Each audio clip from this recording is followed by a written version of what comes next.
Hey, what's up, everyone? How's it going? Welcome to the Normal America show. I will be doing a debate here at 8 o'clock. I'll be testing audio and stuff like that shortly, but just wanted to say hi. Give a quick programming note as well. I might be working a different job. As I've talked about, my father-in-law drives oversized load.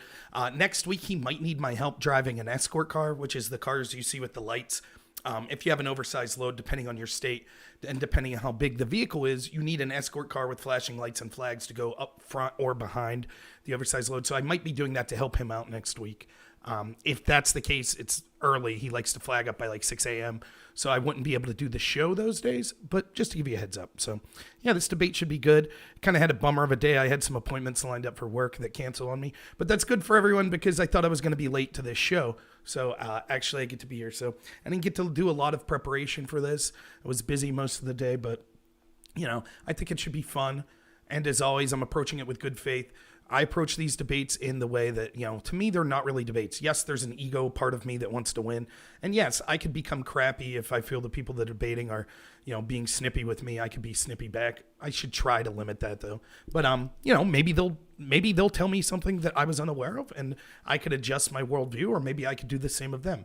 But my goal is trying to impart that we could have discussions with people that disagree, and that I feel that generally my side, which is kind of the freedom-loving side, the conservative side, the people that want to end corruption, are on the right side of things. More than anything, I would call myself a populist. I think that I am for the people, regardless if they're left or right. Of course, I'm right-leaning. Make no excuses for that. Trump supporter, make no excuses for that. But I really think the biggest issue is corruption. So that's what I'll be focusing on. I'll try to respond in kind to the way I'm treated. So if I'm treated very well, I try to do the same. If I'm not treated so well, I still try to be polite, but maybe I'll be a little snippier than I normally would. So should be a fun debate. I don't know many of the people that I'm debating that are on this panel. People that I am familiar with are Last Username, I believe, who's kind of a anarcho-capitalist. I think he'll kind of be on the right side of things. Endernax, who's a friend I've done some channels with, so he will be on my side, and Critical Thinking Veteran. On the left side, there's someone named Vaush, who's a bigger streamer, and then the other people, Lichen, Mike from PA, and I can't remember who the fourth person was on that side, but hopefully it's a fun discussion. We have a lot to talk about. Let me just say before we start, it's no fault of anyone involved, but I don't really like these 8-panel debates because I feel that oftentimes some people's voice gets kind of pushed aside because 8 people, it's hard to get in depth in a discussion. So oftentimes I think that it makes things a little shallower, but I understand a lot of viewers like to see this. Have I researched Vaush? Not really. I heard one thing about him, which maybe I'll bring up. It's not worth talking about now. We'll see if it comes up, though.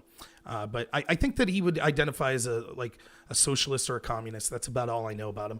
I saw one small video that he did a long time ago, but it wasn't in researching for him. So I really don't research the people that I'm discussing unless it's like I'm interviewing someone. That's different because it's, as a host, then it's incumbent on me to interview and know who I'm talking about. But it's not really about beating a person to me, so I didn't really research individuals.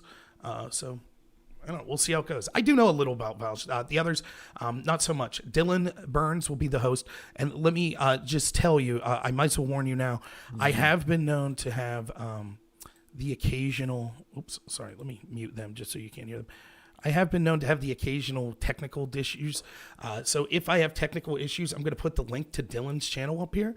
Anyone that's here right now, if you could copy this link, and then if I go out for some reason, I'll still be on his channel debating, so you could go to that channel and check it out. So let me it's on Twitch TV, or maybe it's on YouTube tonight.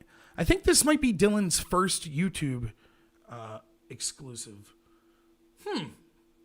Well, let me check that. It's probably Dylan Burns TV on YouTube as well. But I really like Dylan. I'm a big fan of Dylan. We disagree almost on everything politics-wise, but I think he's someone arguing in good faith.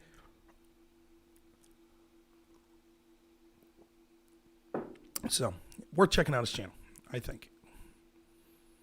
I like listening to people I disagree with as well. That's just who I am.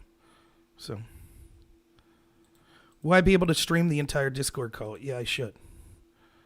I should be able to do that. So, in case something happens. So, all right, I'm going to go They're starting to get on. So if you all don't mind, I'm going to join them for just check audio and stuff like that. And then, yeah, we'll be good to go. Please feel free to tell me anything you want in the chat. You can tell me I'm terrible, I'm wrong. You can tell me, hey, this is something you should say. You could say, hey, you're doing a good job. If you have advice for me, like a link or something, make sure you do a little summary of what that link is before I'm not going to be able to just read stuff like that throughout. So, but all right, let's see what's going on.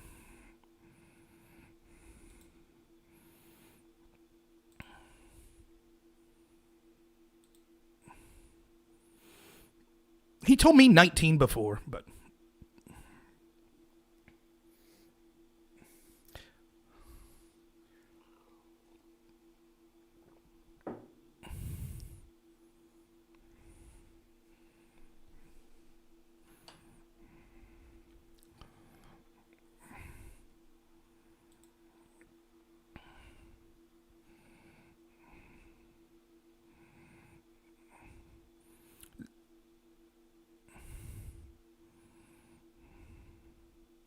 we have differing ideologies, different way of viewing the world, but you've at least run for office, which is more than a lot of political talking heads can say.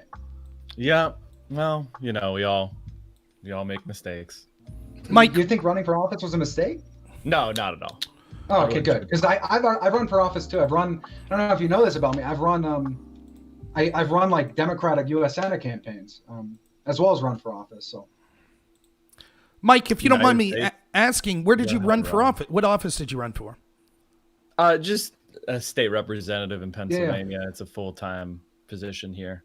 Yeah, I ran for federal Congress in Pennsylvania in the District 12 special election. Did you win the primary? Did you? It wasn't a primary because it was a special election. Tom Marino. You got picked? No, I did not. I did not win. There were 24 people that ran, okay. and I won. I was the Democratic. Congrats, man. Awesome. I didn't make it out of my primary. I ran for state as well. I got beaten by a corporate Dem, so what you gonna do? I mean, it's not like mine was all that surprising. Like, I got recruited by the Democratic Party for that seat, and then I ran. And it was kind of like a second-tier race, so if things were looking good for the Democrats, maybe they'd expand the map. Kind of. I don't know how much you guys know about, like, political, campaigning. From like I said, I've worked on different the way they look at it, but yeah. Basically, for these state legislative races and the Congress too, they have like a top tier races, and then they have like lower tier, second tier, and then there's like never can win ever. Right. And mine was that second tier race, so I got to see the whole way the sausage is made. And 2014 was the lowest turnout year ever, I think. So after 4 years, after what was that?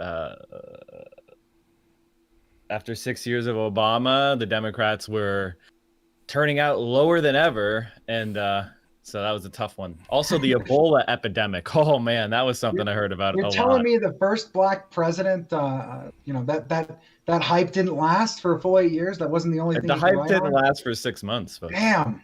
You're telling me that maybe policy and actually making change in America might have been something to do with the energy there? Well, people thought he meant change, and then what he meant was, we're going to change you from being a homeowner to being someone who got foreclosed on. We're not going to talk about policy here. I mean, we're not going to talk about Obama probably, but let's just say that I dislike Obama more than all the conservatives because they don't even know why they dislike him. I used to go to DCC, I've been to like different national events and met plenty of people. I met Nancy Pelosi. Everywhere I go, I bet you haven't even washed your hands, Endernax. Never. Actually, I immediately washed my hands. I didn't want it to burn off. So, but the truth you strike me as the kind of guy that would be a groupie for Nancy. Oh no, absolutely not. I remember I went to a public speaking event where Nancy was, and I wanted to stay seated and not clap, but every single dumbass in that room stood up and clapped, and I sat for like maybe 2 seconds extra, and I got so many dirty looks, I finally caved to peer pressure and stood up and clapped. You did it. Way to stand for your convictions. Well, We should okay, let me paste something in my Discord. I'm not gonna stream this shit because why? I don't think you can stream on Twitch. Yeah. Anyways. Well, reviewing my contract, I didn't see any exclusivity that requires me to not stream on YouTube, but then again, that would be streaming on YouTube, which would be lowering myself. So True. Let me, in all honesty, I don't know much about Twitch. Should I not stream this on Twitch? Because yeah, because one of the people. Are you I mean, okay, yeah. So I mean, okay. Well, to be fair, since we're live, I can't explain it to you, but basically, I mean. I hear you. I don't want to. I mean, I'll have like 3 people watching me on Twitch anyway, so it's not a big deal. If you're making that partner push, no, I wouldn't. No, he's restreaming, so he's on both right now. Yeah, I'll just let it go, and if they pull it off, I don't think it'll be a big deal. Yeah. I've never been rightfully banned, so I don't know. But you've been wrongfully banned? Yeah, they had to apologize. Hey, I was arguing with some lecture fan viewers, which was a waste of my time, but I did so earlier today. Viewers? Wow. Yeah. Well, listen, everybody hates me. Like the biggest thing about me is I piss off everybody. So, but the thing is, I was arguing with them, and they were talking about how denims, they like had different shit to say about each person, which were like memes that I had already heard about like Vaush is a pedo, whatever, like all this dumb shit, and but the one I hadn't heard was denims. Apparently, you are known in the lecture fan community for being a crybaby. What is that about? Okay, this conversation already is off to the point where I want to stop you right here. I recall multiple occasions being on podcasts with him, and I would confront him on very obvious gaps of knowledge, and then he would do what he always does, which is exactly this. I will colorize it for you. Get embarrassed? No, I'm not surprised at all. Lecture fan viewers are not exactly the most coherent bunch. Yeah, I mean, when he doesn't know what he has to say, he just stops talking. He just pretends like he wasn't addressed. The first video I ever did on YouTube and like when I first started streaming, which I just started recently in August, was a hit piece on lecture fan. So. Oh, where is the whereby link? It was on the Discord. It's in the group chat. Yeah. It's in the group chat? Okay. But it is literally just whereby.com/podcast. Yeah. Howdy. Well, hello. Vaush. Thank you for doxing the link. It doesn't matter. They have to knock to get in. Right? All right. Well, I have the time. I'm going to go tell my stream what the deal is. I'll be right back. Okay. Sounds good. Sounds good. Oh, he's gone forever. When I have the time, I will do the same. Oh, boy. Okay. I knocked. Did you try The one who louder? knocks. Oh, wait, what happened? Oh, no. Is Werribee going to be one of those places? So I guess Dylan's on our side since he has an American flag up. I think so. Somebody in my chat earlier said that I must be a fascist because I have an American flag up. So I guess Dylan is also one. Oh, Dylan's a fascist? Yeah, I guess so. I mean, based on what I was told. told. You got a flag up, you're a fascist, right? Well, I mean, I've seen the other flag you have, critically thinking veteran. So That's true. I got a lot of flags, actually. a flag of a losers is what I would call them. Let's just say. I would call them still. Wait, you're flying the American flag, right? Of course. No, he just listen. He doesn't have All the of you loser are. flag. That's a up. flag of losers, you know. Oh well, that's kind of rude. Why? Well, would you I run mean- for office? Well, I'll give you an example. There's a nation known as Vietnam, and they defeated Hey, the United States. If I of America. unmute my stream and show the cams, can we all refrain from saying the N-word or showing genitals? Am I good to do that? Nobody is gonna do that, Vaush. All right. Okay. I'll sue you if I lose the advert. I'm just waiting for someone to completely ruin all of their connections with There we Dylan go. to hold something like Okay, that. everybody say it quickly. If people will suicide bomb in real life, they'll do that shit online, okay? Yeah, but it's not. Dylan was exactly the very biggest careful. target here. Your ad revenue is not going to motivate many people, I don't think. I don't know. It's a hefty prize. Hefty. Ooh. Also, Central Mike, your cam's not on, right? Yes, it is. On our Not screen, it's on blind. the web, yeah. I can literally see it. So it might be because it's being utilized in another program. It doesn't like it when you.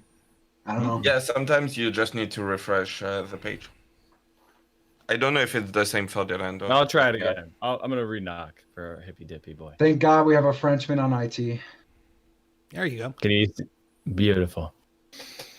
Beautiful. It's just me in a dark void. So many That's how American weird it was. flags in our backgrounds. Almost feel like I'm missing out. You know what I should get? Just embrace it. We can Vaush, send the you perfect, one. the perfect foil, Vaush, is to just argue that, like, because of American exceptionalism, we should have public programs. And then, like, what do the conservatives say? Like, no, we're not great enough. Well, that's always been my argument. If fascism comes to America swaddled in the flag, why should socialism not? Why should we True. not be making Wow. arguments bathed in as much stupid nationalism as the Republicans go for, Now, I can't do that. My allegiances are known. But I think there are other lefties who could do that better. I think Bo, the Fifth Column, does a decent job. Vaush, are you making unrecorded content for me right now? Are you not making me money while making political points at the moment? Yeah, I'm trying my best to. Do you want me to do it better? Okay, man. Let's get this started. I'm happy to have everybody here today for the first ever YouTube edition of the Hippy Dippy Podcast. I was originally kind of worried that maybe not as many people would show up, but currently we're doing very well. A lot of people have really tuned in, and I'm very happy to see that. We have a broad cast of characters today. On the right, we have Vaush, Central Committee, Lichen, and Denmas. And on the left, we have Communist Supervisor Rob Noor. We have CTV, Endernax, and Hardcore Communist ML last username. So I'm really I think we're excited all to bring you all spelling it, together. right? Yes, I believe Yeah. so. It's called appropriation. Y'all need to keep up. And Endernax, what happened to your mic? Where are you currently located? Are you in a bunker? Well, after the leftists stormed my house, the Antifa mob stormed my house. They threw water on me, or I'm sorry, milkshake. I'm sorry, concrete powder or something. I forget what the meme is. On my computer, and it stopped working. So I'm actually at Sieg's house right now. You are you actually at Sieg's house? Yeah, actually, yeah. Wow. I also streamed from here today. See, that's right wing unity over there. I True. wish I saw more of that on the left. If only we could get along. Wow. Well, today only. I'm happy to say that this is the first ever YouTube edition of Hippy Dippy Podcast. I'm very excited, and I will start off by allowing everybody to introduce themselves before going into the rules. While everybody's introducing themselves, please try not to interrupt other people. I'm going to start in the top right-hand corner with Rob Noor. Hey everyone, I'm Rob Noor, Trump supporter, consider myself a conservative. I think the biggest issue I have in politics is ending corruption in politics. I feel like that our government hasn't worked for average people for 40 to 50 years, and that we should try to come together regardless of what side of the aisle we're on to get a government that comes together, or that actually represents people. I ran for office for federal Congress in District 12, lost obviously, but I got a channel called Normal America with Rob Noor. That's a pun on my last name. You can find that on YouTube, DLive, Twitch, or Periscope. I also have podcasts that are put up on iTunes, Stitcher, and elsewhere. But thanks so much for having me. No problem, Rob. Next, I'm going to throw it over to Lichen. Hi, my name is Lichen. I do a little bit of casual political commentary on here. I have two shows, Untitled Morning Show on Twitch, and that is also released as a podcast, and then The Pod Thickens, which is just a little interview show I do. I'd also stream that on Twitch and YouTube, and that's it. Oh, did I say my political affiliation? Progressive. Liberal. Yeah, got it. Communist. Next, we're going to throw over to Denmas. I can't tell if you're trolling me or it's a Look, meme. I'm horrible. Look, I've been having this problem for the last week of getting your name right, then getting it wrong, then getting it right again. Can you please help me out? It's just like the pants, super easy, denims. Yeah. Denims. Okay, got it. I'm a sock dem. I stream on twitch.tv, almost said com, and I just talk about how capitalism is a sham, but sometimes it's okay. And yeah, that's about it. Also, I wanted to close my window. I'm just going to turn off my cam so there's nothing sus. Got it. Next, I'm going to throw it over to small-time lefty commentator Vaush. My name's Vaush. I'm a classical libertarian, so very left-leaning. And yeah, I'm on YouTube entirely of my own volition. And yeah, I have a lot of fun here, you know? Got it. Yeah, you went there on your own volition. You were like, you know what, Twitch, we've been great partners. They're like, oh, please don't go. And you're like, I'm sorry. It looks so nice over there. And you decided to impart your knowledge to YouTube instead. We're going to throw it over next to CTV. Everybody, I'm a critically thinking veteran. I served 9 years on Ohio class submarines as a machinist mid auxiliaryman. I have a pretty big background in mechanics. I also drove commercial vehicles all over the country, and I have a great love for the Constitution and love arguing with people. So that's me. Amen, brother. I'm going to throw it next over to last username. I am last username, a liberal anarchist, more commonly known as an anarcho-capitalist. One of the few of those in Canada, and occasional streamer, and probably more occasional panelist. So good to be here. Wonderful. Next, I'm going to throw it over to Central Committee. Yes. Hi, Central Committee. Mike from PA. You can find me, Central _ Committee on twitch.tv. Organizer, former Democratic candidate. Been involved in politics for the better part of 10 years, doing direct actions and running campaigns. You can see me on twitch.tv/Central _ Committee. Every single day, we talk about politics, and you'll get a real deep analysis that looks beyond just repeating what everyone else's takes are. Wow. Every day? Every day, baby. Endernax? I see you said the best for last, obviously. But, you know, I'm Endernax. I piss off basically everyone on every platform ever. Not because, like, I say anything that controversial. It's just because I don't really fit in anywhere. I identify as a Christian Democrat. I mostly started streaming, so that would mean I'm socially right, economically left. Most people just colloquially call me a Nazbol because they don't really understand how to deal with that. I'm not a Nazbol, but I started streaming mostly because I was involved in real-world politics for the last 5 or so years. I worked practical politics in terms of trying to get progressives elected, despite the fact that I disagreed with them. I worked on several different presidential campaigns. I've ran Democratic U.S. Senate campaigns. Recently left the Democratic Party, though, don't really have much hope. Kind of a doomer in that light. But to clarify for the, I know we have a disproportionately left-leaning audience tonight. So I want to really clarify, because you see the American flag, you see I'm wearing a suit, and you know, you hear I'm like abnormal politically, and you think, oh, this guy's just a Nick Fuentes clone. So let me be clear. I have never been on a date with a Nazi catboy, ever, okay? I disavow cookie deniers. I'm not a Holocaust denier. Go fuck yourself. I did not vote for Donald Trump. I did not. I voted for none other than Kanye West. And there is my I voted sticker. So please, before you rush to my chat, which is twitch.tv/Endernax, or my YouTube, as I'm streaming right now, and call me a Nazbol or other such nonsense, use your brain for a little while and understand that I'm not that person. Thank you. So, Endernax, personal question. Don't you think entering every panel, show, or debate with an opening of I'm not a Nazbol might make people think, wait, what the fuck, even though they're just meeting you? I mean, you know, now that I think about it, probably the better strategy. But also, imagine how much content there is of me screaming at your chat, Dylan, that I'm not a Nazi or an Nazbol every time it happens.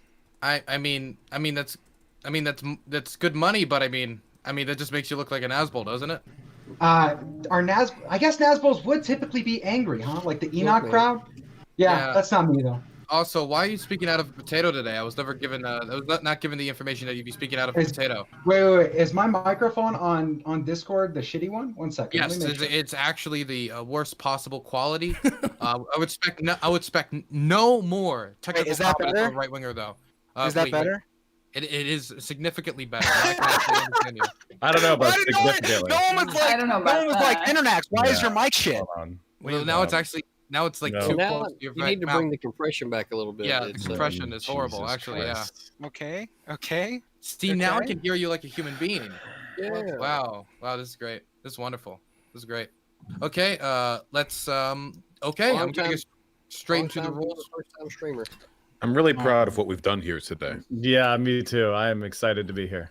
Wow. I see Very a lot of pride in all of your eyes today as we're going towards this wonderfully productive conversation that is going to befall our ears. So let's open up with the rules. So nobody is in confusion once I step in if somebody broke one. First off, Twitch TOS for the first time ever doesn't apply here. So now you just got to abide by U-term terms of service.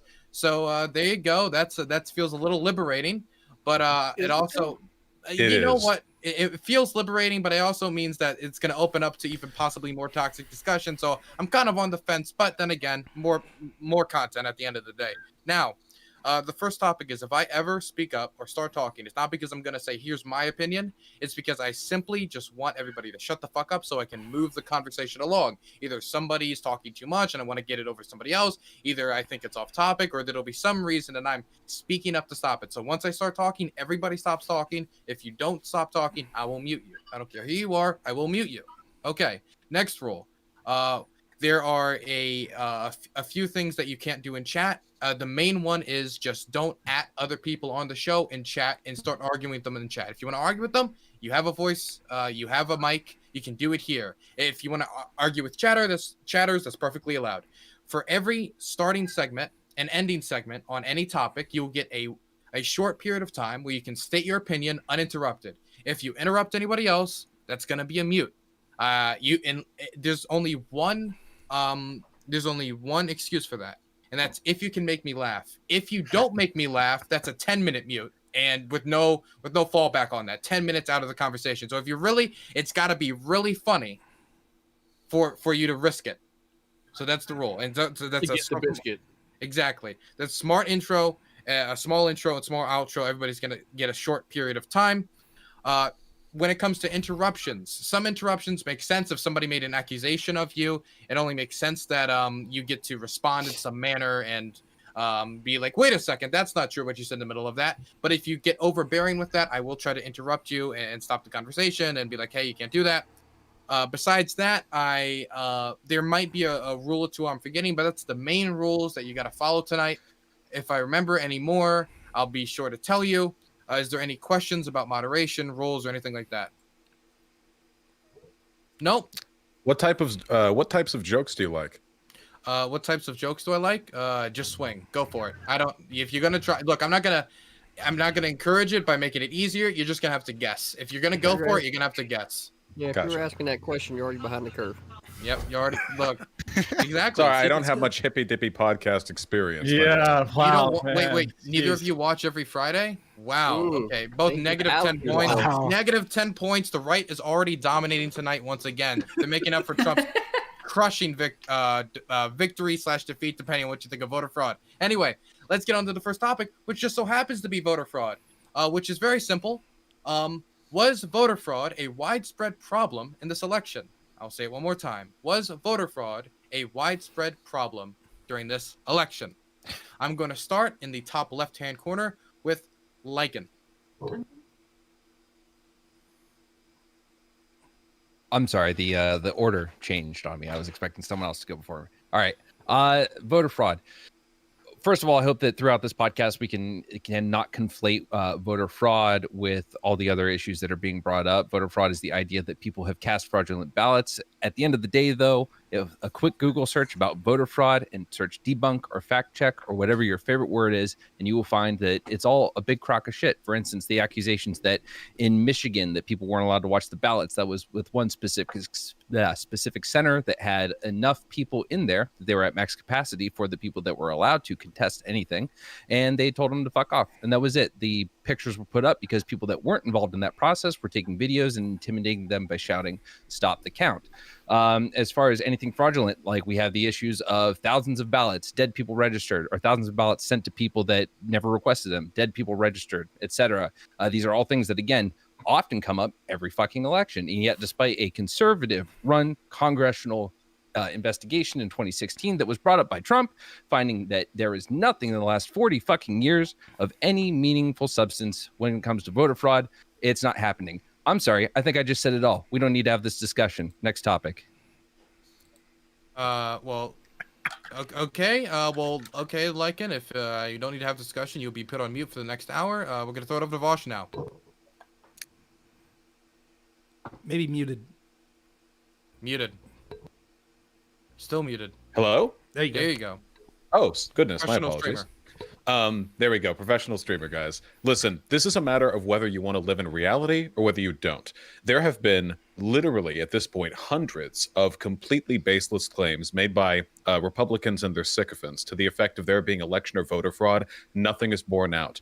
The Department of Homeland Security recently came out and said this was probably the most secure election we have ever seen. They have found no evidence of voter fraud, and time after time after time, the conservative spotlight is put on yet another particular issue that turns out to be baseless, whether it be the sudden jump of 100,000 votes for Joe Biden that turned out to be a reporting error from the decision desk, had nothing to do with the actual count, or the Republicans complaining that they weren't being allowed inside to witness the vote counting when they were, to the Project Veritas scandal, which went from indisputable proof that ballots were being postmarked before or backdated before the election to him recanting in a recording that he made with post office investigators and then recanting his recant. There is a reason why Republicans make such bold claims outside the courts and then shrivel up into tiny little babies the moment there's a legal consequence to them telling lies. And that's because this is all this is: lies and cope from a dying party ran by failures who lost the election. Wonderful. Next, I'm going to throw it over to Rob Noor. Hey, thanks so much. Thanks for hosting as always, Dylan. Great to be here with everyone. So there's two components to this that I'd like to talk about. One is the actual voter fraud and election fraud. Despite what we heard from the previous two people, I do think that there is evidence that strongly suggests that there were anomalies that could in fact be voter fraud. Now, I'm not going to lie to you. I'm not going to tell you I have 100% definitive proof. In the same way that my friends on the left will talk about the problem of money in politics, but in each specific situation, they can't tell you that just because a specific congressman had a donation from an oil lobby, that's why they voted the way they did. But we could say that it's suspicious and strongly suspect that something happened. So actually, there were problems in Pennsylvania that I'm most familiar with, as I'm involved in politics here, that I'll be able to talk about. We had a court case that ruled that actually in Pennsylvania, Republicans in the Philadelphia area were not permitted within 6 feet, which legally they're allowed to do. And so a judge overruled that to say that they should be there. After that judge overruled it, the Philly people decided to stop counting and to fight that in court until they were forced to go back. Why would they want to hide that? We see that hundreds of thousands of votes, when supposedly they stopped counting, were issued in the middle of the night. Atlanta district claimed that they stopped counting because of a pipe leak, which no Freedom of Information Act request was able to show that there was some sort of pipe that burst. So there seems to be suspicion there. There's other mathematical anomalies we could talk about. Vaush specifically talks about this person in Erie from the USPS, from Veritas, that recanted. He did not. I've seen a lawyer that was able to hear the entire recording that says that they used aggressive interrogation techniques. I'm old enough to remember when the left said that whistleblowers were sacrosanct and we had to treat them with dignity. But now we have inspectors that aren't interested in going after the truth, but instead interrogating potential whistleblowers. So there's a lot of things. But the other thing I want to talk about real quick, even if our friends in the left think that fraud didn't occur, what they're in effect saying is that the conglomeration of the mainstream media, tech companies, the intel community, corporatists, and the Democrats totally controlling the flow of information before the election were able to pull the least active candidate in the history of modern politics, Joe Biden, to a victory. And so they've actually signed the death warrant of the chance of any progressive actually being elected president, because whoever these corporatists want from now on is who they'll get. Next, I'm going to throw it over to Denims. Okay, so I want to start off with saying that in the probably the most conclusive study that we do have by a conservative group, the Heritage Foundation, their understanding of this has been that they have found 143 cases of fraud over a 20-year period. That's like 7 to 8 cases every year. This is by the conservative group that's actually done conclusive studies on this. That's like, you are more likely to get hit by lightning than voter fraud. 7-8 votes were not going to switch Pennsylvania. They were not going to move Wisconsin or Michigan or any of these states. The idea that like these ballots magically appeared overnight is like, well, yeah, the USPS sent them over. You know, of course they're going to suddenly appear when the USPS ships them over to the place where they have to be counted. This is not like a weird, crazy concept. Every single instance has been so comically hilarious by the case of Fox. They had somebody over on they had like a voice distorter completely in shadow. It looked so incredibly scripted that like, whoa, I saw voter fraud, and they were next to a Biden Harris truck, and they were marking the ballots. Like insane shit. Also, excuse me talking with my mouse. My push to talk is here because I'm not gonna just let my mouse fucking go crazy, or sorry, my keyboard go crazy and insult all of your viewers, Dylan. So please excuse me on that front. Anyways, every single instance so far that I've seen on voter fraud has been absolutely hilarious, and I would love to respond to the Erie claim, but I know that was directed directly at Vaush, so I'll let him take care of it. That's my ending statement. Okay, next I'm going to throw it over to last username. So, the American presidential election has always been extremely inherently sketchy. It's having each state have their own voting system, which has an obvious conflict of interest in some cases. It's inherently sketchy, and also considering that the elections are usually quite close, and this last election was certainly no exception. It's hard to blame anyone for being suspicious and being just skeptical. That how do I really know that I can trust this? That there couldn't have been some kind of fraud that went under the radar, that's undetectable, that shifted things by just 10,000 votes here or there, which might have done it. That said, no one has found a smoking gun for this. Not even today. And until we do that, we don't really have much choice but to just trust what the results that we have. I'm not holding my breath for anything. Any sort of surprising revelations for this election. But like I say, I can't blame people for being skeptical.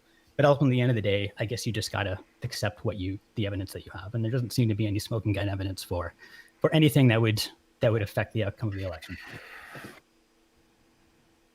Okay, next I'm going to throw it over to Central Committee.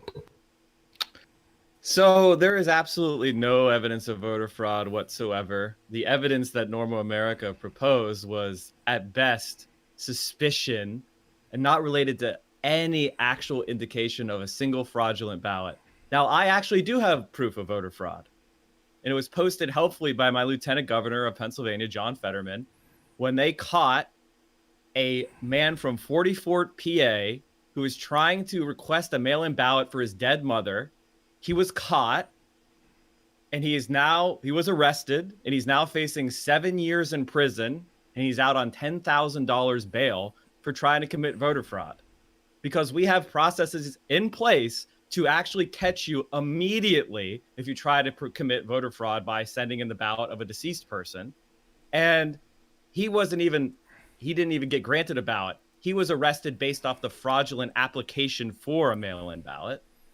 In Pennsylvania, in particular, since that state was brought up, in order to be an observer, the campaign puts forward their representatives before the election, and those get to be certified poll watchers. And every single poll, when counting takes place, has certified poll watchers from each party. They're representatives of the campaign, and they go in and observe the count.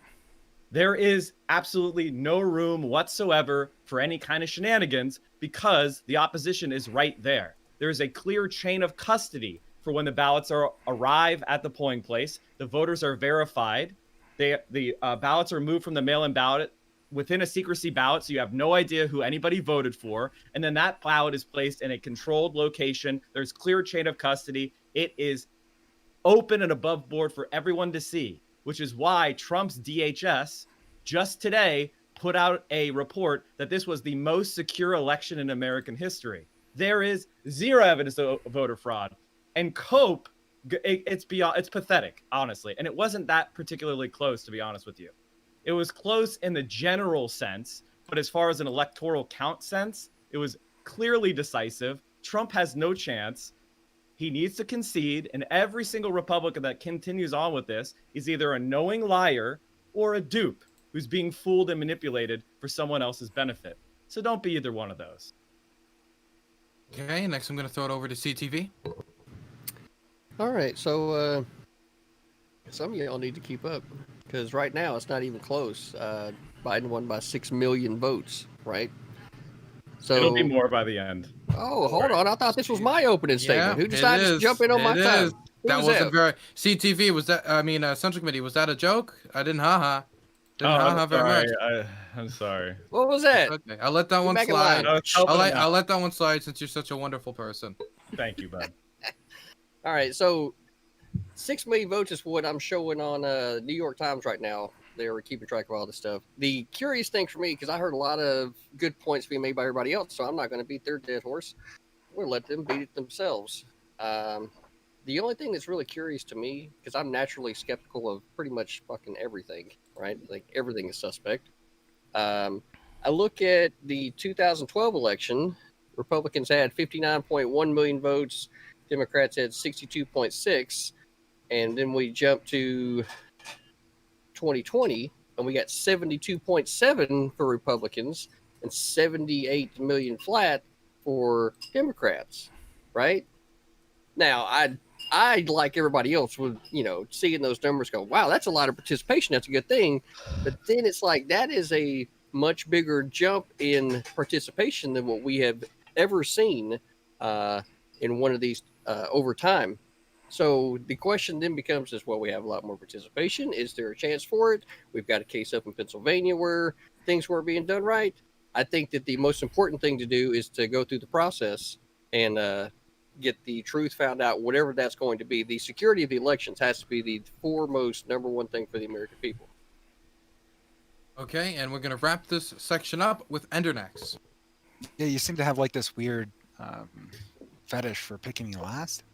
But I'm just going to say that the claims of voter fraud are, if I think back to 2016, the God Emperor Trump done chose, he set up a committee and said 3 million illegals voted.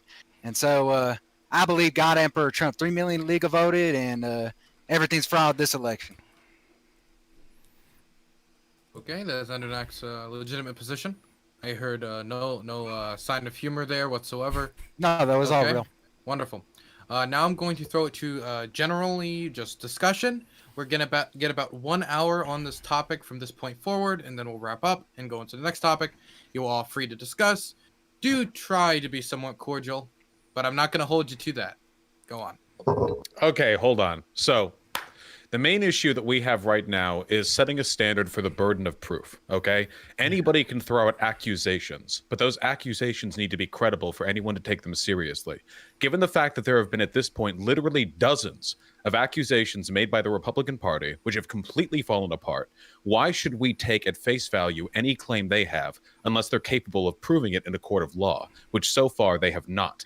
I saw every word of that USPS investigator interview with the guy from Erie, and he was, first of all, he absolutely recanted. He completely backed off his story. He said that it could have been anything else, that he made assumptions, that what he heard wasn't even hearsay, and that he had projected his own biases onto what he had heard elsewise. And the language of the investigators was completely appropriate. It's funny how Trump supporters, on one hand, they'll say, take these claims seriously. You need to look into these. And then it's like, well, don't look into them that hard. You're just supposed to believe them. Don't actually investigate them. Exactly. And it's really, really hard. I don't know what the line is there. It should be should we just assume every claim of election fraud is true, but never investigate it? Or I don't know what would make the Republican Party happy, to be honest. So you said that you said that he recanted.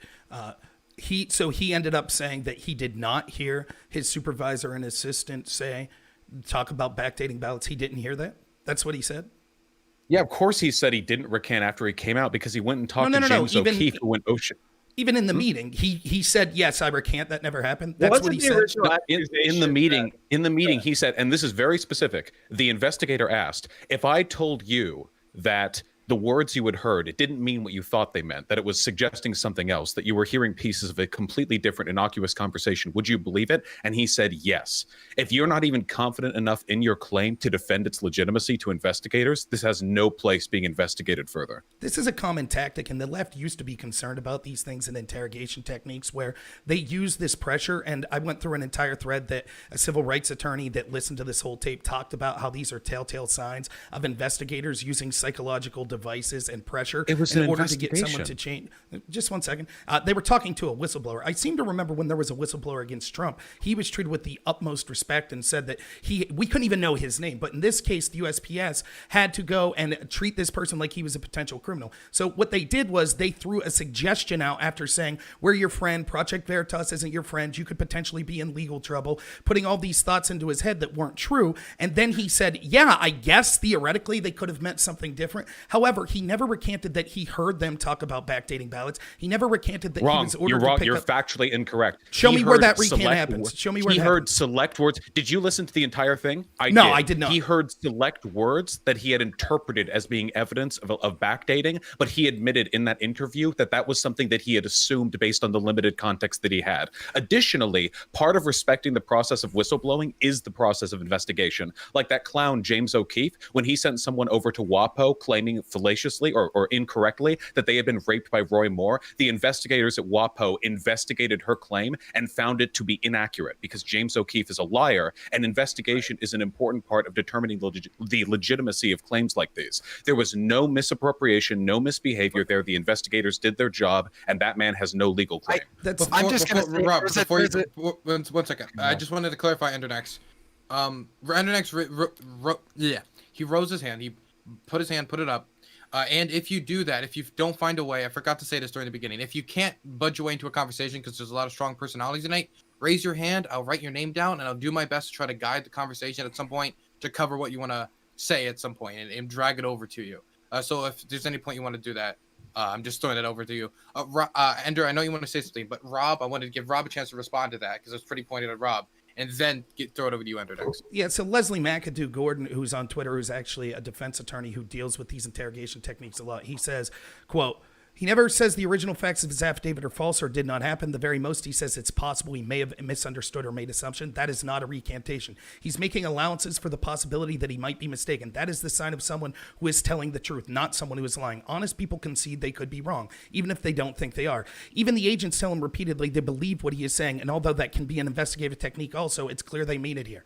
So what's happening is they're suggesting through these psychological techniques, there's other things they do throughout this interview. Like they start off saying, you can take a break what you want when we're your friend. Are you feeling okay? And asking open-ended questions. By the end of it, when he's changing the affidavit, he's literally asking them, what do you want me to say? And they're telling him specifically what they're right. Even you admitted, Vaush, that they told him, well, is it possible that you could have misunderstood and meant something else? If I say, hey, I want to kill my wife, you could say, my God, I heard Rob say he wants to kill his wife. Now, I could have been talking about a video game or something to that case. So, yes, of course, you're going to lead to the possibility. I guess there could have been some circumstance where it wasn't what I heard, but it is clear that he heard them talking about the ballots and he thought that this was problematic. Even to the effect of when he later that day on November 5th went and picked out unpostmarked ballots, he admits in this interview and to coworkers that he himself wrote the date that he picked them up because he was so troubled by the fact that they were collecting unpostmarked ballots in a special way and that these supervisors were talking about this. So it's just factually false that he recanted. He had never even heard the word postmarking, and he began that interview saying he was 100% confident in his claims and ended it saying that he wasn't sure of them anymore. If you have a problem with the process of wait, hold on, I'm almost done. If you have a problem with the process of investigation, take it up with police reform, not with this election, okay? Yeah. You guys lost. I'm sorry. If you have an issue with how that was handled, I don't know how you want investigations to work. Do you want them to just sit the guy down and be like, well, what do you believe happened, sir? Oh, okay. That's what you think? Oh, well, okay. And write that down, then they leave with that? Like, of course they're going to try and suss out the truth. That is literally their job. Okay, Endernax. So I actually have whistleblowing experience. I interned at a sheriff's department as part of my degree in criminal justice, and I witnessed a lot of abuses insofar as like treatment of minority individuals and like people using racial slurs to describe people, workplace discrimination, all sorts of just horrible shit. And I went ahead and I I did a video with the local advocacy group that's advocating for police reform, and because of that, I got contacted by reporters. I got contacted by eventually a private investigator. And the private investigator, I found out later, these two experiences were completely different. The investigation that the reporters did, that were from news sources, the questions that they asked, the way they phrased things, the kind of information that we're getting at was completely different than the private investigator. And the private investigator did exactly what Rob is saying. Now, I don't know the facts of this case because I have not been paying attention. I saw Project Veritas on it, and I said, I don't really care enough to actually bother. Like, I'm good.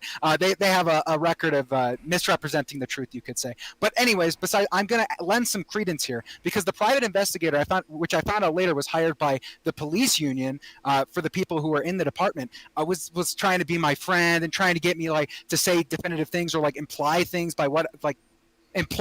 that I didn't say in the interview, and like lead me on to a certain conclusion that might help them squeeze out of something. And I myself found myself, you know what, like after hours on the phone with this guy, and this was just as COVID had started, I wasn't going to answer the questions completely. Like I was going to leave a little bit of room. No way in hell was I going to let this guy pin me and then me face some sort of charges because I lied to a private investigator or something. Like I didn't want anything like that to happen. So I was very, very careful with what I said. And if I I don't know, I guess it could have meant, I guess they could have just been calling that person the N-word because, as a joke, but I don't know. So I'm going to lend some credence to that. Private investigators and interviewers, specifically people who interrogate individuals, they're extremely aggressive and always trying to get you.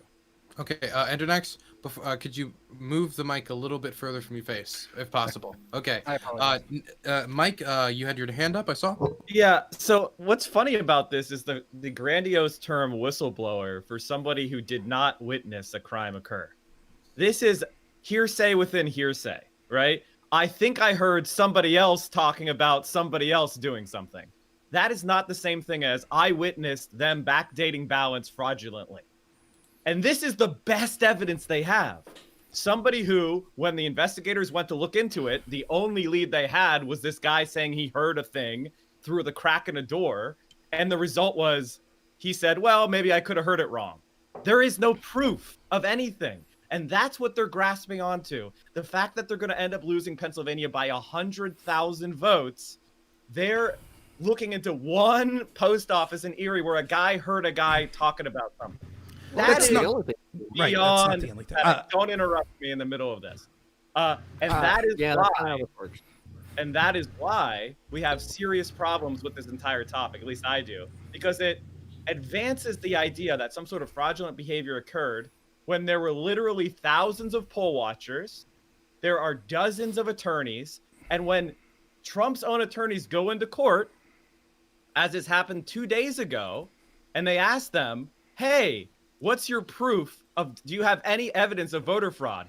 Their answer is no. Because as Vaush said earlier, when they're actually put in a position where their bar license is at risk, or they have a perjury charge that they might face, they end up walking away from it. And that's why everybody who is advancing this is, as I said in the beginning, either a knowing liar or a foolish dupe.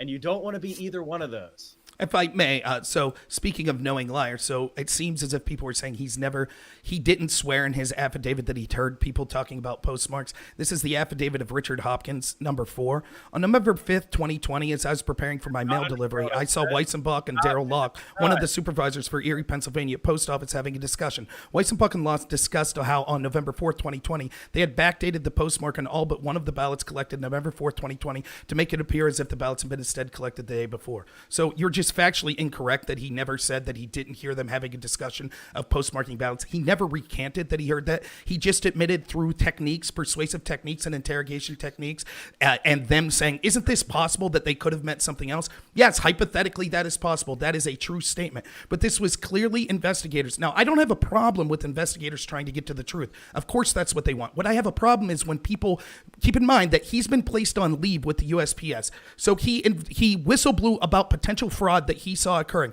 So much so that he told coworkers he about did it, that he personally put, excuse me, I was polite and didn't interrupt did you. not So witness much so that he fraud. actually dated ballots that he collected that day. He talked about he himself was ordered to collect ballots that weren't postmarked on November 5th and put them in a pile to be counted. So he was so worried about that, he personally wrote the date on that. He swore to all of this in the affidavit. He never recanted any of that. He just, at the persuasive techniques of the interrogators after him, said, yeah, I guess you're right. They could have meant something else. And the fact that people on the left, I thought that we were allies in this, of like false confessions that were given by people, interrogation techniques that are used by law enforcement agents. But somehow, as soon as it benefits Joe Biden and the Democrats, and as soon as it gets a whistleblower... Wait. Okay, hold on. Having listened to the interview, and you haven't, there was nothing wrong going on there. This is their job.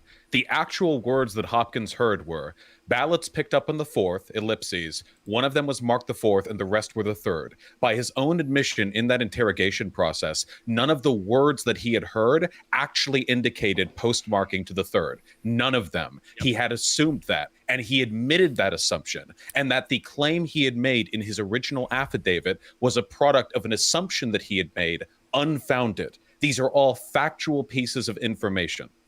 I will listen to... The investigators did not do some sneaky voodoo mind magic. They asked simple questions. They did what every investigation does for every single whistleblower, every single crime, everything. This is the process by which we determine the legitimacy of claims. And if your claims to election fraud are so weak that they can't even hold up under these circumstances, you're not going to overturn the election. You're not going to overturn shit. You're going to get Twitter likes and retweets, okay? It's just pathetic to me.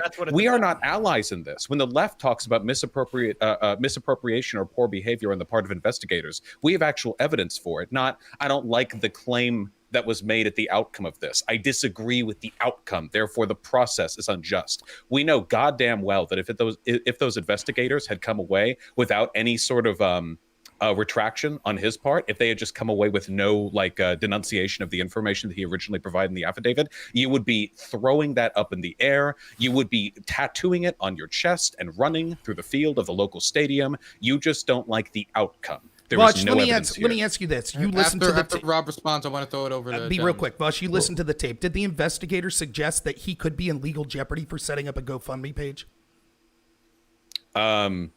Yeah, because I think that's true. But that's not true. So they threatened him and said he could be in legal jeopardy just for being a whistleblower. Now that's the kind of interrogation techniques that you want with whistleblowers? First of all, that came Let's after his retraction. And second of all, considering the fact that the GoFundMe actually got taken down immediately after that interview, the fact that he made that GoFundMe off of false information actually is of relevance to him. It's not false. They even said they think that he was telling the truth. It's just that he's possible that he could have misinterpreted what he heard. And the fact that they threatened him with legal action when he is just a legitimate whistleblower, that even these investigators said they thought, they said that he could potentially be in legal jeopardy. You keep saying this. You keep saying this thing, right? About how the detectives are using this these special ninjutsu interrogation methods. You can threaten someone legally with legal action. There's a lot of different threats that are not protected under the law. You can't threaten to kill someone's family over something. You can't threaten to ruin their house. But you can threaten them with legal action. If someone is I'm gonna destroy your property, you can be like, if you do that, I'm going to sue you. That is not a threat. That is you saying I'm going to use the things at my disposal because you're doing something illegal.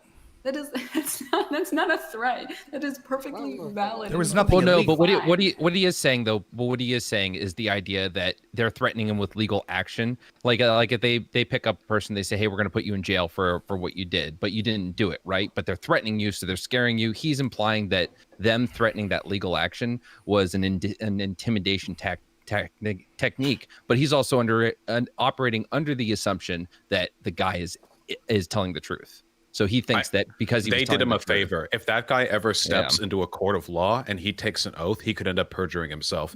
Now that they've stopped this process here, I think they've actually saved this guy a lot of potential trouble down the line. It's outrageous. If you know that you're saying the truth and you know that someone your lawyer or whatever will defend you, and you know that you have everything that you're recounting is completely true, then this threat means absolutely nothing to you because you haven't done anything illegal. But that's just it. He doesn't know what's legal or not. They're using the system to go after him. And if I could just real quick, Endernax, and I'll let you go. But the trope is so bad. It's something specific that she said. This is used all the time in like by interrogators and everybody. It's like, well, if you have nothing to hide, why don't you just tell me? Why don't you just completely commit to everything that you say? This is how they get people to make false confessions to things that they never did. Ironically, like I don't know. They pressure you, until you agree with them or that you say something that they like. Right, Look, and Vaush admitted. How about we let him? Like pressuring techniques. They'll push on people and until you agree with them or until they can get you as close to what they think is the truth, right? But you can't classify saying like, hey, if you are lying right now, if you genuinely are lying and you're not saying the truth, you will face legal like repercussions. That's not a threat. That's just them telling you, hey, just make sure you know what you're doing and that you're not actually, lying about something you're not supposed to be lying about.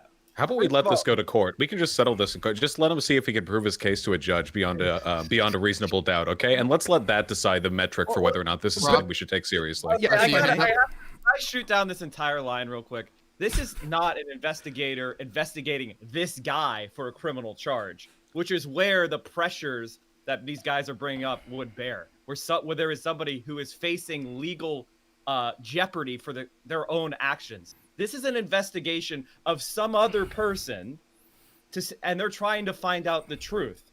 Implicit in what these conservatives are saying is that the investigators came here to debunk this accusation. Exactly. When in fact, they came there to investigate. And they found out that this guy's evidence was so thin and pathetic that they needed to expose it openly, that in fact, he had no direct knowledge of any fraud. He had something that he heard through a crack in the door that he thought might be a thing. And when they tested it, he folded. And they said, for the purpose of revealing the truth, this is false. And when they asked the guy how confident he was in the information he was spreading, he was unconfident. He was not willing to verify it. And in fact, the idea that he was then going to conservatives to then grift hundreds of thousands of dollars from mad coping Trump supporters is probably an indication that he had a conflict of interest and not the investigators that were there to find out the truth. So every part of this conservative argument is flawed completely, and they have no leg to stand on.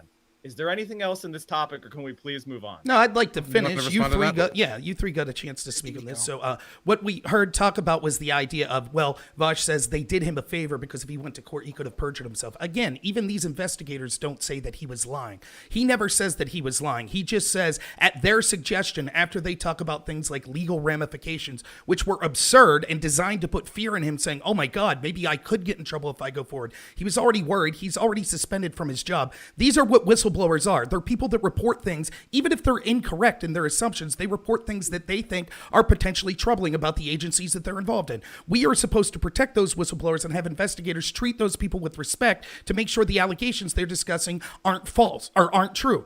He never said that I didn't hear this. They just said at their prompting, isn't it true that it could have meant something else? And after they laid all of the groundwork for saying, oh, Veritas isn't your friend, and there could be jeopardy, legal jeopardy if this goes the wrong way, and you could be left holding the bag. He said, I guess, yes, maybe that's what they could have meant. And then they said, well, here, let's make corrections to the affidavit. You're a good guy. We know you're telling the truth, but let's make corrections. Even in that world, isn't it possible that his assumptions could have been accurate? And they're still worth investigating? Why is it that we assume his assumptions were incorrect when he heard talk of pre-marking ballots and things like that? Is it? Why don't Central Committee, since you obviously don't want to have this discussion, I don't even agree with Rob. Why don't you let Vaush and Rob with Normal America have the discussion? You know how you can tell the difference between people who actually want to great argue? idea.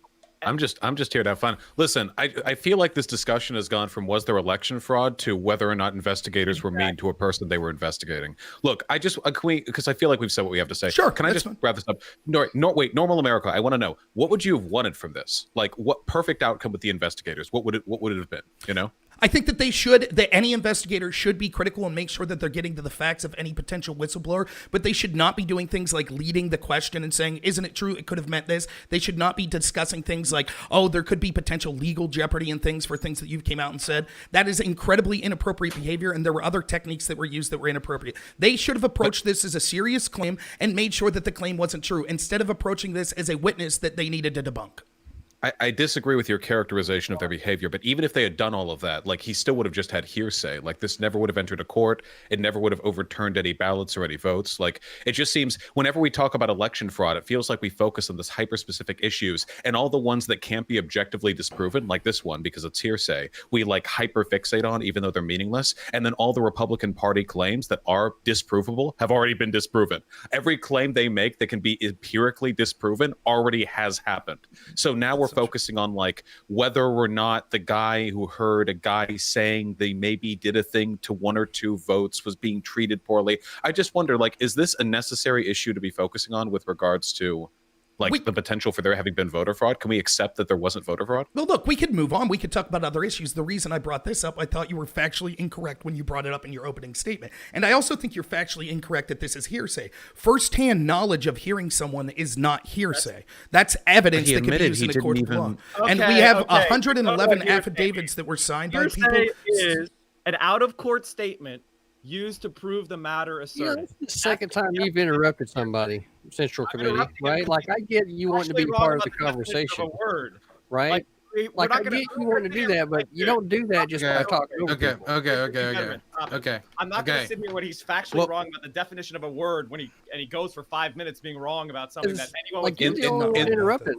In the words of the investigator, it's not even hearsay, it's an assumption. Because when he actually said which words he had heard, it wasn't even enough to indicate that he had heard a person saying they were going to commit a crime. He just heard certain words that he then framed in a way that was criminal. So it's not even hearsay. It's like if you're listening to like your 2 parents talk in the other room and you hear like the words, I don't know, not my favorite oldest son, and you're the youngest son, and you assume that means they like the older son more, and then you leave the house. Like, you go out on a journey to leave your parents. Like, it's not even enough to be wrong. You know? If that's the case, then let me ask this, and we can move on if you want, but let me ask this. How come the whistleblower involving Trump and the impeachment, all he heard was he claimed that he heard Trump say things? I don't remember anyone saying that was hearsay. Who? The whistleblower whose name we weren't supposed to mention in the Ukrainian impeachment of Trump, that whistleblower claimed that he heard Trump say things. Isn't that hearsay as well? Why did we have to have an entire impeachment over that? No, because he was listening to the actual conversation. Right. It wasn't Also, hearsay. he was willing directly to there. Also, he was willing to go and testify and put it under oath. So there would be legal consequences to his dishonesty.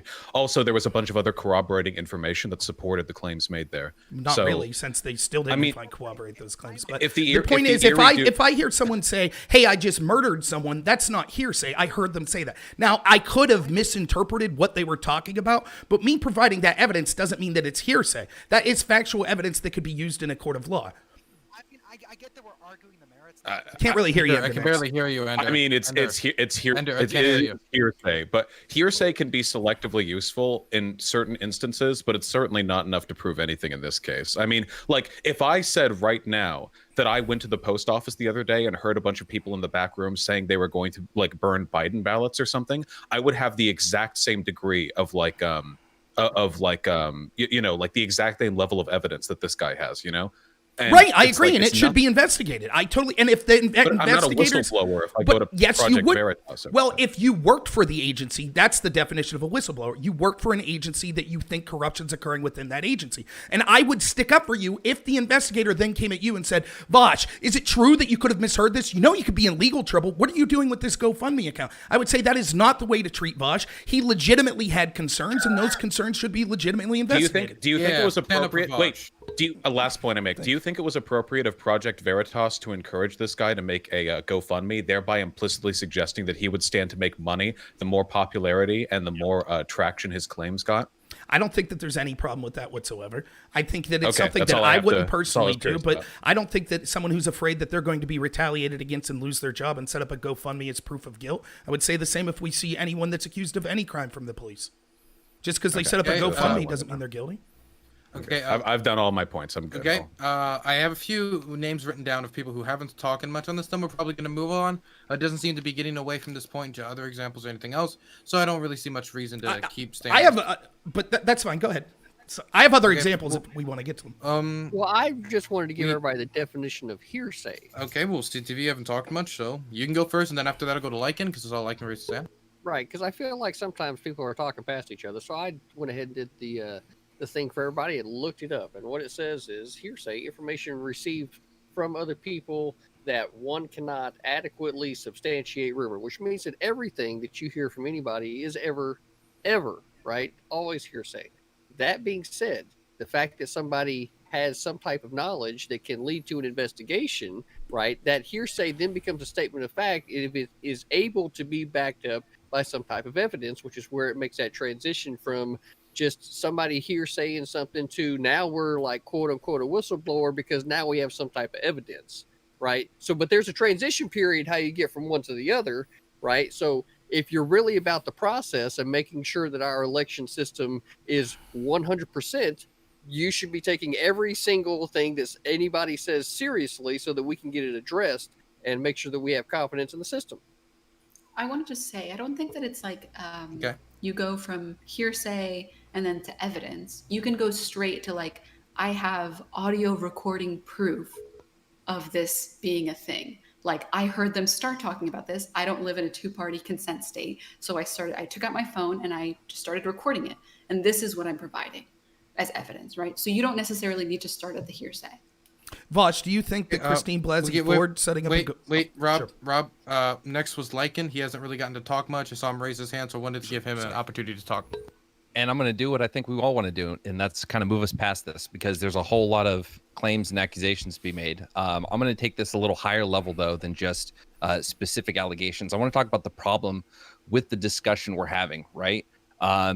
We have already proven with as fast as these affidavits come out with these court cases, they're over 12. These are getting knocked down faster than they can come up.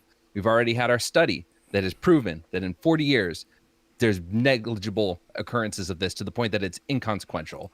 And then the idea that while people are on high alert because we know we're going to be voting differently and we know there's going to be a shit ton of election turnout, the idea that the paradigm shifted from free and trustworthy elections to something so corruptible that these 20,000, 11,000, 100,000 margins are going to be over fucking turned because there was fraudulence found is absurd. And it's a problem that we're asking that question. It doesn't mean that you're a non-patriotic person for demanding to know that the elections were done fair. It's that there is a problem with the idea of asking the question in the first place without any credible reason to do so. And by allowing it, by enabling it as either a media personality, as someone with a news platform, or being a dumb fuck pundit with a lot of Twitter followers like Tim fucking Pool, when you propagate these ideas, you do damage. You do harm. So, Normal America, I will direct it to you. Now, I want you to have that same level of you want us to like, well, if this is true, we must consider it. I want you to apply that here. Okay. If that is the case, are we not doing a tremendous amount of harm to the trust that Americans have in this election? Well, let me ask you this. Is it true that, what's his name? Biden's chief of staff, Klein, tweeted in 2014 to response to a Vox article that said 68% of Americans think elections are rigged, that he treated that's because they are. Is it true that Nancy Pelosi tweeted in 2016 that the 2016 election was, quote, hijacked? Did we spend 4 years talking about the idea of Russia stealing the election for Donald Trump, all based on disinformation that was paid for by Hillary Clinton, a plan that she concocted that was sourced in part by a Russian spy? Oh, okay. Oh my God. Wait. Can I broadly? Give me a second. Okay, everybody started. Okay, Endernax, your mic. Number one, your mic. It's nearly impossible to hear you. I hear that you're talking, but I can't hear the words you're saying. Maybe replug it in or something. I don't know what's going on there. Get a new toaster out. I don't know. Yeah, exactly. The CTV once and for all the most base person on the panel. Okay, so everybody started talking at once, so obviously that isn't great. So everybody who wanted to respond to what was just said, please raise your hand, and I'll probably go with the person who has talked the least out of them. Lichen just got a point to talk. Vaush, you've been talking a good amount. Endernax's mic is fucked. Wait, so is it better? Say something. Hello. Move it from your mouth. Your mic sounds like you got it out of a Cracker Jack box. It really does. It really does. Okay. Okay, The best mics are the free ones. So I'm gonna go to Endernax. I'm gonna give you some time to just mess with it. I'm gonna have Mr. Geek pull you out and mess with your mic to get it working better. My moderator is gonna help you out. Vaush, you can respond since Lichen just talked. So I just want to say, first of all, this is an extraordinary whataboutism. When we're talking about whether or not, so the claim that this election was fraud, it absolutely is. So the claim is by Republicans that this election is being stolen. That is the sole claim we are focusing on. Whether or not Hillary Clinton or whatever did some dumbass shit 10 or 15 or 5 years ago was utterly irrelevant to the claim being handled now. With that being said, we are at a massively, massively different scale of misappropriative behavior here. First of all, Hillary Clinton, for all of her whining, did concede the election when she lost. Donald Trump has yet to, meaning that his doubts and the doubts that he has sown are significant enough that he is delaying what has been a centuries-long process of civil democracy. Additionally, there's a very different level of skepticism that you apply to claims on different levels. First of all, I do believe that all American elections are rigged, but I believe that in the Chomskyist sense, that through manufactured consent, Americans are led away from their material interests, that we are deluded, essentially. They're rigged in the sense that the propaganda we consume leads us to vote in ways contrary to our interest. But that's not the same thing as claiming that the actual vote, like consumerism stuff. But that's not the same as saying the actual vote count that is recorded is inaccurate. That's a very specific very demanding claim. So even if these other figures in the past have made these sort of lofty claims about the election and its legitimacy, that does not speak to what has happened over the past few weeks. And if I may respond, if I can, like you say, this is a centuries-old tradition of conceding. Can you remind me what happened in 2000 in that election? Al Gore conceded the next day. Or so, He conceded the moment. He's conceded the moment the Supreme Court. Yeah, the moment the Supreme Court dropped the case for recount, he conceded. Yeah, he conceded the moment he realized there was no legal avenue for him getting a recount in Florida, which was a difference of 500 votes under incredibly suspicious circumstances that subsequent recounts have all determined that he legitimately won, were it not for meddling that had taken place in that state. Okay, so the moment he realized there wasn't a legal route, he dropped it. Donald Trump has no legal route for victory. He has not dropped it. That's not true. Donald Trump does have legal recourse, and the idea that you would say that it was okay for Al Gore to exhaust his legal options before conceding, but somehow it's against 200 years of tradition for Donald Trump to want to do the same, proves the bias and the partisanship that you have in that. No, you don't understand that when it comes to recounts. Here's the problem. Recounts have never moved anything more than the margin of a few hundred votes. That's it. So in the margin of that, first of all, the election was called early because the media fucked up, right? The media does call the election traditionally, so I hope we don't have that fucking argument here. But they called it early, causing people to leave the polls. And as they were subsequently recounting, there have been studies that show that there might have even been like a much larger gap than it was, right? Florida is an example of when you recount. Florida 2000. But now with 10,000 vote gaps, 20,000 vote gaps, never in the last, 30 years, I think it was, has anything moved more than a few hundred votes. There's no reason to. Second, on the topic of legal recourse implies there is some reason for them to push back. There was none here. That's not true. I could give you an example if you like. For example, in Pennsylvania, there was two court cases that came down. The first court case that was handled locally, what said from Democratic courts that said that actually ballots were allowed to be counted that weren't postmarked or that were postmarked after the day of the election, they could still be counted. That was a court case that they were told that they had to keep those ballots separate because that court case is no doubt going to be appealed. The second court case ruling was that ballots did not have to match, the signature on the ballot did not have to match the voter registration. That is also a case that's going to be appealed. We have judges, there was just a judgment in Pennsylvania that said actually those ballots that were received without postmark or postmarked after election day are now to be tossed out. Now we have to go through the arduous task of finding out which ballots are which and which ones need to be tossed out. This is a court case that actually happened. This could potentially lead to hundreds of thousands of ballots being tossed out. And even if we say, well, there's no, why not? How many, well, I'll ask you, how many voted? Give me a second. I'm gonna throw it over the mic because Mike raised his hand, and I'm gonna throw it over to him. Go ahead. Are you done? I'll leave you a response. Mike, I just threw it to you. Okay, so the court case he's talking about are ballots that were postmarked by election day but arrived after the original statutory deadline, but within the period where foreign military ballots can be received by federal law. They can arrive up to 6 days after the election. So there was a accommodation made by the Pennsylvania Supreme Court, the ultimate arbiter of the Pennsylvania Constitution, that under the Pennsylvania Constitution, there would be an additional 3 days that ballots postmarked by the election could be received and counted. However, they segregated those ballots, and they still have not been counted, and they're not included in the vote count. So you're just totally lying about that case. You're just factually wrong.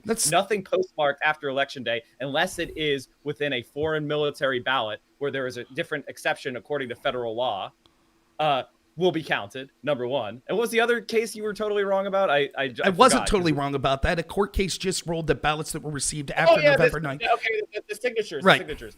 So what was happening is Republican or Democratic officials, when looking at a signature on a absentee ballot verification statement, they were subjectively judging. So these people are not signature experts. They were just looking at signatures that people made on this envelope and go, I don't think that matches. I'm going to throw that ballot out.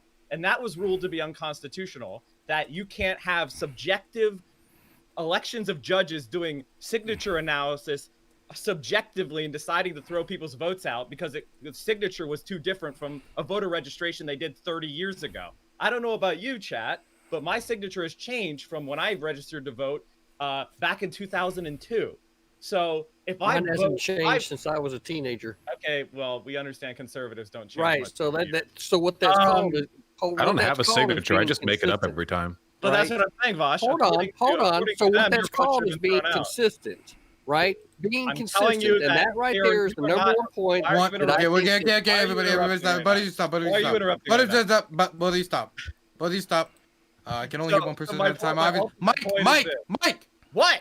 When I talk, you shut up. Okay, go ahead. What do you want? Number one rule. I started with that. Okay. We can only hear one person at a time, so let's not all talk over each other. Mike, finish, and then I'll throw it over to CTV. All right. So both cases he just brought up were adjudicated by the Pennsylvania Supreme Court, which is the ultimate arbiter of Pennsylvania law, and that's a long-standing legal principle. And he was factually wrong about both elements. It was they didn't want to have subjective interpretations of signatures throwing out people's legal ballots. And the other one was he was totally wrong about the postmarks. Why did they segregate those ballots? Yes, they segregated. Why did they segregate them at the Pennsylvania court's the ultimate arbiter? What's the segregation for? Because they wanted to ensure that there was an opportunity for a cure. So what kind of cure? What kind of cure would that be? Throwing the ballots out or not legal recourse. Okay, wait, Rob, you gotta let Mike finish. I would like, if you ask him a question, I'd like him to hear the rest of it. So basically the answer is they wanted to be super sure that the count was secure and that there would be no ballots that any conservative could, quote, question. And so those ballots have been set aside to ensure that Biden's lead is clear and objective and there's no basis for an objection. And you can get I think it's like 900 ballots statewide thrown out if you want, but it doesn't make up 100,000 ballots. Trump lost. Stop sniffing the copium and move on. Again, the reason those ballots were segregated was because they knew there were potential legal challenges to be taken to a higher court. So when your argument is it's damaging to not concede when there's no further legal avenues, the mere fact those ballots were said to be segregated was because the Pennsylvania court knew that the Supreme Court could rule on that. So you're just wrong when you say that there's not further legal recourse. There's a really big difference between a recount. Before we shift over, I told CTV that he would get a chance to respond. My apologies. Go ahead. No worries. I'll give it to you next, Vaush. Don't worry. All right, so Mike, I'm going to ask you this: when Hillary Clinton was going through her thing, and she's thought there needed to be stuff looked into, did you have any problem with that? First of all, she didn't. 4 years is a long time for a conservative brain, but I'll help you. She did not ask for a recount. It was the Green Party grifting.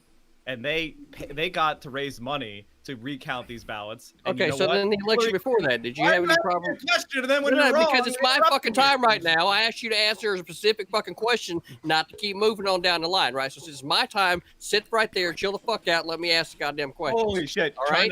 Now, that being said, Mike, did you have a problem with investigations happening in any election before that ever? Whenever there are valid, if there are questions, you just want the questions to be answered. Wait, right? CTV. If you ask him a question, I would like to hear his answer. He was trying to answer. I couldn't even hear him. All right, I will chill. I'm sorry, I didn't mean to get riled up, but conservatives do that to me sometimes because it's like talking to a wall. Hillary Clinton didn't do a recount, and in 2016, when the Green Party paid for one, Hillary Clinton's lawyers went there and said, we don't believe that there is a grounds for a recount. We believe that Donald Trump was the clear winner here. And the results were closer in many of the states than they are now. And So, okay, I don't know what I you're guess we'll talking take this about, all man. the way back to 2000 with Al Gore. Did you have a problem with them doing any Well, type of I looking think into? Al Gore- Do you have a real problem when people have questions of them being allowed to go through the investigative process to find out what the truth is, so that everybody's mind can be put at ease? Or are you only concerned about it whenever it's your candidate? Okay, right? I'll because if explain it that's to the you very case, simply. then you're suspect. And at that point, I can't take anything that you're saying past that serious, because you're only beholden to one party. You're not So, looking at the okay, entire before Vaush, that was directed at Mike, so I'm going to give Mike a chance to respond. I'll throw it All right, straight to a I'll promise. respond and then I'll throw it to Vaush. Very simply, even if all of your objection were granted, Trump still lost Pennsylvania. Hey, Vaush, there you go. Okay, I just want to say this really frustrates me when conservatives do this. Okay, what the conservatives will do is they'll throw literally like hundreds of completely bad faith or factually disproven arguments at the wall. None of them stick, and then when they're getting ready for another 100, you're like, "Hey, dude, chill out. Okay, you lost," and you're like. Well, 20 years ago in that incredibly close, historically close election in Florida, remember when you did that one recount? It's like, come on, man. The Republican Party and Donald Trump have been engaging in an insane amount of disinformation. We can count up piles of false claims like that. The old lady they brought on, remember, to say that when she tried to vote, her vote had already been cast, and it turns out that it had been cast by her and she was the one who attempted voter fraud. Or the claims with regards to the them shutting out like taco. People in my chat are spamming taco. Did something I think happen? it's the cat's name. I could Don't be worry wrong. about That's the cat's name. It's a beautiful cat. The fact of the matter is, like, we know what the result of this election was. There was no combination of legal avenues here that's going to change the outcome. If you want, you should investigate legitimate claims, but let's be real here, okay? Conservatives aren't. That's why all the most egregious claims they don't bring to court. They just keep it to Twitter. We know why they do that. And it's because these claims do not withstand legal scrutiny. So they keep it on social media. If your goal is to investigate the truth, that is fine. Let the courts take as long as they want to sorting out these claims, acknowledging, however, the fact that Biden won, and there's no combination of legal outcomes that'll change that, unless you find some extraordinarily, magically stupid shit that nobody else has managed to find in one of the most scrutinized elections in all of history. Or if you want to keep it to social media and just get a bunch of retweets and likes angrily accosting Democrats of, silently assassinating Republicans on their way to the post office to mail in their ballots or whatever, then do that. But let's stop pretending that there was an equal level of good faith being held here between both sides of this equation, okay? As far as I'm concerned, if the RNC supported even one easily disprovable claim, that, as far as I'm concerned, that's evidence to not take them seriously anymore. But they've done this dozens of times. So I don't know, like, what's the end game here? We disprove all this crap, then you come up with another 100 people who say they overheard people claiming that they were going to engage in voter fraud. When does this end? Okay, so I see there's two hands raised right now, but before we are getting towards the period we're gonna have to start wrapping up. So I'm gonna ask you both. I'm just gonna ask you both if your these things you want to say, could they be part of your ending statement? Would that be possible? I could do that withhold if- all comments to my ending statement. I could do that if necessary. Okay, everybody. Okay, so he just walked away, but you fools, all of you are fools, because this man has been quiet the whole time, powering up, listening, absorbing your information, getting ready for a response. You're all gonna be blown out by this ANCAP. Okay, you're all gonna be blown away because this man's he's been charging up. I'm ready for whatever he's gonna say. Let's use name. Do you want some? You haven't talked at all, so I'll give you some time now if you want to, or do you just want it for your ending statement? Well, now that you hyped me up, I guess I have to say something. I mean, isn't democracy wonderful, right? Like, there's just not much to say. Like, if you had you need evidence, and some guy who can't keep a story straight is not evidence. There's lots of reasons to be skeptical about the American electoral system, but you need a smoking gun. All I can say is really, it would be good if you didn't leave the electoral process up to each individual state. I understand the value of giving a lot of autonomy to states, but the election process is probably something handled, in federally and in a universal, uniform way, you'd have much less potential for these kinds of controversies. I mean, you wouldn't be none, but this would happen much less often. That's all I can say. Okay, so we're going to go into ending statements. We have about 15 minutes of time allocated for ending statements. So, but we also have about 8 guests. So do try to keep your ending statement kind of reserved to about a minute 30. If you go too far over, it's going to start chipping into other people's time. So I'm going to start this time in the bottom right, because he doesn't like going last. Endernax, I'm going to start with you. Does my microphone work this time? It sounds wonderful. Much better. It sounds wonderful. You got to do ASMR for me later, okay, baby? I mean, All right. Yeah. Listen. There was no election fraud that we know of. Yeah. Cool. Great. I'm glad you all had fun. Points for brevity. Next is going to be CTV. I myself personally haven't seen it. That being said, there are people out there that believe that they have. So, since I'm all for people's rights and them being able to make sure that they can put their mind at ease, let them do those investigations to their heart's content until everybody's happy and we know the truth. Beyond that, all you would really be trying to do is to suppress people or control them in such a way. We need to do that within the system of government in which we all agree to live under. And so long as that is what is going on, we should all be encouraging participation in the system. Thank you. Okay, next I'm going to throw it over to Central Committee. Every single anecdote you've heard about voter fraud has been so thoroughly debunked, it's embarrassing that we have to do it. Donald Trump lost this election in historic fashion with the number of votes cast for his opponent, breaking all previous candidates. In Pennsylvania in particular, there is absolutely no chance, even if all of Donald Trump's charges are approved, outside of throwing out all mail-in ballots, that he could ever reverse this election. Donald Trump has been defeated. That's that, and it ain't even close. Okay, next I'm going to be throwing it over to last username. Sometimes the truth is kind of boring. Sorry, don't know what I can do. Okay, next is going to be Denims.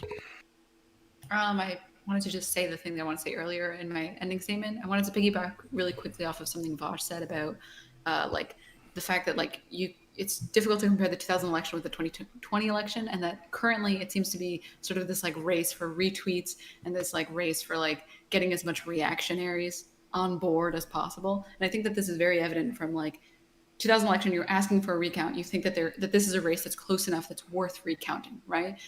Versus, Donald Trump getting on and being like, if you count the legal votes, I win easily. If you count the illegal votes, then I don't win. Like you're telling people, hey, don't trust our system. This is fraud, and then let's recount it. You know what I mean? Like it's a completely different thing. It's not even close to comparable.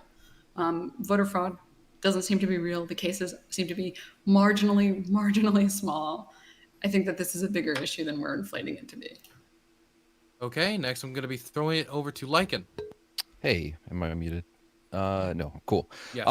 Yeah. So, in the end, the last thing I want to say is, again, I think that real harm is being done by people propagating this, and I wish I saw more and more people calling that out rather than engaging with trying to debunk things. I would really like to see a lot of pressure put on pundits to not use their platform so irresponsibly. I do want to say one thing real quick, just because it was brought up. Like, I know it was a whataboutism, but the 2016 thing, there was an actual concern. Like, leading up to the election, the intelligence community was tracking Russian interference. Russia did interfere. Now, whether or not it actually had a measurable impact is something that's pretty decently debated. Whether or not we will ever know the impact is uncertain. But there were thematic similarities between the Russian disinformation campaigns on social media and the reasons cited for Hillary Clinton losing. So it was a significant thing of concern, and it's something that in the future could be a big pain in the ass. But at the end of the day, it's not comparable to what's happening right now, and it's not a grounds for this baseless legal battle that is going to be something we feel for years to come, and I don't look forward to that. Okay, next I'm going to throw it over to Vaush. Yeah, I mean, again, even if Donald Trump was right about every single, no, I'm sorry, even if Donald Trump was right about every current claim they're pursuing, it wouldn't change the fact that he was violently dishonest the entire electoral process, from prematurely declaring victory to blowing up scandals that weren't really scandals to just lying about election results. What's terrifying is that this is causing an actual schism in the Republican Party.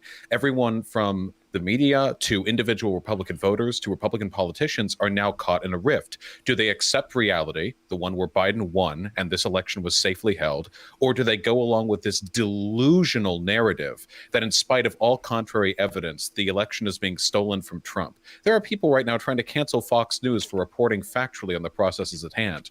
We have done irreparable damage to our ability to have civil conversations, to have democratic conversations in the future through what? Because you have a couple of concerns that some tweet threads and that haven't been disproven yet, because there are some errant criticisms amongst the hundreds that have been debunked that haven't yet been debunked. We have paid a steep price for no gain, and that's disappointing. At the end of the day, I mean, if we have problems with the outcomes of elections, I would much rather we live in reality and discuss things like corporate compliance or manufactured consent or, the actual systems. Yes, voter suppression, actual systems by which election results are illegitimate, not these delusional fantasies where people can continue living in MAGA land for another 4 years. Let's focus our concerns on where the problems actually exist. Okay, before I go over to Rob, I have an important question. CTV, what is that cat's name? Chief. Chief? Love him. Okay, now I'm going to throw it over to Rob. Thank you. What I was going to say before my end statement, just to Vaush's claim that I was bringing up Bush v. Gore, that was in direct response to Vaush claiming that for 200 years we haven't had anyone that was unwilling to concede. Well, it happened. Of course, they say the circumstances were different. It was okay when Gore did it. So that was the only point there. Look, the point is that there are other instances of fraud that we didn't get to. We could talk on this subject for hours. There was the fact that there was a legitimate court case where a court had to rule that Philadelphia had to allow poll workers that were Republican within 6 feet because they weren't being allowed within 6 feet. A judge had to rule on that. We have this case of they stopped counting ballots in all of these cities, Democrat cities, at the same time. Explanations they gave ran the gambit. One of them in Atlanta was that a water pipe burst. There is no evidence of that through Freedom of Information Act requests. There are other anomalies that come up. There are 111 people that signed affidavits claiming that they saw evidence of voter fraud and things like that. I don't know if those are true. We'll have to see what they say in a court case. And Vaush is factually wrong when he talks about even if everything Trump said, it wouldn't be enough votes. One of the allegations is the voting systems themselves have glitches, or they were from Dominion voting systems that were switching ballots that could have been hundreds of thousands. Again, would you like to interrupt again, Central Committee? It seems to be something you're quite good at. Sorry, I thought I was good. I was just laughing to myself. Right, I know that. Well, hey, you have to laugh at yourself. No one else laughs at you, so. Yeah, there was all kinds of things like that. So there are allegations out there. Now we'll see if they bear out or not. Again, no one touched the fact that even if we say that there was no actual vote oh, by the way, we see legitimately dead people cast votes and things like that. We know that people got ballots that shouldn't have got the ballots. But even if all of it's true and there is no fraud, again, what no one talks about is the fact that the mainstream media, tech companies, the intel agencies, and the Democratic Party have all aligned means that we'll never see a true populist president, even a progressive one like a Jill Stein or something like that. So they're cutting off their nose to spite their face. In regards to this kind of cheer for, oh, we're causing irreparable damage. Funny to hear people on the side that said Russia, Russia, Russia for 4 years, claiming that Russia stole the election based on paid for disinformation that was opposition research by the Democratic Party. It's funny to now hear them say, you have to accept the results of the election. How about this? What if Trump concedes and then spies on Biden for 4 years? Would that be acceptable? Would that be magnanimous? Would people be okay with that outcome? I think not. So Hillary the idea Clinton isn't in this and real quick, real quick, Sorry. just to finish up here with my point. They talk about it. One second, Rob. I'll let you give like 10 more seconds on that because you've spoken longer than everybody. But I just want to make clear from now on during the segments. Hot tip: the warnings are gone. Just have your mic muted during other segment. It makes it a lot easier. You can laugh all you want with your mic off, but I just want to make sure everybody has some allotted amount of time to make an ending statement. Okay, you got 10 seconds, Rob. Yeah, and it's funny that we're talking about real damage being done. I don't see Trump supporters burning things down like after the 2016 election. So the calls to come together from the people that were defending the side saying Russia, Russia, Russia and burning things down seem disingenuous. Okay. That is the first topic. Let's say you heard something from somebody that you're like, I feel like it's kind of weird. I can't get to respond to that. Don't worry. During your intro to the next topic, if you want to use your time, to also counter something said during this ending topic, you can. But after that, you cannot talk about it whatsoever. I don't want to drag every conversation into the next one and not make it about what we're supposed to be talking about. Okay, so is that clear?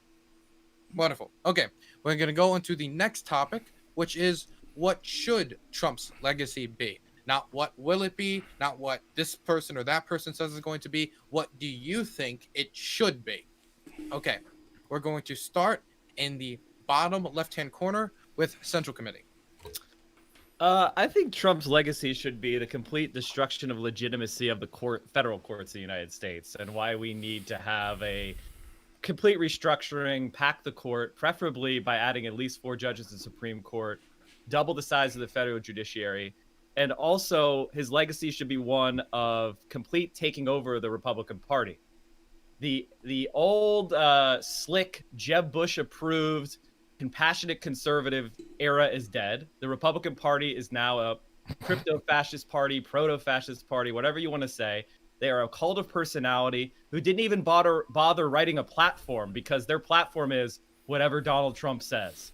And that is what his legacy should be: the destruction of the Republican Party and the undermining of all legitimacy of the federal judiciary. So those are the things that I think all of us should take a look at.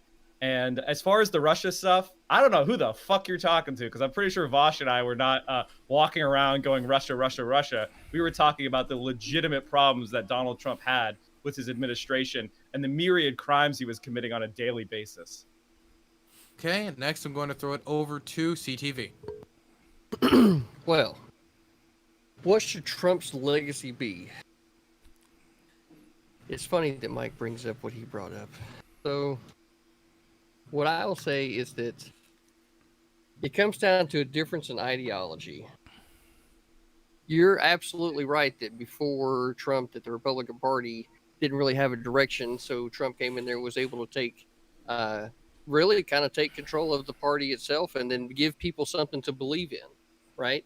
What we've seen over the years is that there's any type of conservative thought, and I'll just pick out one issue in the way of gun rights, that as soon as you're willing to concede any kind of ground, then there becomes even more reasonable restrictions further down the road, i.e., you let the door in for a background check.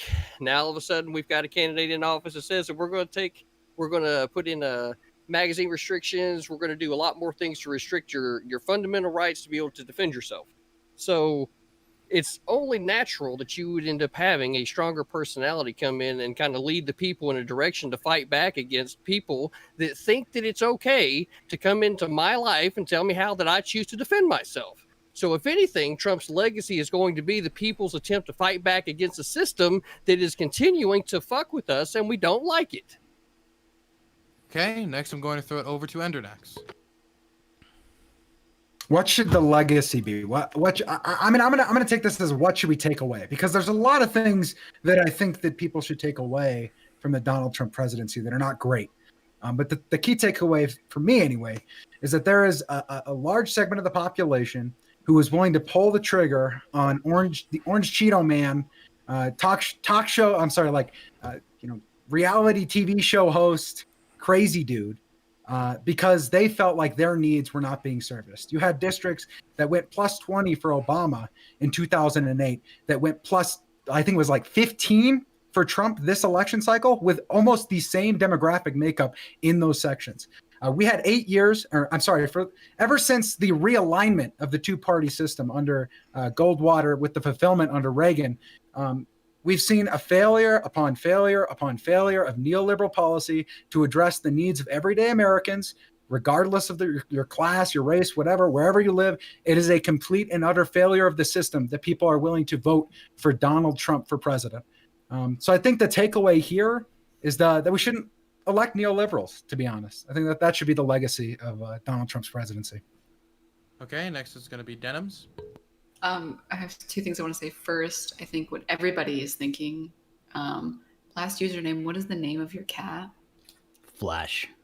Okay, thank you so much. Now I can focus on the political stuff. Thank you. And then the second thing I want to say, maybe I'm high on hopium, okay? Maybe I'm not based. Maybe I'm not live enough or whatever. I genuinely think that we should look at the Trump presidency as oh, how did we fail Americans so badly that we got Trump elected by by the narrowest of margins, like 70 million people this election voted for Trump. This should be a case study of what the fuck are we doing wrong that we can't even reach the group of people that we're trying to reach. The Democrats are trying to reach people who are like working class Americans who are suffering under capitalism. And we're failing to reach these people, horribly so. Like, there are people who are living under the poverty line, but just because they live in middle America, they don't trust the Democrats at all. Like, clearly there is some obvious failing on the Democratic Party side, and we need to address it more so than the fact that, like, Trump is a racist or Trump is a sexist or any of these other things. So that's basically my statement. Okay, next I'm going to throw it over to Catman, last username. Yeah, I think that Trump's legacy should be a complete disillusionment with the sort of narrative of democracy. I mean, the idea that, I mean, you'd think that regardless of what happened in 2020, in the 2020 election, it would be something decisive, something, something overwhelmingly, significant. But at the end, it was just another, election that was split right down the middle, right? Half of America voted for Trump, half didn't. It's like every single time, which is not what you would expect in a system where people are, voting based on their evaluations of what this candidate did and what kind of person they are. You think they'd have, there would be some kind of major shift in people's feelings about the president after his first term, given everything that's happened, given the enormous, all of the crazy things that Trump's done and said. And yet at the end of the day, it's pretty much the same result that we've had every single time. So it kind of makes you wonder, like, what exactly, how are people voting? Like, what do they even care? Like, are they just, is this just half, like, what? It's something about the system is not working the way we think. It's not, people are not voting based on their feelings, on their principles. It's just somehow the system manages to split them right down the middle every time. And that's very mysterious. I think that really demands an explanation. So I think the legacy should be just making people ask, what is really going on here? How does this work? Okay, next we're going to throw it over to Lichen. I don't think I have anything super profound to say about this. So I want to step back a little bit and go with the Russia thing. The reality is they interfered. It was measured, tracked by the intelligence community. They had an impact on our discourse. They spread misinformation, disinformation. They hacked the DNC campaign and strategically released those emails. And then, they affected us. They did. Whether or not they affected whether or not Trump won, the narrative from the Democrats wasn't that it was an attempt to delegitimize Trump. I was a Republican back then, by the way, and was really annoyed with the reaction to people reacting to Trump's winning. The narrative, and I say this as Republican at the time, was Russia was involved. That's fucking insane. They had an impact, and we need to talk about it and make sure that this shit doesn't happen again. As far as Trump's legacy, I don't think it's going to be fully fleshed out for another 20 years like most presidents' legacies and their impacts are. But I think Trumpism is going to be studied in government schools. And it kind of just echoed Denham in last year's name. 70 million people still voted for Trump, despite the fact that lies started day one with the number of people at his inauguration and got worse and worse and worse every month of his presidency in the face of horrible actions, in the face of racism, sexism, homophobia, explicit and implicit. This man was able to do a lot of damage, and yet people still voted for him. And I don't think those are bad people. I don't think that it's both sides are good people on both sides. I think that those 70 million, they're not racist. They're not sexist. They're not homophobes outright. There's something there, and we need to figure out what's wrong with our messaging, what's wrong with connecting with them, because this isn't going away, and we have a midterm gonna hit us real fast. That's all. Okay, next I'm going to throw it over to Vaush. Yeah, first of all, just to cap off a final point, I just want to say it's funny when Trump supporters say, oh, well, at least we're not burning things down when we lose. Because, first of all, hate crime spiked after 2016. Second of all, right-wing terrorism has been on the rise over the past 4 years. And third of all, the kinds of Trump supporters who are inclined to commit violence on his behalf probably don't think he's lost yet. Guarantee you there's going to be another spike on Inauguration Day. Would bet anything on it. Anyway, with regards to the legacy of Donald Trump, I mean, the ideal legacy would be that he is the last Republican president. I think that at this point, the Republican Party is an anti-democratic agency that has no place in a functioning civil society. It's simply a matter of if we want democracy to survive, we cannot allow anti-democrats to run or to be able to participate freely. I would gladly, if I could, just disenfranchise the Republican Party. But I can't do that, and none of us can do that. So what I would instead see to do is to convince Republican voters, who are in many cases the greatest victims of Republican policy, that they are wrong. I think that Trump's presidency should be, in hindsight, a hallmark of the failure of the Republican Party. He was a failure in every conceivable way. He messed up the coronavirus pandemic on a global scale. All he did was handed a functional economy from Obama and then slowed its growth through poor tariff usage, ended up hurting our local economy, and then trashed it all with his poor COVID performance. He withheld and withdrew civil rights. He attacked the media. He withdrew First Amendment protections. He did everything in his power to make this country an objectively worse place for the people who live inside of it, including the people who voted for him. This is a product of manufactured consent. This is a product of people being taught to focus on issues which don't affect their lives, trans bathroom bills, Antifa burning down cities, rather than focusing on things which actually affect their lives. The quality of our infrastructure, of our healthcare, of our education, the quality of our retirement, the quality of our upbringing. These are the things that actually affect people's lives. And if you actually measure the success of a presidency by those characteristics, Trump is easily bottom tier. Biden is better, but we can do much better. Much, much, much better than Biden. And that's what I want to show America. Okay, next we're going to throw it over to Rob Noor. I think the legacy of Trump will be one of the reason that I voted for him, which was not because he's playing 4D chess. I never believed that. I think he's a smart man, but I don't think he's some overarching genius playing 4D chess.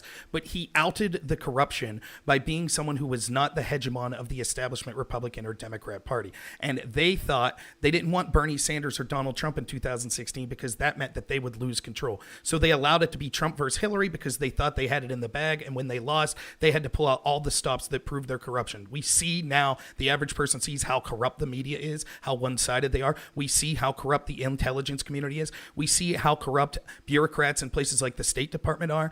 Even this whistleblower, or this anonymous person that wrote, said there was probably only 4 people around Trump that had his back. A story broke today showing that the generals admitted that they were lying to Trump about how many troops were in Syria because the warmongers that are now supporting Biden actually won us in these forever wars, and so they had to lie to Trump so that he couldn't pull our troops home. So this was all happening, and we see the corruption around thanks to the election of Donald Trump. However, Trump failed, and that he did not hold those engaged in this coup and this corruption accountable. The proper people did not face legal recourse. Another thing that happened was we see the radical nature has come out of the left, and simultaneously how we have people that think they're anti-establishment on the left. They're now out there rioting or holding protest demonstrations sponsored by Nike, sponsored by Amazon. They are now all in with the corporatist. The propaganda has been so effective that people that would progressives and wanted Bernie Sanders elected a 47-year-old veteran of Washington that is the quintessential insider that will screw over the American people just like he has for 47 years. The Democrats are the party of corporate America. They are the party of censorship. They are the party of tech. They are the party of the CIA. They used to be against those things. The Democratic Party is now the party of forever war, putting neocons and neolibs around Joe Biden. He has 41 lobbyists that are now in his administration. They could have stood up and said, hey, we don't like Donald Trump, but we're against the corruption we see from the intel community. We're against the fact that our media are now just propagandists that are going after him and not telling the truth. But they didn't. They embraced it because Orange Man bad. And now we have set a precedent that we won't see another populist president for the next 30 years. That will be the legacy of Donald Trump.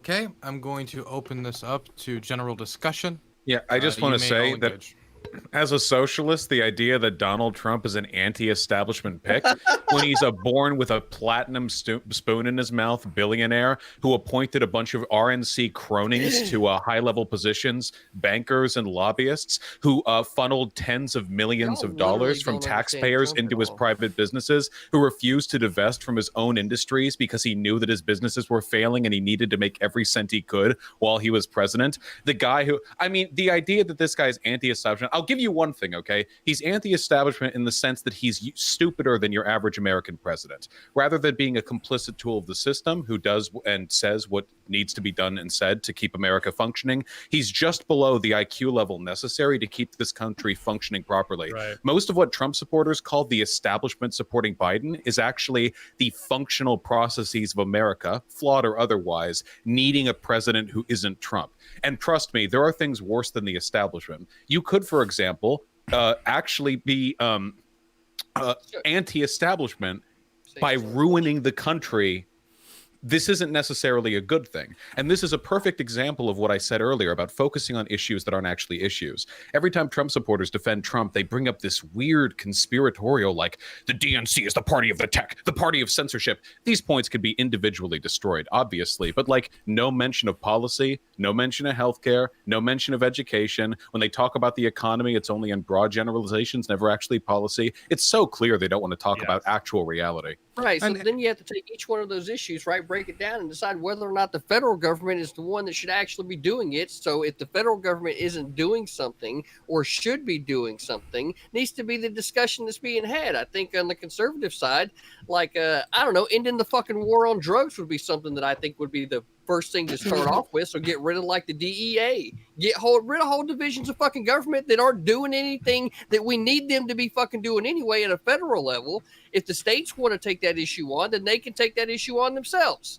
Right? Well, sure, but Democrats are way more likely to do that. I wish Trump would have come out and said that he wanted to dismantle the DEA and end the war on drugs. He didn't, though. Instead, he let the DEA run amok like every president has done for the last 50 fucking years. So I don't like, what am I supposed to do? Listen, Trump's rhetoric was populist. It was, haha, look at all these politicians. I bought and paid for them because I'm part of the billionaire class. And listen, I know the system's corrupt because I participated in the corrupt system. It doesn't, listen, okay, but how does it go from I participated in the corrupt system, I bought all these politicians, to I'm going to be the standard bearer of non-corruption when Trump got into office and immediately legislated like he was fucking Reagan. He put the fucking rich people in positions of power and made sure the status quo stayed the way it was. If he was really draining the fucking swamp, he would have fucking canned Mitch McConnell the second he got in, but he didn't do that. He worked with Mitch McConnell. So how is he populist? How?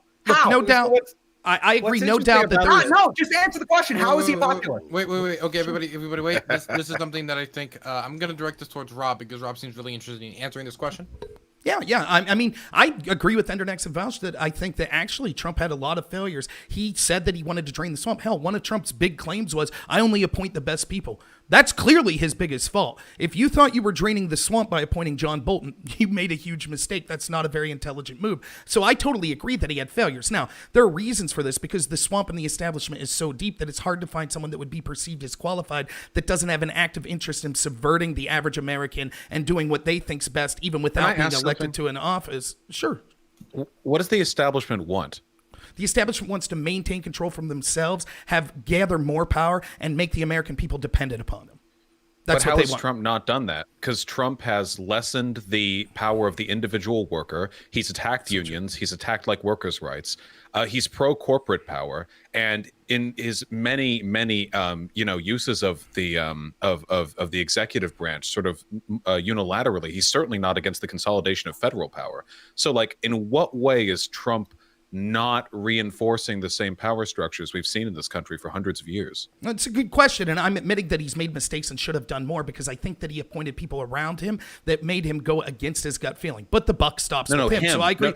No, but right, I'm getting there. The buck stops with him. That's absolutely true. Now, I think a lot of what we talk about deregulation, decreased taxes, I think actually did help the average American person. We could have debates on those specific policies. But the real benefit of Trump wasn't that he was going to actually do all these policies. Every issue that we'll talk about and every policy that we could talk about in this panel, which we should have as many discussions on policies as you want, none of them matter if your vote doesn't really matter. If you're controlled by unelected bureaucrats that actually control this country, whether they be oligarchs, people people in the intel community, people in the State Department. Chuck Schumer told us before Trump was even sworn in that Trump could not criticize the intel communities and suggest pulling back from these regime change wars because, quote, they would find 6 ways from Sunday of getting back at him. We know they illegally spied on him. We know that they went after him his entire administration. Now, this is something that even if you despise Trump and think that the positions that he was advocating for were bad, you could have fought back against this establishment. The idea that this establishment, surveillance state. The idea that this establishment is somehow necessary to get us to a state of normalcy is absurd, and it actually shows the failure on people that would consider themselves progressives or socialists, because you are actually embracing the biggest enemy out there, those in the deep state that seek to control all of us and disenfranchise Trump all the isn't voters. the enemy of any of those Vaush, systems. You're Wait, respond and then miss. Then, yeah, okay. Sorry, start it again. Wait, I think Denham's had her hand up for a really long time, so I just want to say after, But anyway, like every system, like, hold on.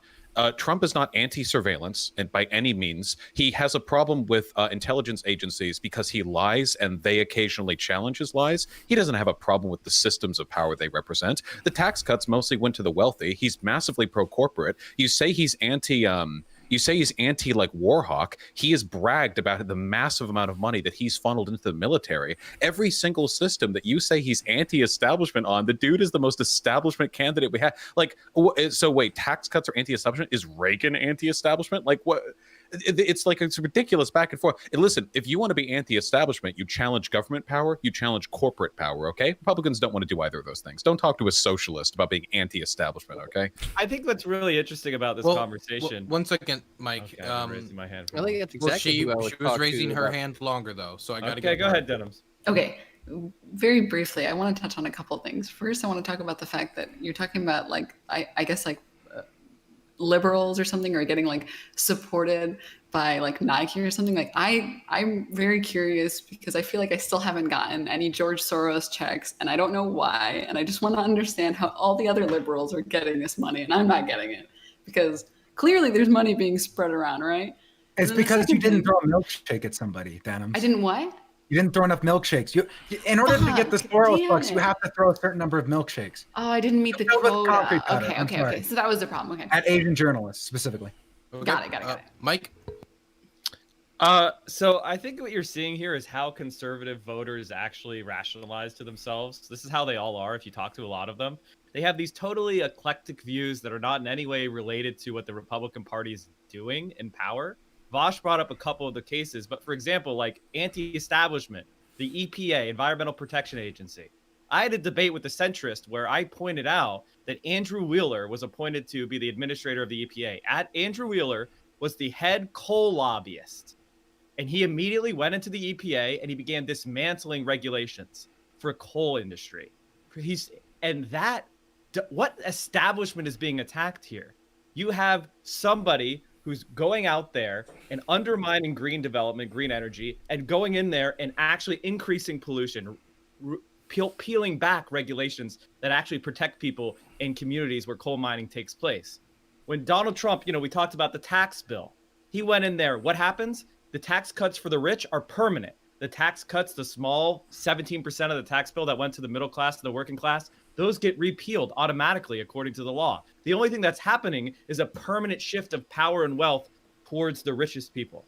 And you go from issue to issue to issue. The judges that Trump pointed on, put on the Supreme Court and put onto the circuit courts, to put into the federal judiciary, they came directly from the Federalist Society, a Republican establishment organ that's been operating for decades. Every single issue you go down the line, Donald Trump is literally the Republican establishment's wet dream. And Mitch McConnell was the one who dictated policy. He was a fucking loser and a mouthpiece, and maybe something that's more appealing to conservative voters. But all he did was reinforce and rebuild the establishment power in this country. Right. CTV, you want to say something after? It's going to go to Rob. I see his hand raised. Yeah, I mean, look, Mike, I can't imagine why. I don't know. I'm going to pick a state here since we were talking about coal miners, right? West Virginia, right? I can't imagine any reason why representatives from West Virginia would want to be able to laxen restrictions on coal production so that the people that live in those areas can go back to being able to get to have a job and have an income, right? I can't imagine why they would want to do that. Now, while you would say that you are serving the greater good and the EPA and those restrictions, right? who do you really care about? You would argue and say, well, I care about the entire world, and that's why we just need to stop doing this. So fuck the people that are there that this entire industry has been funding these people's way of lives for generations. Right? CTV. Do you know Okay, that in parts of West Virginia, the life expectancy is literally 60 years old because people are dying of cancer and like black lung, and like these coal companies, if you're going to tell me that deregulating coal companies, which have actively worked to make workers' lives shittier and to kill them and not provide them health care for the shit that they're like, that's actually affecting them. That's fighting the establishment. Fighting the establishment. What I'm literally saying, those industries, really? This is literally right. This is what I'm literally saying. Wait, Endernax, and you asked the question. You got to let him respond. Right. So what I'm literally saying here is that these people want to work in this industry. This is what they've been doing, right? So just because you want to come in and play Papa and tell them whether or not they can do what they say that they want to do and they're committed to doing is really neither here nor there, right? You're not their daddy. That's what they want to be able to do. So the only other thing that you can do is argue the environment.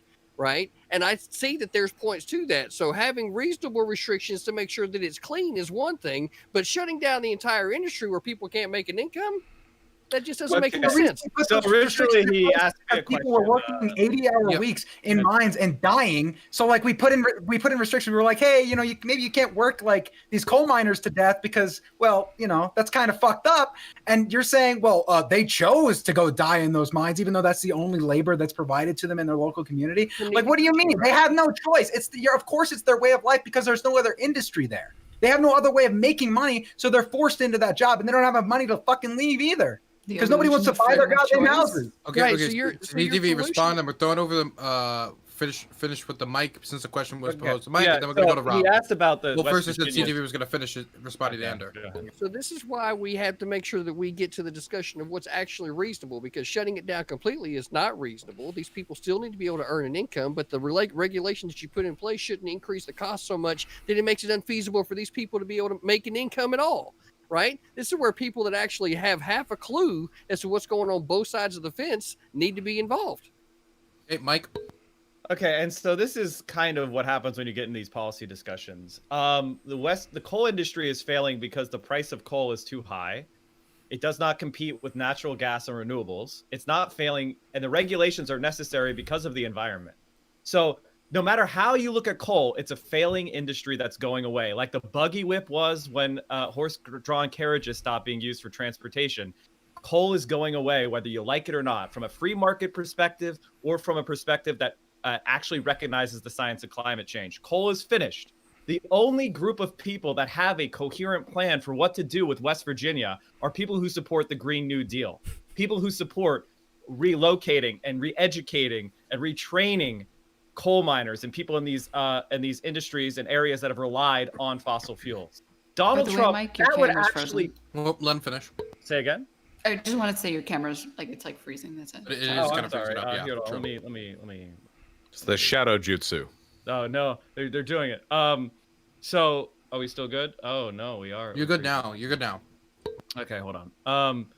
So what I'm trying to say is that the Green New Deal, those are the people that are actually relevant. Donald Trump goes and makes empty promises to coal miners to get their votes and then laughs at them. It was only Bernie Sanders who was pushing the United Mine Workers Union was pushing for a bailout of their black lung fund because all those coal companies are going bankrupt and all their investors are escaping with gold parachutes and their riches, and the coal miners are left in the lurch because the companies are no longer there to pay for the medical care they need for digging up coal. Only Bernie Sanders was there actually supporting coal miners. So if you really cared about being an anti-establishment person who wants to see the people of West Virginia thrive, you'd be supporting Bernie Sanders. You would not be supporting a known proving liar, huckster, failure who did nothing for the people of West Virginia. Okay, Rob.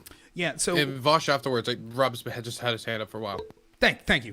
Yeah, so it's a good conversation. And I agree. There are certain regulations that we need more. We'll talk about this more, I assume, in the next topic about energy and what we could do with climate change and things like that. But again, the fundamental misunderstanding here is in the effort, it's not exactly that Trump's specific policies were always geared towards fighting the establishment. The mere fact that Trump was elected meant that he was a potential outsider that forced the establishment to come out against him both barrels. It was a unique opportunity for people on the right and the left to say, look at at this blatant corruption we see from groups such as the FBI. Look at the blatant corruption we see from groups like the media. Look at blatant corruption we see from never-Trumpers in the establishment Republican Party and the establishment Democratic Party. Instead, it co-opted people on the left that I thought would be my allies in fighting this corruption by supporting someone like Joe Biden, by supporting the corrupt FBI, by supporting the corrupt CIA, the same people that lied us into the Iraq War. I now have friends that marched with me on the left in 2004, 2005 that were against the Iraq War and Afghanistan War that are now telling me that I changed because I want to bring troops home from Afghanistan. And I'm racist and xenophobic like Trump for wanting those troops to return home.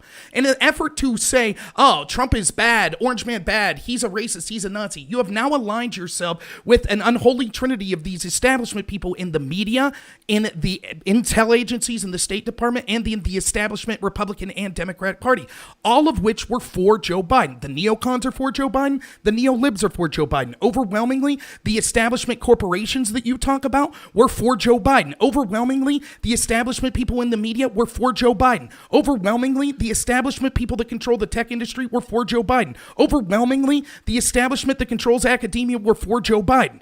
These people will take away the voice of the average people like they've been doing for the past 50 years. And to think that you're involved in some sort of... the voice for the average person. To think that you're somehow involved in some revolution by supporting a 47-year-old veteran supported by every institutional power in this country is laughable. Okay, Vaush, you were next. Couple points. First of all, nobody thinks they're a revolutionary for get Joe Biden elected. That's a straw man. Second of all, once again, you can't actually name a way in which Donald Trump is anti-establishment. He doesn't support any anti-establishment policies. What you think anti-establishment means is when people in power don't like you. The reason they don't like Trump is because he's an idiot and a terrible leader. That's why. Pulling out troops from Afghanistan. He's not anti-military industrial complex. He's not anti-corporate power. He's not anti-federal power. He's not any anti-actual power. He's just an idiot. If there was a sentient piece of shit that was elected to the executive branch and everyone disliked him for it, you would say that piece of shit was an anti-establishment candidate, okay? I'm sorry, being disliked doesn't mean you're a champion of the people, okay? Joe Biden is unironically more anti-establishment than Trump because at the very least, he's going to support people's right to get easier access to education. He's more likely to support workers' rights like a higher minimum wage, and he's more likely to transition us out of the just disgusting, degenerately entrenched oil and coal lobbies.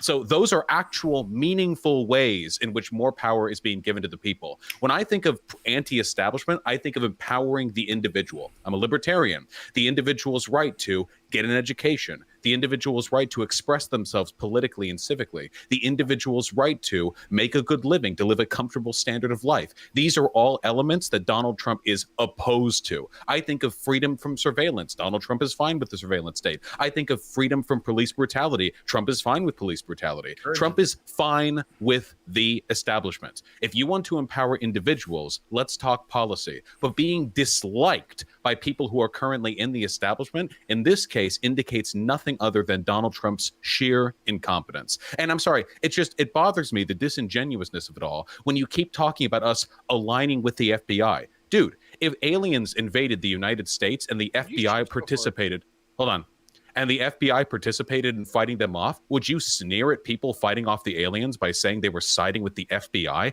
This isn't how you decide what policies or what institutions are good. You take a look at what they do, point by point, policy by policy, outcome by outcome. You don't go, oh, well, you aligned with this person in this respect, so you think you're a revolutionary by agreeing with the CIA. Well, if the CIA and the FBI are correct in alleging that something bad has gone on, and they often aren't, I mean, again, I'm a leftist, I'm not exactly an ally of these institutions, then I would criticize them for that based on their own merits. But this blanket, this completely derisive, this fallacious approach to politics does nothing but cover up for Trump's failures. It's simping. Plain and simple. Can I be a doomer for a second? Give me a second. Give me a second because because there's a bunch of people who have raised their hand and people who want to respond. So I need to create some order on who's going. Okay, another hand just raised. Okay, so next was Lichen. Lichen had their hand raised for a while, and then after Lichen goes, I want Rob Nor to be able, or maybe I probably should let Rob Nor respond first. Okay, sure. Okay, Lichen, Denims, Rob, and then Ender, and then last username. That's the pattern. We're going around the room. So me? Sure. Yes. Normal America, tell me, guy, do you have sand within your eye? Because Donald Trump is corrupt as fuck with business connections he refused to give up. Give examples, show your hand. What establishment is more corrupt than this man? Thanks. Can we get a full Adams. song? Can we get a Thank full you. song? Wow. I feel like I just got Wow. teased, right? Wow. Lichen, look, teasing is not allowed. If you're going Wow. to start, you better finish it. All right. Okay. Yeah, we need at least 3 minutes. That's not Yeah. acceptable. That was fun. And next is Denims. Okay. Wait, no, hold on. Wait. I know that was memes, but that was a legit question. Like Donald Oh, Trump was okay.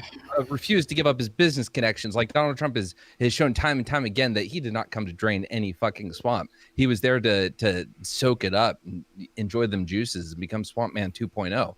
So no, I want to know what establishment it was more corrupt than this man's operations for the last 4 years.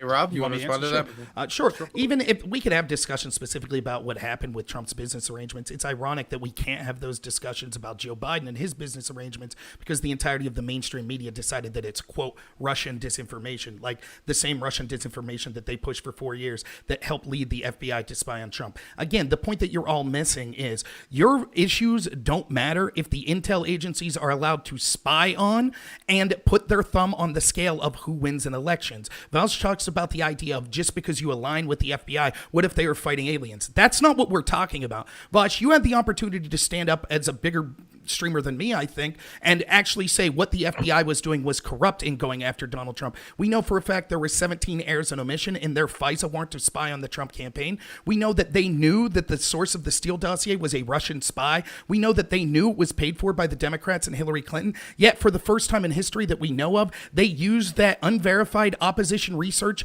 sourced by a foreign spy to spy on a presidential candidate of the United States. They routinely leaked that information to the press to damage Donald Trump, both before the election and after he was elected over and over. They re-signed that warrant 3 times to spy on his campaign. After that, knowing that it was false, you could have stood up and been against that. The entire media was for that. The entire intel community was for that. Even Never Trump Republicans that you should hate were for that. Can I interrupt to Sure. to debunk this? Like, so the only person who had a FISA warrant against them was Mr. Page. Right. I just happened to look into this because I was debunking a fucking Glenn Beck video. Anyway, so what I hadn't really actually looked too much into this, but at the end of the day, what had really happened is that Mr. Page was the one that had a FISA warrant against him. And here's what was found. Trump's campaign wasn't being monitored. What was happening was the legitimate Russian disinformation campaign against our election, which again, I haven't heard you acknowledge, so I don't know if you actually believe it when I tell you this, but the intelligence community was tracking Russia interfering in our elections. They were spreading disinformation on social media. Carter Page was the only one that had a FISA warrant against him. Now, the warrant was against him fraudulently because Kevin Kleinsmith, who was pled guilty in August of this year to excluding the fact that Carter Page was also openly working with the CIA to give information on the Russians and had disclosed his Russian contacts, the FISA court would have looked at it completely differently had that been there. But the narrative that Donald Trump's campaign was being spied on is a complete fabrication of conservative media. And the fact that you're repeating that is a sign that these media pundits are having a negative impact on the discourse in our country. It didn't happen that way. They were spied on him in the Republican Congress. The biggest thing is that the Senate Intelligence Committee, led by the Republicans, found that the concern about Kevin Page's counterintelligence vulnerability was legitimate, despite the fact that the FISA warrant was obtained fraudulently. If I may. Can I just say that this topic was supposed to be about the legacy of Donald Trump, and we're whining about the Russia investigation? Right, because the legacy. Wait, Right. let's have a 10-hour. No, Central Committee. Let's have a 10-hour debate about Russiagate. Please kill me. That is the We're legacy. going to be, That we're is going the to be legacy. debating. That's fine. We're going to be debating Russiagate when we all have grandchildren. I was- Right. That's- Okay. I'm like gonna to take respond. I'm gonna take Okay. I'm gonna take moderator's privilege here and say that there was a major investigation into the president of the United States during his term in office, and if we're talking about his legacy and the fact that he was a president, one of the very few who did get impeached while in office, that does feel like should be discussed when discussing his legacy. Whether you are angry about how much is being discussed, that when the thing is turned over to you because I have your name written down on the notebook, then you can express your opinions about something else. Because that's the wonders trying of to have an federal entertaining show. that you we're know, we're all in a circle here, all gonna sing kumbaya and hold hands and go back and forth and talk about our opinions because we all love each other here. Okay. I do love you all. Now, Well, Dylan. next is Denims. Okay, cool. So I want to touch on some points that people have already said. Obviously, Trump is not exactly anti-establishment. He's quite literally a billionaire from New York. This should be the exact people that Republicans should hate this person, a literal billionaire from New York. But they don't. They think that he is anti-establishment because he's not necessarily super aligned with a lot of people that are from the right. And people on the right don't like him. People on the left don't like him. Therefore, like, surely he knows what he's doing. He's not going to let the establishment take over. But that's not true. He's a businessman. He knows the art of the deal. He's going to do whatever makes him money. This should be very, very obvious to basically anybody, right? And I do think, like, on the opposite end, because I don't want everyone to just like pile on Rob on like he feels like he has to defend against literally everybody else, which seems kind of rough. I do want to say that, like, very obviously we know that there's lobbying on both ends. Like, there's no like crazy idea that, like, oh wow, like the Democrats that they would take lobbyist money, like they believe in corn subsidies or something. No, that is like pretty clear. I think most people would say that the DNC is maybe, I don't know, like a little not great for like on the mild end. And I do think that, like, especially people who are like Bernie fans or Warren fans or whatever probably can relate to this and think that, like, the DNC scams fuckers and it's not okay and we should do something about it because they're just as establishment because libs fucking suck, et cetera, et cetera. And I do think that when things come out that feel fraudulent or whatever, like the big fear on the right is like big tech, right? Big tech feels they're coming for everything that we know that's good and true. And then when you like look at stuff, you can defend something, be like, no, big tech isn't a big problem. And then you realize, like, oh, Google Chrome, or sorry, not Google Chrome, Google, like the search platform. Yeah, they do some censorship and they don't tell you that they do it. You know what I mean? If you Google something on Google, it'll tell you one thing, and you Google it on DuckDuckGo and it'll tell you another thing. So yeah, I understand people's concerns with this. And I think that this goes back to my opening statement, which is like, sure, the Republicans constantly defaming the left doesn't exactly help the left. But this is also kind of on the left to find a way to combat this, right? Like, we can't rely on the right to build a case for us. Obviously not. We have to rely on the left to build a case for us. We have to rely on like the left to like find a way to see these people who really they're voting Trump only because they hate the establishment. How do we prove to people that there are candidates on the left that actually do care about people, that aren't completely entire shills, that don't only care about lobbyist money? There's some failing on our part to be able to counteract this idea. Okay, end of statement. Wonderful. Now I'm going to throw it over to Ender. Wonderful. You can Yeah, talk about whatever you want here. You know, I was gonna like doomer pill everyone and say, like, I don't know, that Dick Cheney is a foreign policy advisor to Joe Biden. That's gonna end well. But you know what? Let's not doomer pill people on Joe Biden's presidency. It hasn't even begun yet. Who knows? You know, after the Republicans win their 2 seats in Georgia, I'm sure he's gonna get a lot done. Anyways, that's besides the point. I actually wanted to respond more to something Denims was saying, which is that Democrats' messaging to these people has been entirely awful. It's incoherent. The Democrats that are on the national stage don't appeal to these people. You have people, dumbasses like Beto O'Rourke, going out on the stage and saying, hell yeah, we're going to take your AR-15s. And that's blasted on every single fucking Republican talk show, news show, like across the country in every rural state. They hear that every day. And like, oh, look, the Democrats want to take your guns. Look, Beto O'Rourke literally said the quiet part out loud. Now we know Joe Biden is going to get in and take everyone's guns away. And there's going to be fucking ATF at your door knocking and fucking shooting up your family if you don't give them the guns. And also Antifa is gonna, I don't know. Anyways, so just some crazy shit, whatever. That's the narrative. But we don't have a narrative in these states because the DNC doesn't give a fuck about these states. They don't invest in these states. They don't have any media in these states. They don't give money to the candidates in these states. They've literally left these states to national media coverage, which dooms all of the Democrats in them to failure no matter what they say. Now, you have candidates like Bernie Sanders who came out in 2016 and said, hey, I'm going to run a 50-state campaign. I'm going to go to every goddamn state. And, I live in a rural fucking state, okay? I'm not going to dox myself, but he came to my fucking state. I remember going there as a little 18-year-old little bucko freshman in the front of the Bernie Sanders rally with 2,000 people who showed up in a goddamn red state, okay? I don't know what the answer is because the DNC is so fucking incompetent that I've lost all faith in them. And it's gotten to the point where the message from the DNC has unironically become the only thing that local activists can latch onto. They don't have any ability to think outside the box. They literally don't. I go on and talk to them. It's like, these are the people in charge of the Democratic Party here. It doesn't matter that they keep losing because they just keep going with the same message over and over and over again. The message is fucking make your message independent, build a coalition that has a diverse group of people. Okay, I'm not technically supposed to do this since I'm the moderator, but I can tell you, Endernax, that Dick Cheney will not be advising Joe Biden. I know what you're talking about. That is fake news. I have heard that before. I checked it before.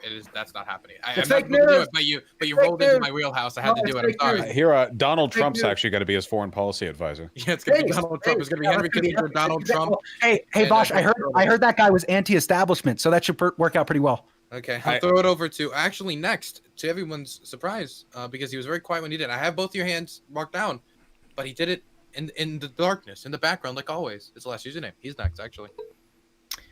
Okay, so I want to talk about the establishment thing. Is Trump anti-establishment or not? As we can see from this discussion, the kind of establishment versus the people, the kind of populist narrative is not a good model for understanding how politics works, because who you consider to be the establishment seems to, depends heavily on which variety of populism you subscribe to. I think the reality of the situation is something more like there are several different establishments, and Trump certainly ruffled the feathers of some of them, not all of them, but some of them. Like the media seems to be a kind of establishment in that, Trump really, he kind of exposed just how strange the relationship of the media is with politicians. The media reacted to him in this weird sort of confused way. They didn't know how to treat him. They were acting as if they were expecting him to follow some set of norms that politicians use to interact with the media, and he was violating those norms. And they were like, "What are you doing? You're not following the rules." And I think that was really illuminating to people because they were asking, "Wait a minute, what? There aren't supposed to be any rules. The media is just supposed to report on things and tell the truth." And he sort of revealed indirectly that wasn't exactly what was going on. And there are lots of other establishments, like with the administration. He certainly seemed to piss off the FBI and the intelligence community and such. But I think asking whether he's establishment or not is kind of a silly thing. Like, it's just a very simplistic way of understanding the way that politics works. Okay, next is Rob, and then after Vaush. Yeah, and I agree totally with the last username. Look, labels are necessary for humans, but often they can be clumsy. And I actually agree exactly with what he's saying here. Like, just because you're rich, in some way that may make you some form of establishment. But what I'm talking about is all of the institutions that control our narrative being geared one way, and that is to the establishment Republican and Democratic Party. Particularly at this point, the Democratic Party that had never-Trumpers like the Lincoln Project, John McCain when he was alive, Jeff Flake, Mitt Romney, etc. Beyond that, Liz Cheney, the list goes on and on. Look, Lichen says that they only spied on Carter Page. Bill Binney, who's a whistleblower from the NSA, talks about the two-hop rule. The two-hop rule means that they're able to spy on everyone that Carter Page had communications with and everyone that those people had communications with. In addition, that wasn't the only person that was spied on. Stephen Halper and someone with the code name Azra Turk also spied on George Papadopoulos. They used human intelligence to spy. This was all based on garbage that the FBI had agents warning. James Comey at the time was a disinformation campaign concocted by Hillary Clinton to distract from her server. We saw the FBI go as light as possible on Hillary Clinton's side, etc. I'm not going to get into it. I can see that people aren't interested. The point is this, though, that I'm not suggesting that we should, just look at this and say someone's establishment and anti-establishment. What I'm suggesting is this. Joe Biden was the least energetic candidate probably in the history of modern politics running for a significant office. If the combination of the media, the intel agencies that are engaged in this spying and leaking to the media, and we now see heads of the intel agencies actually working for the same media companies that the media companies are supposed to be kind of holding truth to power to. If them, the Democratic Party, the tech companies, the entertainment industry, academia, all go in on a candidate, that candidate will win. That's the legacy of Donald Trump, that these people that are wealthy and powerful and do not have the best interest of the people at heart can pick and choose whoever they want to be elected. And they will be able to skew the system far enough to make sure that any populist, whether they be on the right or the left, will never get elected to a position of prominence. If they slip through the cracks like Donald Trump did, even if you think Trump was establishment, there were people in the establishment that feared that they couldn't control him. And you see the treatment that he received as a result of that.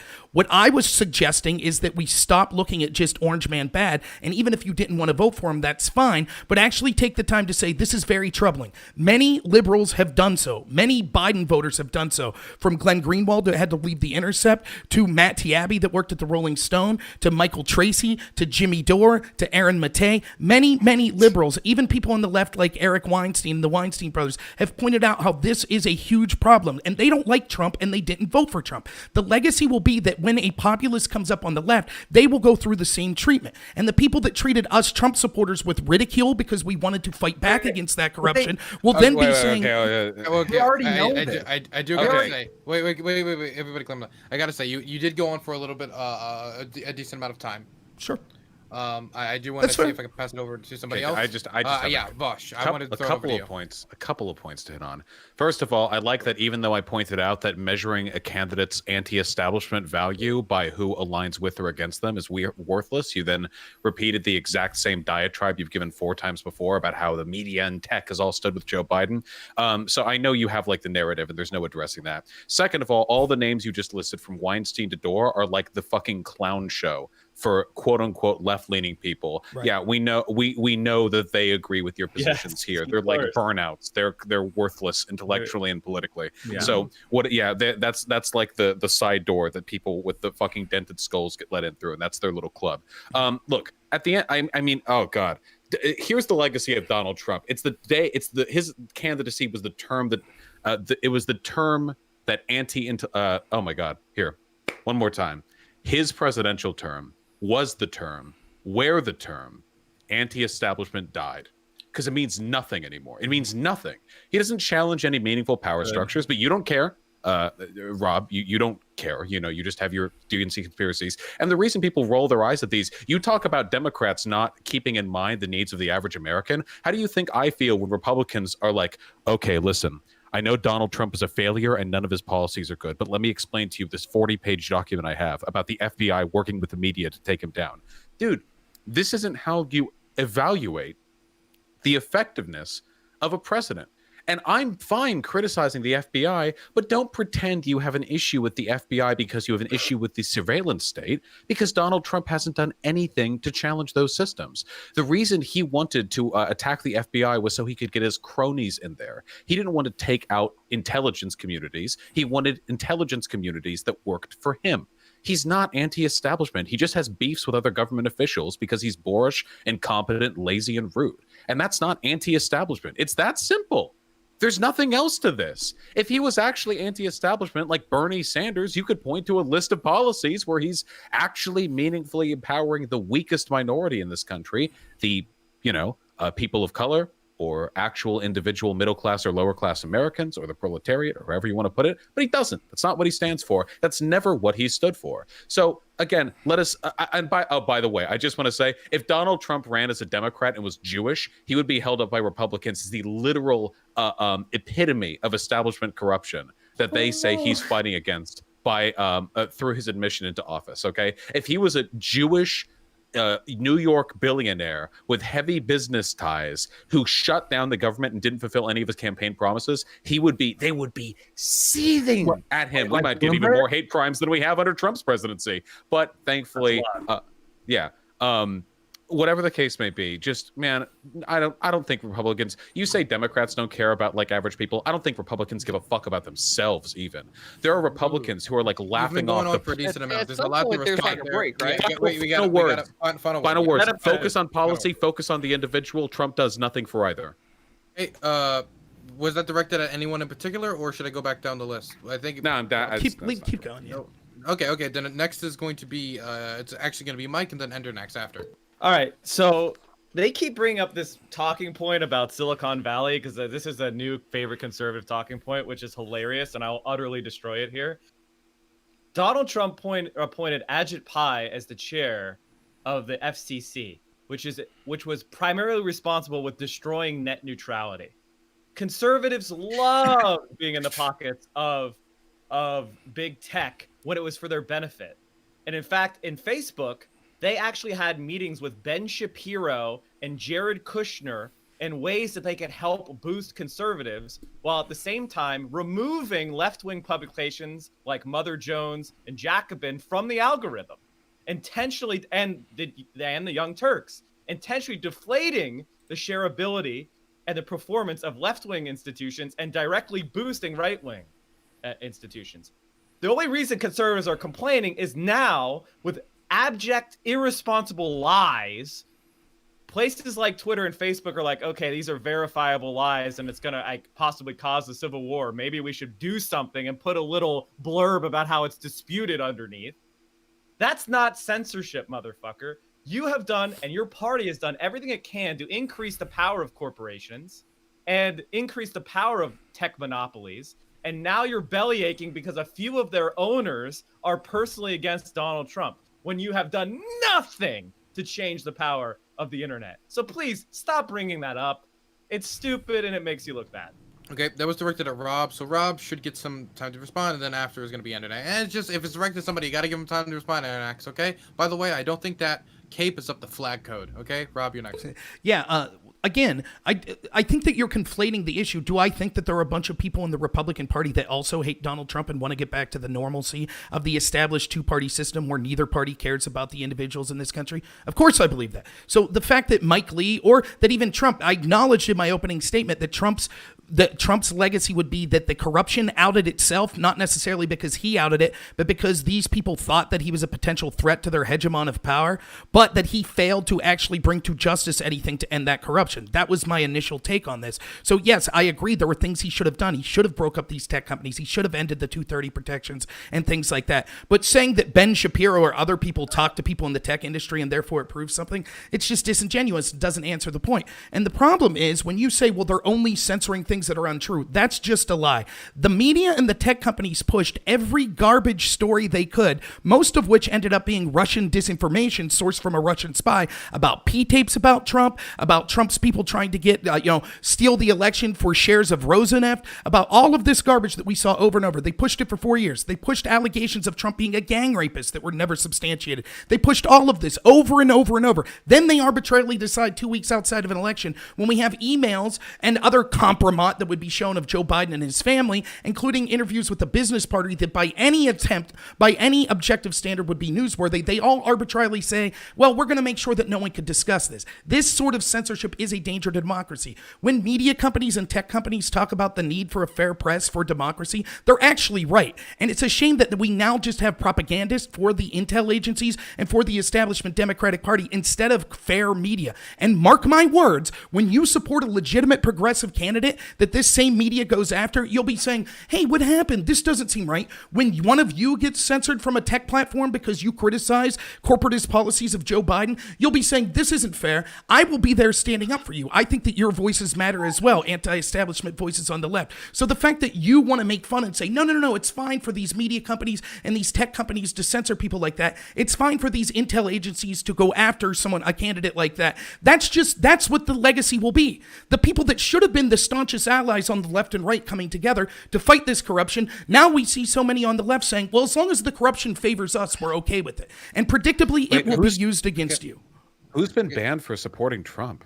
There's, for example, There's been plenty of conservative people that have been banned, demonetized from all sorts of platforms for reporting things that were defense of Donald Trump, including the New York Post. Not the same thing as being banned. The New York Post. Republican Nation's actually one of those Okay, guys. they weren't. Okay, so what you're talking about? First of all, you didn't address anything I said. Wait, on- can I just? Not Can I, a with single your neck- thing on the I'm just gonna say this: if they cared about being like, "Ha, fuck the establishment, they're screwing us over," don't you think they would have, like, I don't know, been like Bernie or Busters after like Pete Buttigieg and Amy Klobuchar got a call from Barack Obama and they were told to drop out? This isn't like a conspiracy theory. I have actual political operative friends who literally told me the day was happening. They're like, "Hey, dude, Obama's on the phone. Obama's on the phone with fucking Pete Buttigieg and Amy Klobuchar right now." I'm like, well, fuck, this sucks. Anyways, they dropped out and endorsed Joe Biden the next day. It's not that hard to see. Obviously, the establishment aligns behind their guy, and their guy this time was Joe Biden. So wouldn't they have just abandoned the DNC and become Bernie or Busters at that point? Like, why even take the time to try to convince them that, like, oh, well, you know, that they're establishment and you should be against them just because? Like, that doesn't even make any sense, because they don't even accept the premise in the first place that Donald Trump is anti-establishment. So, like, why even bother going down this rabbit hole? Well, the point is, and I'll be real quick here, the point is, it's not if Donald Trump himself was establishment or not. There is a debate to be had. I don't think he was establishment. Again, I think last username had an excellent point that we use that term too loosely, and there are, in effect, multiple establishments. But the wealth of Donald Trump, or if he actually issued policies to fight the establishment, that is secondary to the fact that every one of us on this panel and every American saw information right in front of your face of how this establishment went all in together against Donald Trump. And we have so many people on the left that claim to be like Bernie supporters, that claim to be anti-establishment people, that are against this establishment system, that went fully along with it, including Bernie, who supported the treatment of Trump from the FBI and the media. Mike, Okay, so Nobody's basically- been banned for supporting Trump. Mike is next. I gotta throw it over to Mike. Okay, so basically, he just said everything we need to say when you talk to conservatives. It doesn't matter what the policies were. Can't you see how somebody was banned on Twitter? And this is kind of, you could see the center of normal America's politics here, which is conservatives need to get an algorithm boost because I don't have enough followers on Twitter. It must because Jack from Twitter or I don't know, Twitch is not promoting us enough. That's the main focus of your politics, not Agit Pie getting rid of net neutrality, not the meetings between Zuckerberg and those conservative figures to boost them and add them as fact checkers, even though they're partisan websites. Not anything where it's now been admitted where they forcibly downrated left-wing publications within Facebook. None of that's important. It's just because a bunch of people looked at Donald Trump, saw that he was an incompetent boob and a moron and offensive and didn't like him, and so they endorsed against him. That's not a sign of any kind of corruption. That's a sign that he is a real fucking idiot. And nobody who has a functioning brain wants to support him. See? And then here comes the insults, right? That's pretty typical on the left. So what I'll say, I mean, let's imagine a world. Let's imagine a world, right? I'm sorry, you snowflake? Well, Are you going to melt? Like, come on, man. I waited. You were done, right? Like, your entire politics is around making libs cry. Your entire politics is about libs cry. You got the youngest congressman elected. His first post after he got elected was cry more libs. And now you guys are crying about insults? Come on, man. Reign. Okay. So let's imagine, right? If a world where, because you named off all of these particular problems, right?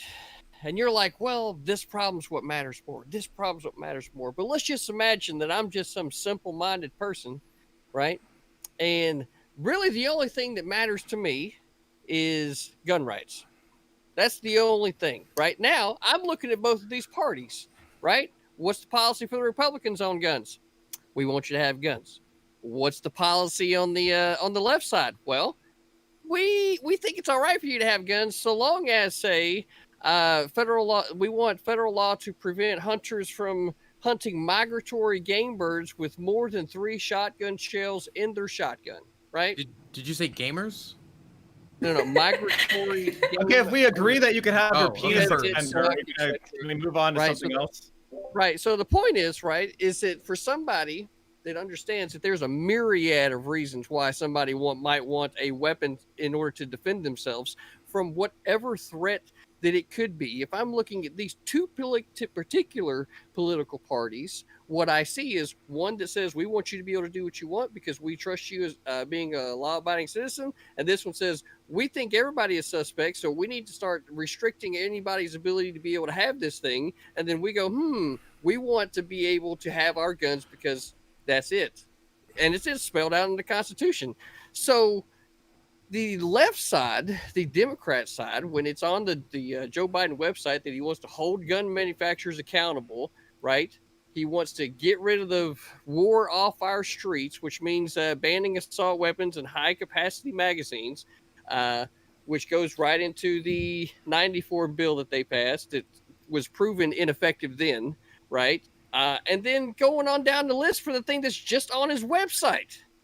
So let's just imagine I'm just a single issue voter, and this is the only thing that fucking matters to me is my gun rights. Well, you don't want Biden because he wants to take your shit. All right, well, just say that. Don't dress it up with a whole bunch of other defense of Trump. Just be like, look, listen, I don't give a shit about it on, right? What I'm saying is, don't dress it up with bullshit. Just say, hey, listen, I don't care about children getting separated. I don't care about climate change. I don't care about internet rights. I don't give a shit about anything but my gun. Then we can agree to disagree or agree to agree. It's not as important to me as it is to you. But just say that's what you're about. And guess what? Hell yeah. Donald Trump banned pump stocks. Donald Trump banned pump stocks. Wait, so no matter what you do, no matter what you do, bump stocks are banned, baby. And Donald Trump did that. So you could be. So even you got betrayed on your one issue, and that's embarrassing. Well, similarly, all I'm asking for people on the left is just to admit we're okay with a corrupt FBI going after candidates we don't like. We're okay with the media going all in with companies. We're okay with this intel agencies working in the mainstream media. We're okay with the entire narrative and every major institution basically being behind one of the establishment parties. We're okay with that if we think Orange Man bad. If it's targeted at someone we don't like. The only person here who keeps repeating Orange Man bad is you. Every other person here who's criticized Trump has given specific reasons. You have a very specific. Wait, hold on. Okay. You have a very specific diatribe. It's a dialogue tree that you run down. Even though every individual point that you just recited has been addressed, you continue to repeat the exact same thing. And the reason for that is because you know that if we're actually looking at a factual, policy-based analysis of Donald Trump, the extent to which he meaningfully challenges the establishment, you have nothing. So instead, you defer to the same talking points over and over again. And it's tiring and it's upsetting to me because in all likelihood, you are part of groups that has been negatively affected by Donald Trump's presidency. We all live in this country. We're all suffering from COVID.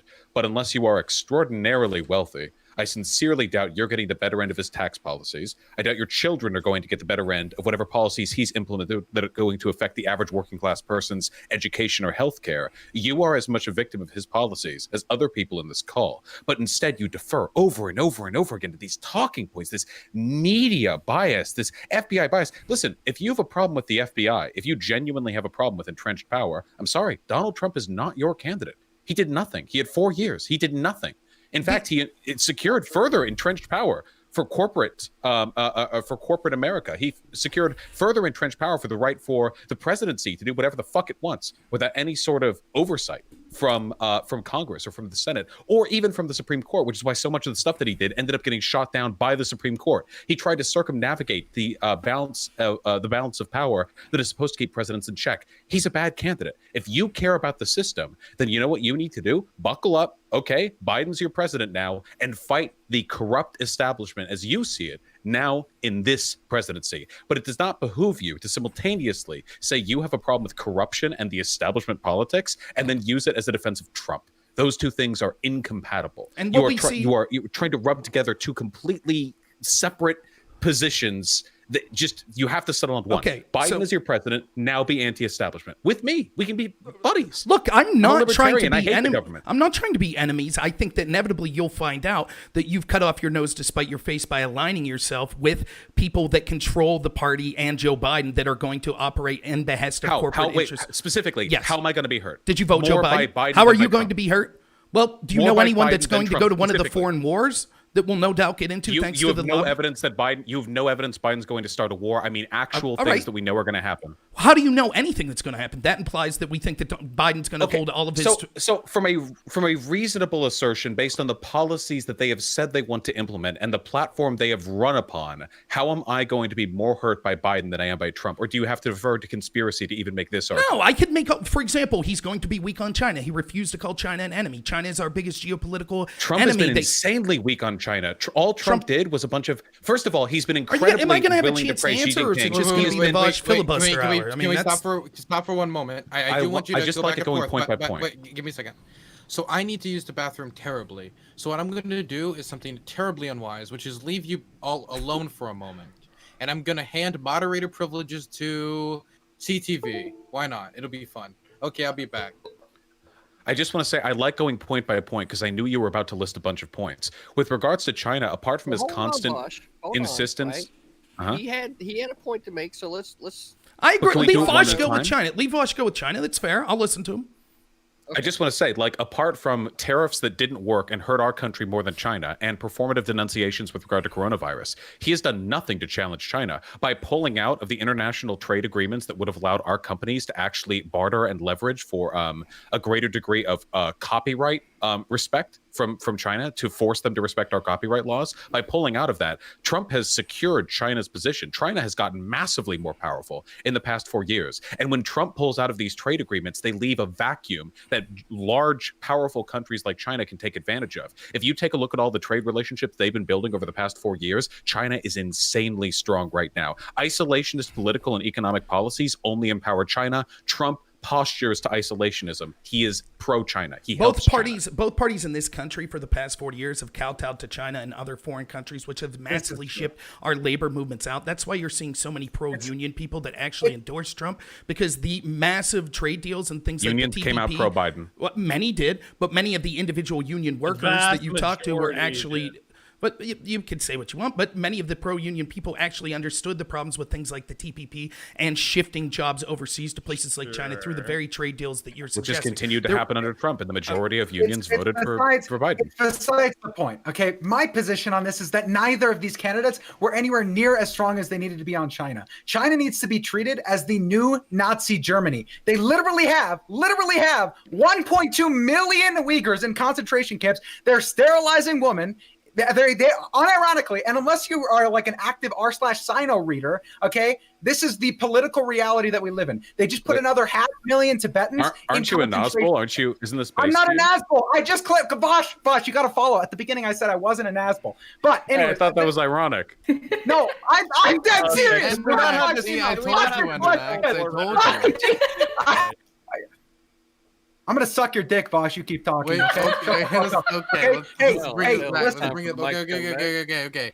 You wait for 2 seconds, and I'm offering to suck Vaush's dick, Dylan. Thanks. Look, CTV, what kind of chaos have you rained into my show? Look, man, Endernax, look, bro, like, keep the dicks out of your mouth. Corona brain, my God. But like, Wait, not on stream. You got a problem with that, CTV?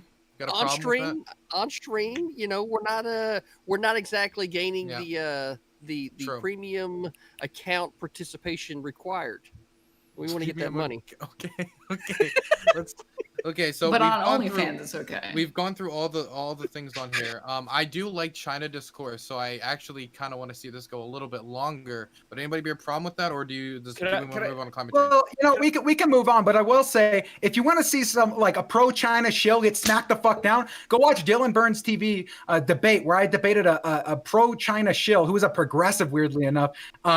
You know, on China on his channel. Thank you. Since Ray isn't here, I gotta say she isn't a pro-China shill, but she is more favorable towards some of their positions. Just to build on the positions that people have been making about Trump, like he reaffirmed FISA court.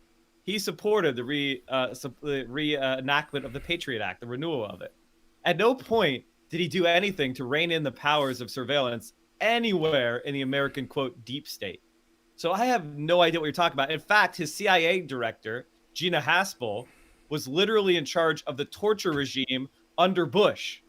In no way has Donald Trump done anything to rein in the intelligence agencies, rein in foreign surveillance, done anything on the actual policies, on the facts, on the issues. Now, he may have complained because one of his, for example, his campaign manager, Paul Manafort, was an unregistered foreign agent in violation of federal law, accepting money from foreign governments in order to lobby on their behalf. With the Podesta group. With the Podesta group. I don't give a shit. Right, I know you don't. You don't care about the double standards. Right. Violated the law, and you're saying whataboutism. The fact is not whataboutism. That Donald Trump and his campaign were involved with foreign governments. They got indicted for violating the law. Wait a second. To rein in. Hold on. Wait, let him wait. You gotta let Mike finish. He did nothing to rein in the powers of any of these agencies. So all in all, you don't actually believe the problems that you're bringing up are a problem. You just think they're a problem because it hurt Donald Trump, and that's the way you operate. Is you look at the conclusion. Conclusion was hurt Trump, therefore process bad, and then you construct arguments after the fact to try to support that position of hurting Trump is bad, as opposed to having some sort of principled belief in civil liberties or opposition to these programs. Because guess what? Daddy Donald Trump didn't either. Right. So there's a completely different way you could look at this as well. Right. We'll call this the exact opposite. Right. So let's imagine a world where you're the one that has a specific problem with Trump. Right. And we assume that the reason why the president has people involved in foreign policy is because we're not the only nation on the planet. Right. So there are people doing their job. Right. Like they're supposed to be doing it. And if I just don't like Trump, then I'm going to look at everything that they are doing and assume that there's some bad things going on and just be mad and pissed off about it. Right? Instead of looking at what the office of the president should or should not be doing, right, and paying attention to the actual office itself, rather than allowing yourself to be so diluted into only worrying about a candidate every 4 years. We need to really start looking at the office itself and what powers it has, because really we should be looking to Congress and the legislatures to be solving a lot of these problems. If I can answer. I don't. Rob, would your Trump bad? Trump, Orange Man, very bad. Sorry, just we got rid of a Vaush. We got rid of a Vaush. Okay, Thank you for putting away your dick before Vaush got back. Okay, let's all calm down for a second here. Okay, I wanted to Rob, is it okay if your what you're about to say is put into ending statements? Yep. Okay, cool, wonderful. Great. We're gonna go straight into ending statements because we don't have too much time left, and I do want to cover a little bit of climate change, because slowly we're gonna slide out of. And we're going to slide out of election talk for future TBTB podcasts, hopefully, because I want to get back into actual policy discussions. Despite what Mike wants, which is to stay on election coverage. We're going to start with Lichen in the top left-hand corner. Hey, thank you very much. Let's Sorry, see. Vaush. Oh, Vaush? No, I was Vaush, pointing at Lichen. Oh, yeah, okay. no, it's the wrong one on my stream, though. Sorry. Which is the correct stream to be on, which is at Dylan Burns TV on YouTube. Okay, continue, Lichen. Don't listen to him. I just want to say the intelligence community isn't corrupt. The intelligence community did not target Donald Trump in the way that normal America is implying, and no one has been deplatformed for being a conservative or supporting Donald Trump. Tim Pool failed to make a great use of his chance to talk to Jack Dorsey and Vijaya Gad, the at least at that point, I think she was the trust and safety head at Twitter. Everything he talked about was something that was understandably pushed back on. He couldn't grasp the reason that Twitter might not want the topics that he was talking about on there, such as like anti-trans rhetoric and shit like that. So it blows my fucking mind when people will bring up these examples of conservatives getting deplatformed. Alex Jones is a great example. Alex Jones wasn't deplatformed for being a conservative. Alex Jones was deplatformed for espousing conspiracy theories that were hurting people's lives. So there's no example of a conservative just saying, I support Donald Trump, or anything reasonable, rational, understandable, logical, not fucking brain dead, and then getting deplatformed. It doesn't exist. If it does, I will give you $500 on the fucking spot. Swear to God. I'll give you Taco. Taco's not even mine. He's my roommate's cat, but he adopted me. But I will give him to you if you fucking prove it, because it doesn't exist. Okay, Fuck off. I'm gonna prove it right now. Okay? Hey, Wait. No. I understand. Okay, unless one of you are gonna say a really good meme and make me laugh. Does anyone want to take the 10-minute risk? No. Okay, we're gonna go into Vaush. Oh, yeah. My My main issue here is that as I have anarchist leanings, and the idea of an anti-establishment candidate being the president, I don't know how I feel about that conceptually. When I think of anti-establishment, I think of action. I think of activism. I think of taking to the streets and mutual aid. I think of securing education and healthcare for the working class. I think of unionizing. I think of building solidarity along those lines. When we talk about anti-establishment, purely in the context of the candidates we elect, I believe it is only responsible to do so insofar as we were endorsing policy positions they believe in. I don't like Bernie Sanders because he was an independent and not very well liked by Hillary Clinton. I won't deny it. I like that Hillary Clinton doesn't like him, but that's not why I like him. I like him because of the policies that he believes in, the things I believe he would do if he was president. I feel similarly about candidates like Ilhan Omar or Rashida Tlaib or AOC. It's not the aesthetic of anti-establishmentarianism that attracts me to them. It's not the fact that they bicker with Pelosi. It's the fact that the vision they have, the policies they represent are better for this country. And I think they're anti-establishment. And I think that when you get right down to it, an anti-establishment political candidate, an anti-establishment set of policies. This ultimately comes down to the empowerment of the minority, of the working class person, of everyone in this country who's never really been given a fair shot because the conditions of their life were dictated to them by their zip code, by the mayor who runs the city they were born to, by the police commissioner who will be dictating whether or not they get sent to jail or just get let off if they get caught smoking weed. I want power in the hands of the people. So if we're to use that term, anti-establishment, let's use it in the right context. Okay, next I'm going to throw it over to Rob Norm. Thank you. So, yeah, I think it's ironic when we talk about the idea of these policies. As I mentioned at the top, if we have people that can control a narrative and control who could be elected because they put all their weight behind one candidate, then the policies you advocate for are irrelevant. You better hope that whoever these establishment voices that control the media, the tech companies, academia, the entertainment industry, the intel agencies, and these corporations that actually pick who our leaders are agree with you. Because if they don't, then you will not get the policies you like. You brush it off as people...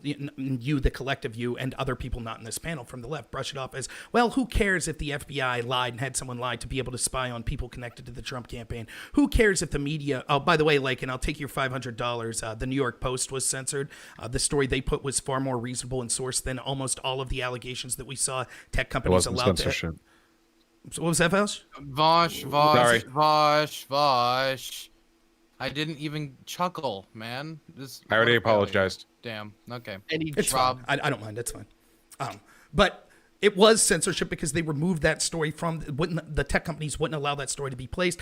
The media companies agreed not to ask Joe Biden questions about that. They all said that it was Russia disinformation, which itself was disinformation, never proved. They said that the emails weren't true, which then was debunked, and they actually were accurate emails. So they did everything possible to control this narrative. Joe Biden was the least energetic candidate to run for a major political office possibly in the history of this country, and he was able to be drug across the finish line because all of these establishment institutions that control the narrative were behind him. That means that they'll be behind them next time because it worked. In addition, the legacy of Trump is that, yes, he did fail to actually hold accountable the people that were engaged in these sort of coups. I think his policies were better for average Americans than people like Vaush lead on, and we can have those discussions, but again, policies are irrelevant if it means that whoever's picking and choosing the candidates get the policies they want. So what we think about policies would be irrelevant. You also see, sadly, we didn't get to talk about much, but his election, the legacy, will show the radical nature of so many people on the left that have endorsed riots, that have endorsed things like, late-term abortions, that have endorsed saying that you shouldn't be able to arm yourself and the police shouldn't be allowed to protect you, that have endorsed things like, just the degradation of society with movies like this, Cuties, and like child pornography and things like that have occurred. The establishment nature of the nature of the left is becoming disgusting, and we're seeing this. And instead of having that extreme faction take over, we should have people that have problems with the way average Americans have been treated in this country for the past 50 years come together, and then we could discuss these policy issues, capitalism versus socialism, etc. Once our voice actually matters, and we could take away this kind of hegemon that these establishment voices have in controlling the narrative. Okay. Next, I'm going to throw it over to Denims. Yeah, I don't know. I think that this establishment conversation is really bizarre. It's very clear that there are establishment Dems and there are establishment Republicans, and just because there's an outsider, Trump, it doesn't make him anti-establishment. That's not like the only qualifier for being anti-establishment. I think that, not to like parrot what Vaush has already said, but there are candidates that are anti-establishment that actually signal to change. AOC, Ilhan, fucking Squad, whatever, Bernie, Warren. These are all people who have like these super progressive ideas that don't want to necessarily just keep the status quo. Those people are anti-establishment. Just because somebody isn't within this sphere doesn't mean that they're anti-establishment. I don't really have anything else to say on the topic. I will say, Rob, I can't believe you would take the $500 instead of the cat. Very disappointed in I'm you. allergic, but it looks like an awesome cat. I am allergic. Wow. Look, honestly, don't know if I can platform you responsibly anymore. Kind of hard. Gonna throw this over to LSP. Last username. Oh my god, the LSP isn't even here. Sorry. Whoa! What a mix-up that was in your brain. Oh my God, what are we talking about? Establishment. As I said, establishment versus the people is an extremely simplistic way of understanding things. There are a lot of establishments. The tech industry establishment, I can speak a little bit about that from personal experience. I work in that industry. And I just want to point out that tech companies are uniquely influenced by their employees, because they have so many high-skilled employees, and it's such a, the labor market is so in favor of employees. Tech companies bend over backwards to keep their employees happy, and because of that, they are extremely cautious with keeping their internal cultures friendly. And that means if there's some predominant political view with all the people who work at the tech company is going to be very, very careful to not do anything that angers their staff. So I think probably there is some sort of political bias in social media companies. But I suspect that comes from the political inclinations of the people who tend to work at tech companies, and the tech companies want to keep those people happy, and so they tend to go along with them politically. Is it a problem? I guess so. It's somewhat less nefarious problem in the idea of like shady, powerful figures in the shadows controlling things. It's not really what it's about. It's really just about different cultures of people, and the people who are in that industry tend to lean some way politically, so that industry tends to lean that way politically. Okay, next I'm going to be throwing it over to Central Committee. Bringing it back to Trump's legacy as one of a convenient puppet for the Republican Party and the corporate and elite interests that support it. It's probably right to say that there are different establishments, and politics is really a discussion of interests, right? And the different interests have aligned within different coalitions represented by the two political parties. And Donald Trump has been firmly behind every one of the interests that support the Republican Party, be it from banking, the banking industry, be it from the oil and gas industry. You go down the line, he's been anti-teachers, anti-public school. He has every single issue that the Republican Party has advanced, he had advanced before. He has done nothing. And that's why he had such a great working relationship with Mitch McConnell, because Mitch McConnell saw him for what he was a perhaps more palatable to the Republican base face of boring Republican Mitt Romney policies. And that's what Donald Trump will be remembered for.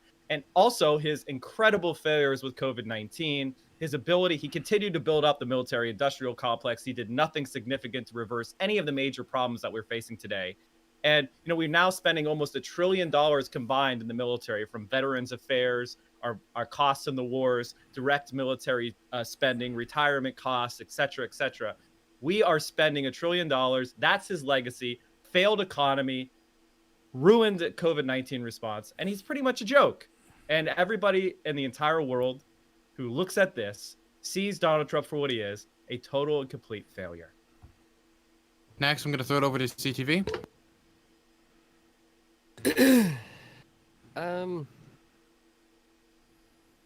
Trump's legacy is going to be one of the people attempting to try to fight back against the establishment. I think the discussion between Normal America and Vaush did a pretty good idea of laying out what the establishment is. right? That being said, the people are trying to retain their rights, and to have somebody that is literally trying to get them better jobs, better income, so that they can be more self-sustaining, right? And that's exactly what he did at the start of his presidency when he reduced the unemployment rate across the board, right? So people were making money, everything was going good. As a matter of fact, in my own personal life, it's been that way for me. My wife, in her career, has gotten 3 promotions in the last few years because of the policies that were put into place. So you can sit there and say there's not evidence to it, but you can say it's anecdotal, right? But the reality is that there were some things that were put in place that has helped me out directly. So, and it's the same story with a lot of my friends and family that I know. So I think he's going to go down as a president that was fighting for the people and not for the establishment that believes that they need to control every aspect of an American's life, rather than just there being no policy and reducing the size of government so that we're not actually trying to do these things. I'm not saying that Trump was the guy to do that, but with his policies, with the attempts to deregulate the government, that those were meaningful steps that needed to be had. So there's definitely an argument to be made for his response to COVID, but at the same time, there's also a fundamental breakdown that happened at the beginning with the CDC and their test kits going out. To me, that pointed out a problem in the system, that if we had a CDC at the head of every state, that would have been a much better response, because then each state would have been more worried about its constituents, and public health gets closer to each individual state and their needs versus it being handled at a federal level, which we see a lot of failure at anyway. So there's definitely a lot of things that have happened throughout Trump's presidency that we can be pointing some real learn-to knowledge from. But he definitely was, considering the 8 years of Obama before him, and then with his candidacy against Hillary, was kind of the anti-establishment candidate. So I think the American people felt like that he was going to continue to do what he was doing pre-COVID, and that was good for everybody. And that's why he ended up getting, 10 million more votes than he did before. Okay, and we're going to wrap this topic up with what looks like a cozy Endernax with his arms crossed and ready to go. Oh gosh darn, thank you so much, Dylan Burns. I do appreciate that. All I'm gonna say is it's just rhetoric. Like, Trump is anti-establishment insofar as he went, haha, corruption, haha, you're all corrupt, haha, you're stupid, haha, yeah. And then he got in office and did the same thing every Republican's done since Reagan. And he went in and he gave establishment Republicans power in institutions. He deregulated business at the expense of the worker. He fucked over the American people by literally giving direct tax cuts to the corporate class while making the working class tax cuts temporary. They expire in 10 years. Oh boy, I wonder if an establishment Congress is going to get rid of those like literal crumbs. Okay, so it's like, hey, we cut rich people's taxes by trillions of dollars, but hey, we saved the American the poor people like $50 billion. Okay, look. It's all fake. It's all rhetoric. If Trump was actually a populist and anti-establishment, as soon as he got in there, he would have bucked the establishment. He would have put in heterodox people in positions of power, and they would have made policy that actually helped the American people, that didn't screw them over. Conservatives conserve nothing. They conserve nothing. They kill rural communities. They ship jobs to cities, and then they complain, oh my God, look at these liberals are coming out of the cities. Oh no, why are they all liberal? Well, they fucking lived in cities, dipshits. What do you fucking expect, morons? Where do you think conservative culture is ingrained and brought up in people? It's in communities, you fucking dipshits, and you shipped all the jobs away and gave tax cuts to the corporations to move to the cities and leave our country. Fuck you. All right, that's it. Bye. I'm sorry. Endernax, next time, can you speak up a little bit? Thank you. We're gonna now, before the last topic, I just want to say thank you for everybody for tuning in. If you want to get more Hippy Dippy podcasts and more Hippy Dippy, well, I have to say roundtable because there is somebody else who already has the podcast label out there. I'm gonna fight them in the Thunderdome for it. If you want to get more of that, usually this is actually streamed on my Twitch channel, which is Dylan Burns TV on Twitch. If you want to find updates about the show and just my random ramblings for whatever dumb reason you want to listen to me, you can find me on Twitter at Dylan Burns 1776. That's DYLAN BURNS 1776 on Twitter. Every single person here follows me on Twitter because they are all big brain, and that's the only reason why they're on here. If they did not follow me on Twitter, they would never get on here. So if you have the big dream of one day getting on this show, you have to follow me on Twitter and give me a large bribe, which everybody here also had to do. Okay, we're gonna go into the last topic of the night. Do not suggest that, please, Lichen. Okay, we're gonna go into the last topic of the night, which is climate change. What should the future? We know what his talent is. I'm just gonna let that sit there. Nothing. God doesn't give lips like this to white people for nothing. Neither of you have impressed me tonight. Okay, we're gonna go into the last topic. It's gonna be climate change and what the future of America's climate change policy should be. We're gonna start. I think I've done every corner, so this time I'm going to start. Vaush, are you interested? Do you have a question? I would love to. First of all, I have to I have to postmark my comments to the second section of this debate, and I just want to say, my man Rob, when you're like listing off what the establishment is, and you list off cuties in there, I really feel like to you, like, establishment is just everything you don't like. You know, like the Biden establishment, hurricanes, you know, COVID-19, establishment disease. Like, I don't know. Like, we're really throwing it all in. But anyway, man, climate change. Okay, listen. Some people fearmonger about this, okay? The fearmongers are, of course, the climate deniers who fearmonger about a giant global conspiracy of millions of bureaucrats and scientists simultaneously lying to promote an agenda that doesn't seem to be affecting the United States anyway. So yeah, those are the fearmongers, okay? The reasonable, Chad, high IQ response is to recognize the overwhelming plurality of data on this and recognize, like, my God, we are so fucked if we don't get our head together on this. We're, like, done. I thought America was all about being able to get it together and do great things. Like, we landed on the moon. We landed on the moon. If we tried to do something like that today in the current political climate, there's no chance. There's no fucking way we'd be able to do that. We couldn't send a rocket out to the fucking outer orbit, okay? We are embarrassingly incapable of... Is somebody ticket typing? Yeah, if you're gonna type, please do mute your mic. Yeah, just making sure. Anyway, we are embarrassingly incapable of this. The only countries that are having a debate about whether or not climate change is real are countries where Murdoch media is prominent. You have places like Australia, the UK, and America. The rest of the world seems to have this figured out. It's funny that people who consider themselves anti-establishments are so utterly beholden to establishment propaganda that's done to blatantly favor oil financial interests, but what are you going to do? Yeah, we need to get our shit together. There is literally no expenditure that would be too much for this. Thankfully, promoting green energy will actually build a ton of wealth and jobs in the country, so we don't even have to make a sacrifice. All we have to do is stand up to big oil and big coal, which people like Trump don't want you to do. They're terrified of it because Trump goes to mutual fucking Epstein pedophile sessions with all the CEOs of these giant fucking oil and gas companies. They don't want any money to be taken from these people. They want them to be buried with their billions. So, of course, the establishment Republican Party does not want us challenging these big industries, even though it would help Americans, even though it would build jobs, even though it would build wealth, even though it would save the country. And that's my position on all that. Okay, next is going to be Lichen. Excuse me. I really don't have anything extra to say. I think Vaush covered it all.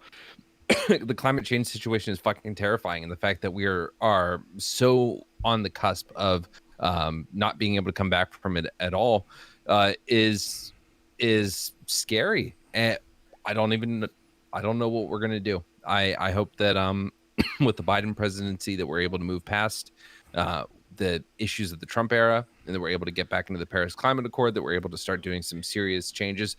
Personally, if I were to add something unique to this conversation, I think that we should rethink, and I say this as a foodie, as someone who loves meat so much that I would cook taco himself if it meant having a nice, crisp, delicious entree. I believe that we should rethink how meat plays a role in our meals. I don't think it should always be the star. I think it should sometimes just be a side dish, and we can make vegetables the star. And that would significantly reduce our carbon footprint. That's all I have to say about that. Okay.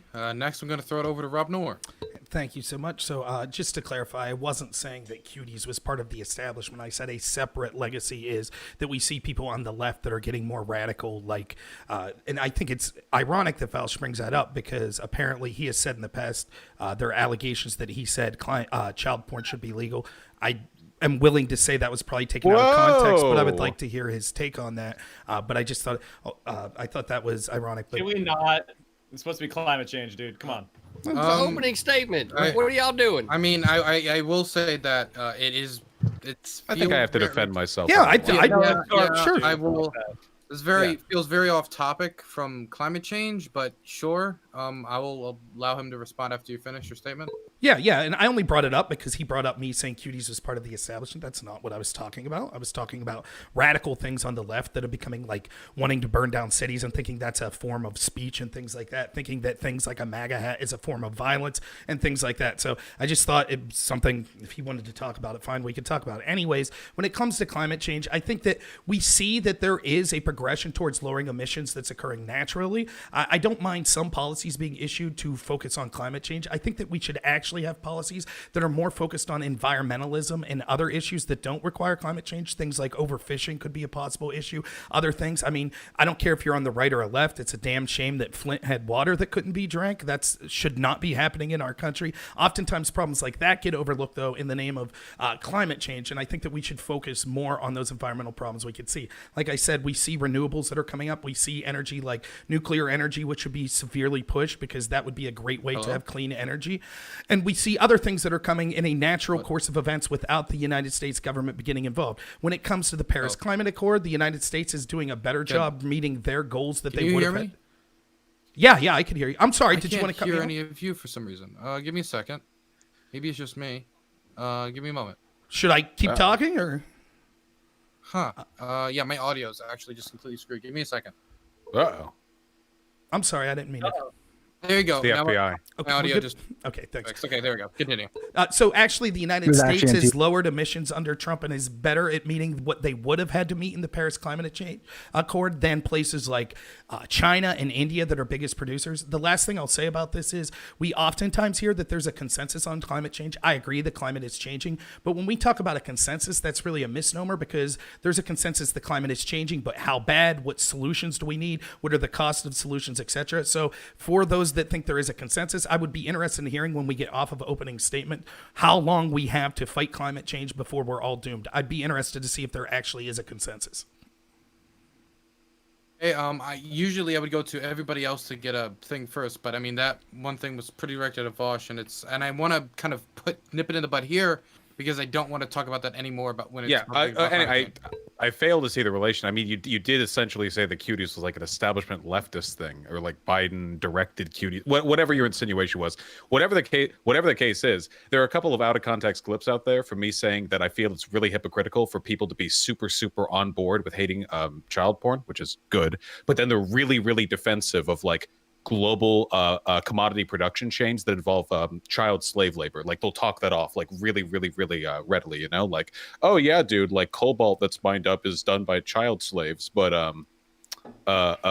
you know, like whatever, that's just how the economy goes. So that's the thing I criticized, and if you clip that like at very specific points, it sounds like I'm defending CP, but yeah. That's fair. I assumed it was, everyone was bringing it up. I assumed that it was out of context. I really did, so. Gotcha. Also, the only reason climate emissions went down under the Trump presidency is because of COVID-19. Okay. Can we please go to the next people because we are probably gonna have to go a little bit over the usual section we have for the show because of just how long this is taking to get here. So everybody who's left to do any opening statement, try to make it as quick as possible. Climate change. Next is gonna be Denims. Okay, really briefly. Obviously, everyone's already talked on this. I think that one important talking point that we haven't discussed is the fact that like. It's a ready talking point to say, hey, what about our jobs? But the amount of jobs that would be produced from investing in green energy is like insane. Like we can't just ignore that this would be a great boon to the economy. End of statement. Okay, next is going to be, let's use a name. Okay, real quick. I mean, climate change is real. It's a real problem. And it's not a problem created by big boogeymen who working for fossil fuel lobbies. It's a problem created by every single person who, what just happened? Oh, I'm sorry. I hit a button by accident. Sorry about that. No, don't hit that button again. Oh, It's a problem created by every person who drives a car and needs to put gas in it, or heats their house with natural gas, or all of the other things, the other ways that we, rely on, that we have a carbon footprint every day. It's something that is going to, that's going to affect every single person in the world. And fortunately, there is a lot of desire by people to fix it, to make some amount of sacrifice in order to address the problem. And I think that the only way we're going to solve it is to try to take advantage of that as much as we can, to sell people the things that make them. This is going on too long already, I know, but we have to take advantage of. It's going to be a collective effort. It's going to be something that relies on people's goodwill, people's inherent desire to solve the problem, and it's not going to be, attacking establishment boogeymen and blah blah blah. Okay. So next is going to be Mike. All right, so I'm gonna just in the background. I'm gonna play Joe Manchin in one of his campaign ads. Just you can see it. He'll be shooting a copy of the cap and trade bill, and no matter what happens in Georgia, Joe Manchin is going to be the 50th vote for the Democratic majority. So the reality of what's going to happen for climate change is, even in the best possible world, where we win both seats in Georgia, the cap and trade bill is fucking toast. And that's what I consider to be a far too conservative bill.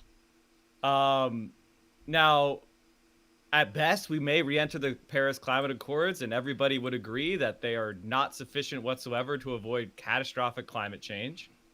And the reality, like, the conservatives are kind of ducking around. Like, it's funny to watch them, because I've been talking politics for a long time, and 10 years ago, climate change wasn't real, and it was a conspiracy. And then it was like, well, climate changes. That was something that happened under the George W. Bush administration with Frank Luntz. They changed it from global warming to climate change.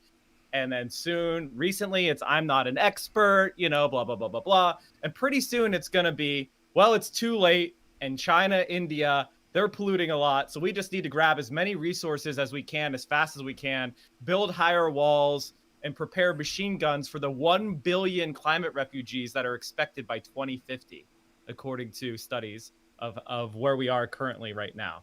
I hate to be a doomer on climate change, but the reality was that Bernie Sanders' policy and the Green New Deal is the moderate policy. It's the only policy that keeps us even in a semblance of the status quo over the long term. And, and as we know, Joe Biden will not be able to advance his relatively ambitious plan. It was about 20% the size of the Green New Deal. And unfortunately, unless something radical changes with the structure of the American government, the veto power of the United States Senate and the 6-3 conservative Supreme Court is going to prevent us from averting catastrophic climate change. I would recommend that everyone read a book. I know this is a streaming community, so not a lot of you do that, but there's a book called The Uninhabitable Earth. You should check that out. If you're a doomer on climate change, it'll make you realize that you weren't a doomer enough. And let me tell you, hopefully in the future, I hope I live to see the International Climate Court that goes and prosecutes all the climate criminals that will kill millions. That is my one thing that I'm hoping for in the future, to see that day. Okay, next is CTV.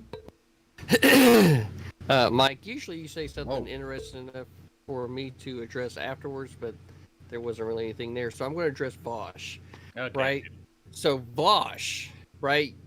It was very clear to me when I was listening to you that you seem to have what you think is an understanding of American capability, right?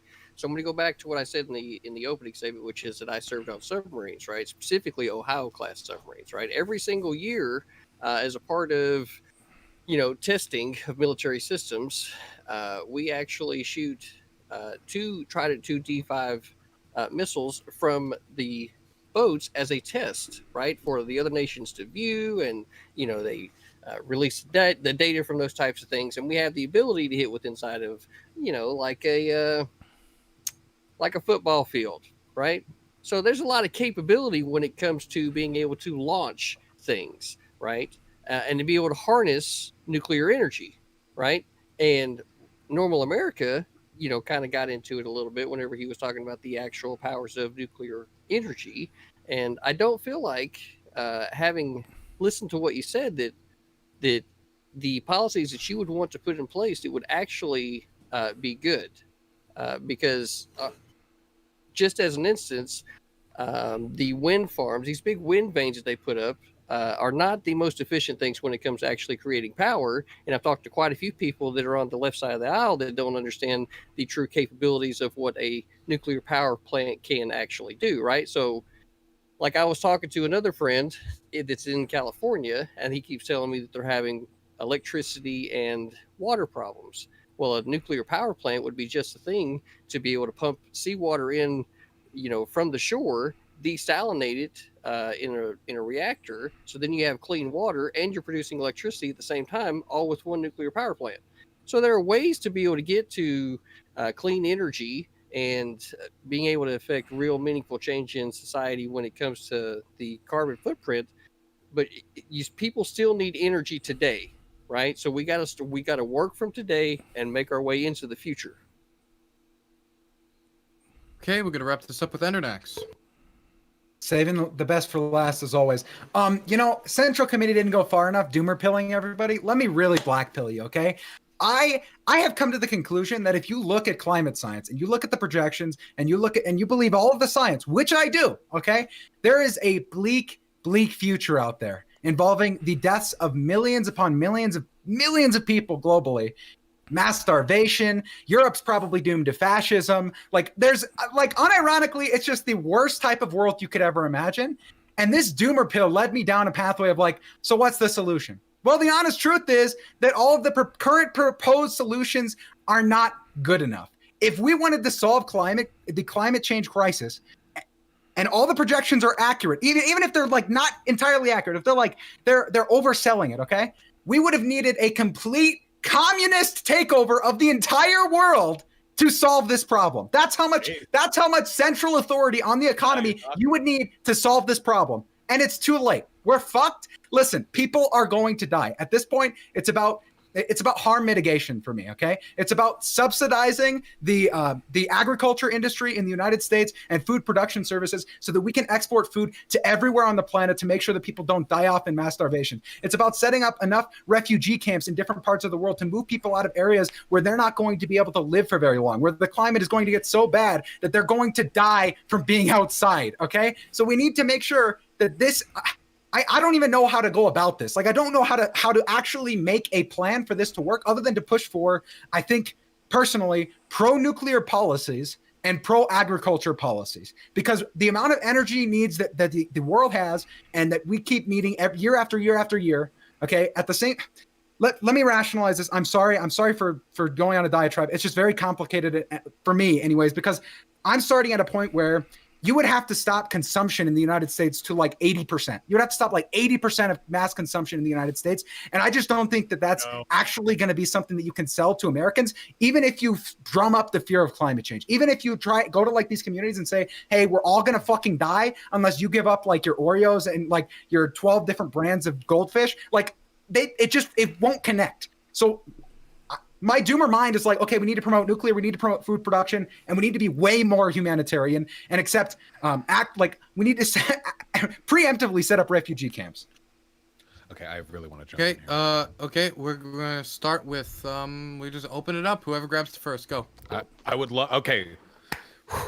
It just really bugs me. I have a very high opinion of people, generally speaking, or at least our capacity. I'm rewatching Evangelion right now, and it bugs me, They get hit by second impact 15 years ago, and they donate trillions of dollars to nerve so they can make Evangelion units to fight off the potential of a future threat. And we here today have an unbelievable plurality of evidence indicating that there's a very serious life-threatening problem in the future that we can address or not. Look, I reject Endernax's approach here, this inherent doomerism, okay? I reject it completely. People aren't inherently incapable of caring about this. Americans have been subjected to an unprecedented disinfo campaign by media figures who work in line with the oil and gas industries, okay? We are not naturally incapable of dealing with this. We have been pacified. We have been shoved into a box and left to die. I believe that with the economic and capacity of this country, with the resourcefulness, with the ingenuity, just of this country, not even to speak of the world, we are perfectly capable of fixing this problem. We can scrub the carbon out of the air. We can subsidize the ever-living shit out of green energy. We can blanket the sky in solar panels. We can do whatever the fuck we want. There is no limit to the shit that we can do. We have the money and the power. What we don't have is the will, because that will has been hijacked by a bunch of fucking plutocrat pedophiles who would rather die with their billions than they would see a world survive their lives, okay? Fundamentally, this is a war against entrenched powers, and we need to be severe if we are to win that war. There is no room here whatsoever for mercy when we are talking about people holding billions hostage for their profits. Vaush, this is Then too violence. much. This is Then too wait, much but this is like hopium. eco-fash. Like that. Like okay, then violence is the only answer because at this point we're not going to get political change. Like what? What you think after 4 years of a Biden admin obstructed by Violence doesn't Republicans, mean there's going to be fascism. policy in this? Like no, I'm serious. I'm not trying to like. I'm not trying to be like, haha, Vaush is a fascist. No, that's not my point here. My point is like, okay, yes, I believe the science. It's real, but like, how? How the fuck? How? Let's okay. Peacefully, political violence is wrong. Okay, but it's literally not gonna happen. Okay. No, Rob had his hand raised. I want to throw to Rob. Thanks. So I think it's ironic that after we just got through the last platform talking about the problem of the media being all in with one side, Vaush's immediate comment is, oh, there's this disinformation campaign being waged by the media and establishment people in the oil company that stand to make all of this money. Didn't have a problem with it when we were talking about when it was I can targeting. substantiate my claims. Right. As I can. Anyone who lives outside of reality that thinks that the media wasn't 95% all in for Joe Biden isn't living in reality. So that claim's easily substantiable. So also I want to point out that Vaush said that the only reason the U.S. is doing better than other countries is because of COVID. Here's an article from Business and Politics. It says, the United States saw the largest decline in energy-related CO2 emissions in 2019 on a country basis, a fall of 14 million tons or 2.9% to 4.8 gigatons. The Paris-based International Energy Agency revealed in a report on Tuesday. The entire European Union, which consists of 28 nations, meanwhile, only lowered emissions by 160 million tons, roughly 5.7 meters per nation. So again, we are actually doing better than the countries that stayed within the Paris Climate Accord, and we did so before COVID as well as after COVID. So Vaush is just fundamentally incorrect about that. The truth is, The worse than the rest of the world. Okay, anyways, so the truth is that the doom and gloom that we see, we talk about there's a consensus on climate change. You could see even in the people that think that it's very serious, they don't have a consensus on how soon we have to solve this problem, how radical we have to be to solve this problem. Some are saying it's too late. Some are saying that we need to have radical communist takeovers. We need to radically strip people of their individual rights.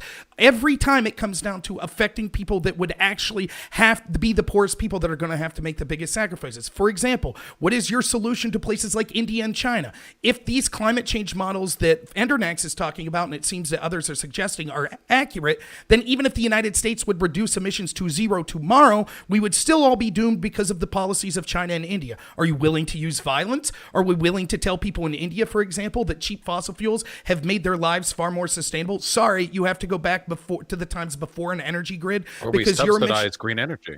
How are we going to subsidize green energy, not just in the United States, but in places like India and around the world? Where are we coming up with the money for that? With a coalition between us, the EU, and other allied countries, we can absolutely subsidize the development of green energy around the entire world. Mm-hmm. We're capable of lifting this planet out of coal and oil. We're capable of it. I don't think that China and other places like that have an interest in cheap fossil fuels go along with that.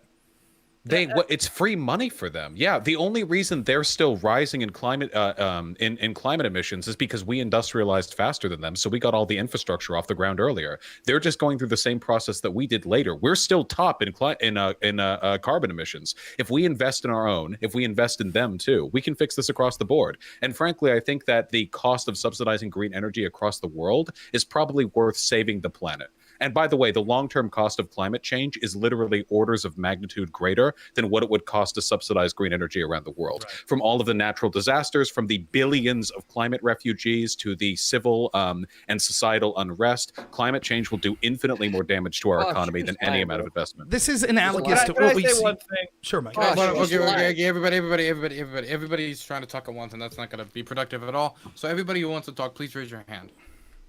Okay. Rob, I just thought Mike could go. Give me. Okay, give me a moment. Wait. Rob, I love you, but you're also not the moderator. So I saw multiple people raise their hands. So I didn't even get to write them down. Could everybody raise their hands? I was trying to write them down. Okay, thank you. CTV called me a liar. That's what I want to hear. Okay, CTV. And Endernax. Okay, so. I'm trying to remember who raised it. I'm pretty sure it was CTV who called you liar, so it would be CTV, Mike, then Endernax. That's where we're gonna go. Okay, CTV, you're first. Vaush, you're a liar.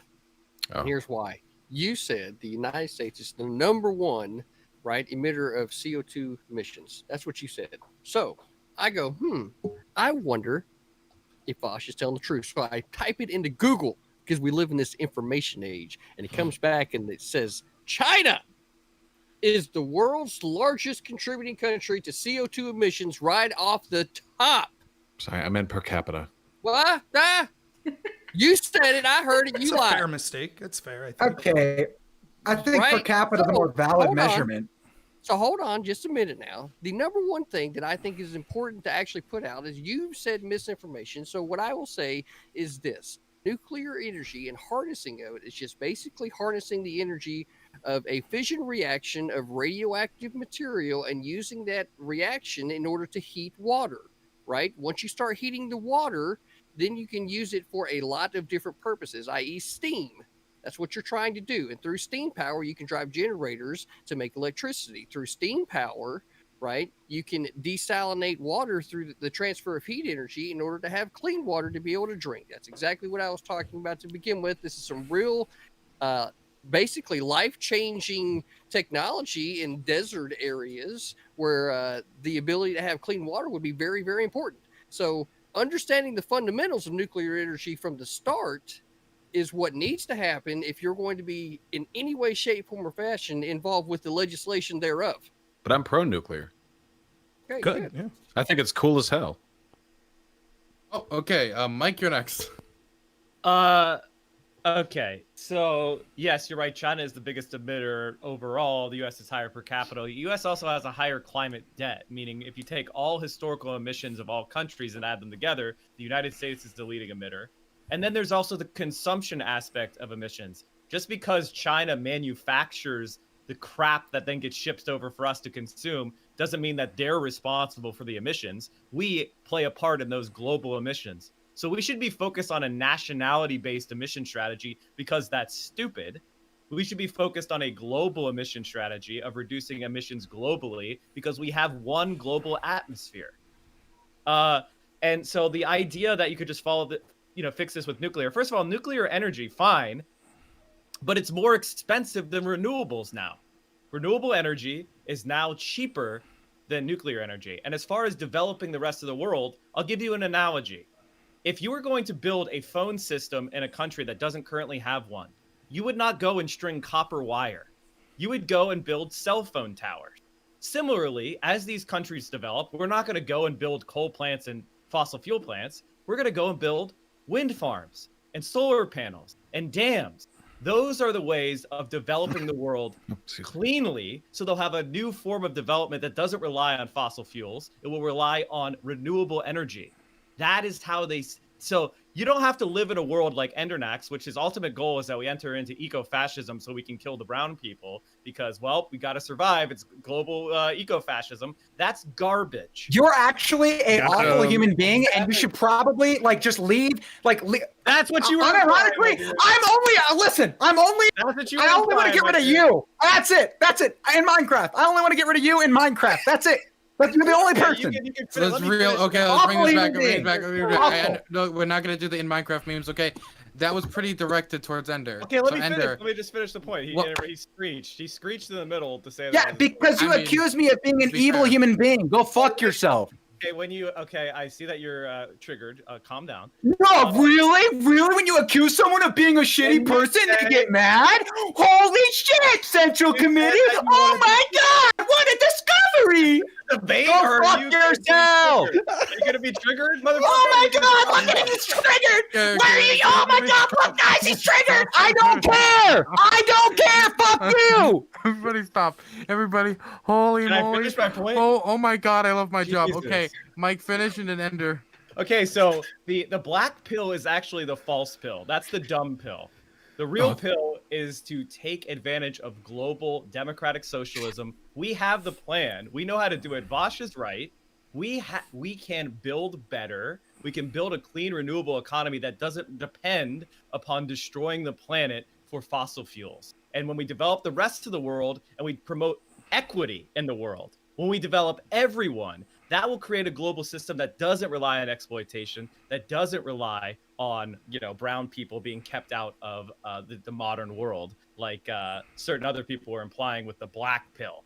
So let's all focus on what we could do collectively to solve these problems, because we as individuals can't do it. That's why collective action and socialism is the only way. I got the purple pill for you. Wait. CTV, you gotta let Ender respond to. Just the absolute brainworm that you'd have to connect my doomer take of fuck, we are so fucked. We should focus on mitigating harm at this point. This is an eco-fascist who literally wants to murder brown people. Are you fucking stupid? You got to be just the most morally corrupt human being who's ever existed in this world. And it's no wonder so many people don't like you on Twitch politics. Go fuck yourself, Central Committee. Holy shit, you're intolerable. Wait, would you murder white people? It's one way or the other. I wouldn't murder anybody, Vaush. This is not my ideology. How are you? Would you wait? Endernax, would you call that a third position? No, I wouldn't. Okay, I'm sorry. I was just. Wait, Endernax, I have a question. What is the liberal position? No. What do you want? Oh my god. Go ahead. Question. Okay, so assume that there's not reases enough for the carrying capacity of the planet. We have too many people. That's not what my position is. Are you dumb? Okay, I'm asking your position. Stop freaking out.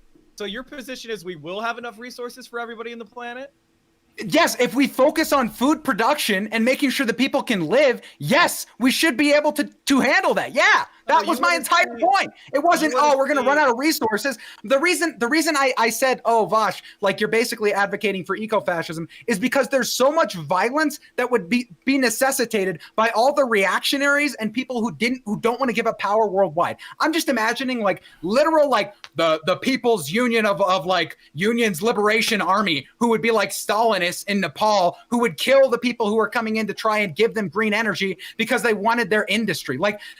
And then fascist groups elsewhere. That was just one such example because the Stalinists still do exist in countries like Nepal. Okay, I don't have a solution to this problem. I am simply trying to advocate for a position that would alleviate result in the least amount of deaths possible. That's my entire position. So you would advocate for the forcible redistribution of property from the developed world to the developing world to make sure that we don't lose any people. So you would like to see the wealth. If you could do that, whoa. If that's what it takes to solve the problem, and you could do that without it resulting in a backlash that would cause millions, maybe even potentially more, then yes. We know that it would cause a backlash. So what's your alternative then? So that's exactly my point. Nuclear energy, subsidies to these countries, food production subsidies. Wait, what? It's blackpilling because it means that this world is going to get fucked up and there's nothing we can do about it. Endernax, I got you. Okay, CTV and then Rob Noor after because I do need to direct it towards other people. So Endernax, dude, I got you, right? No black pill here. This is the purple pill. What we need to do, right, is decide how the powers of the world are going to end up being able to come underneath one so that we as a species can colonize other planets, right? That's what we need. Now, follow me here through this logic. What we need to do is reduce the powers that the federal government has when it comes to control of certain things like, i.e. substances, as an example, to where that's a decision that's made at the state level.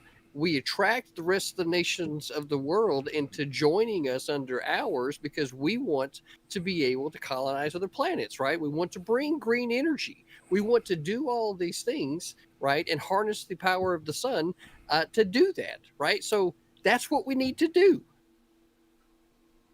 May I? I just want to say. Wait, well, next was Rob. Okay.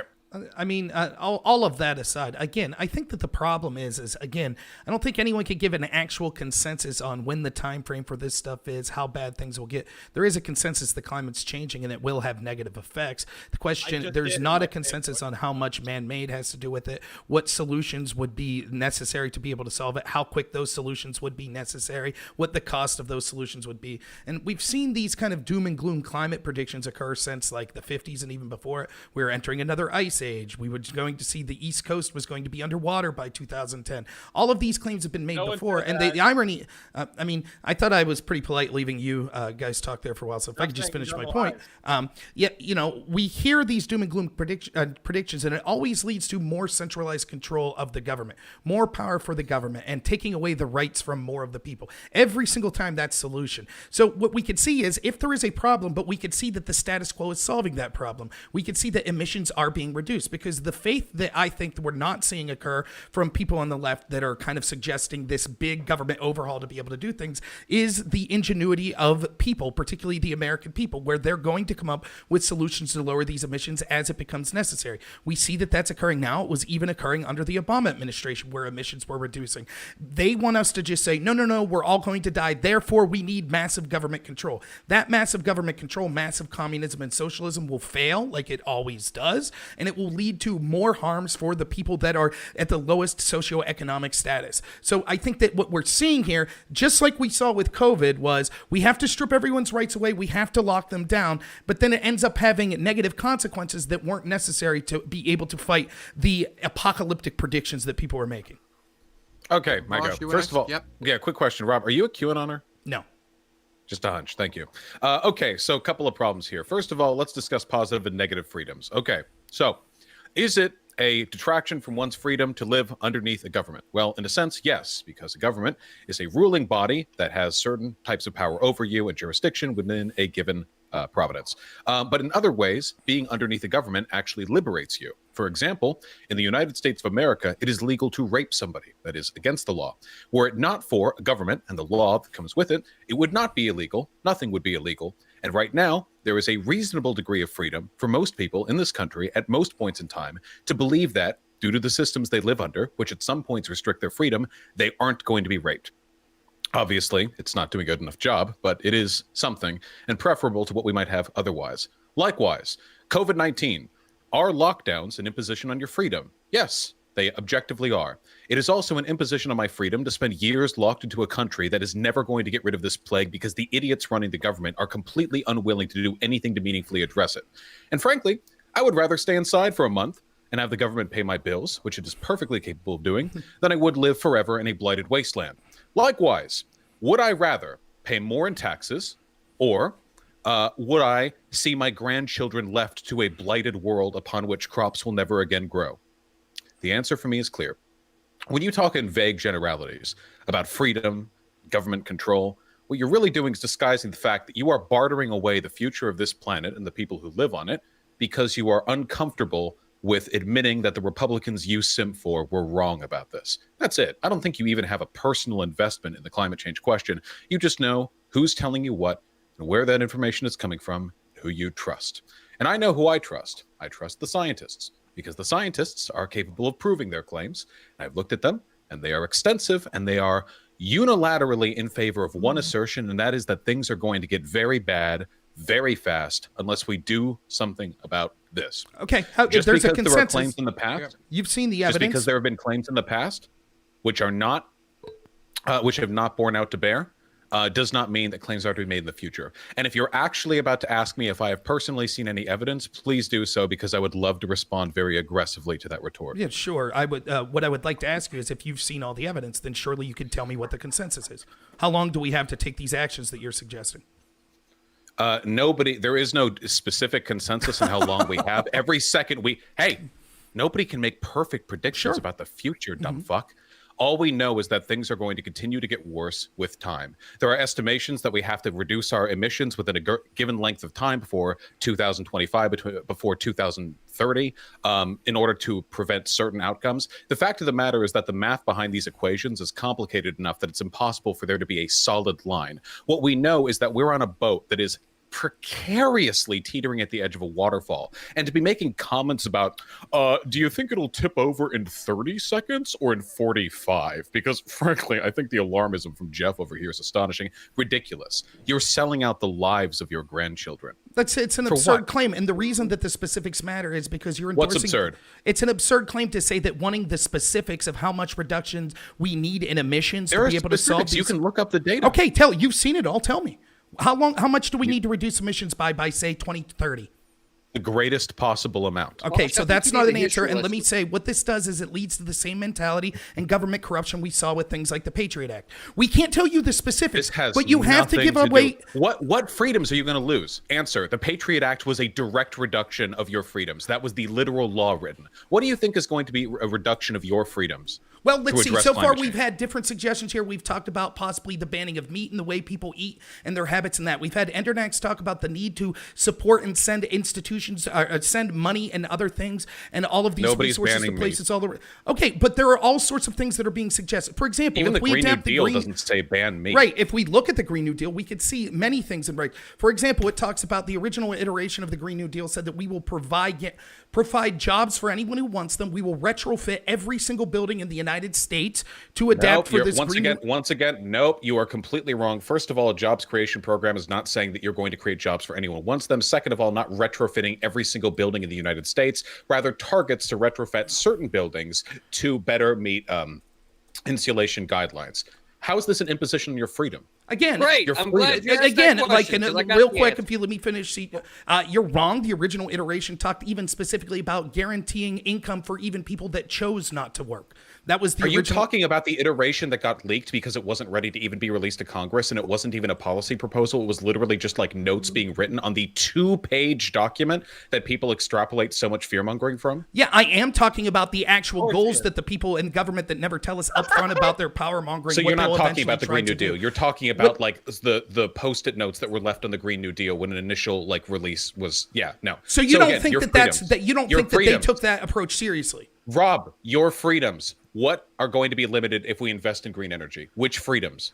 My freedom to have cheap fossil fuels and be able to drive. My freedom to have a job. Wait, hold on. Wait, one at a time. No Right. one's taking away your freedom to drive. Okay? Yes, they are. That's first of all. Well, if you have more money, it might not affect you if fossil fuel prices go through the roof. But it does affect the poorest of Americans. How are fossil fuel prices going to go through the roof? Because we are transitioning away from fossil fuels and artificially subsidizing things like green energy. What is artificially? You realize we currently artificially subsidize oil and gas, right? So how is this going to increase the cost of gas? Because as we transition to green energy that doesn't exist right now, it will require investment. The only way that investment will be able to pay off is if we artificially raise the price of fossil fuels. The reason that we've had so much... Well, listen. How does the government artificially raise the price of fossil fuels? Wait a second. Wait, let me finish. I see him, Mike, but we'll let Rob finish. CTV wanted to sit them down, throw you over to you, Mike, okay?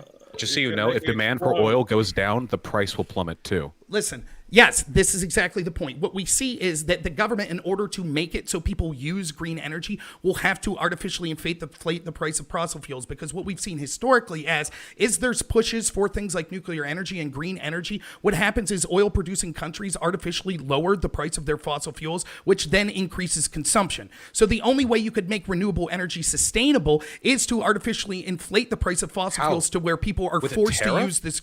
Well, they could do all kinds of things in the United States. How can the government? How? Well, they could stop production of domestic fossil fuels. They could stop production of natural gas, transition away from it, drilling new wells. Industries that mine these up. You realize that if we invest in green energy and more things are powered by green energy, we're going to have lower demand for oil and gas, which means that their prices are going to go down, right? That's the reason why, since COVID-19 started and people started driving less, oil prices went into negatives for future speculations. How will renewable energy compete because they were so cheap? How will renewable energy compete if the price of fossil fuels decreases?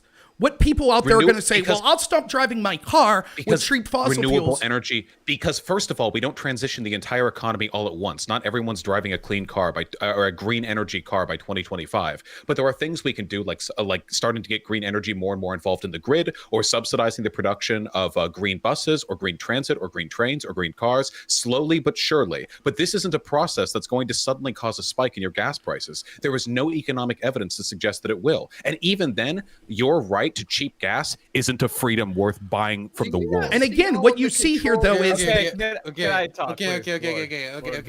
Okay. So next I said it was CTV, and then it's going to be Mike, right? I got to get the conversation. Gosh, do you not see the level of control that you're attempting to try to have there? That's I haven't mentioned a single policy.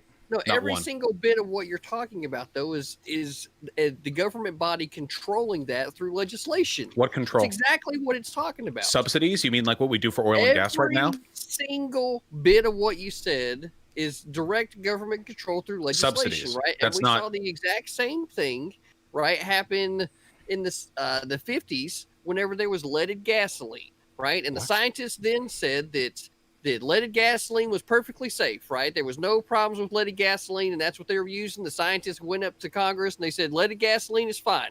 Ultimately, science ended up finding out later that leaded gasoline was a bad thing, so then we ended up banning leaded gasoline. And what are you talking about? How is it wrong for the government to subsidize green energy when they currently subsidize oil and gas? Fuck up and listen. The whole point of this is for history.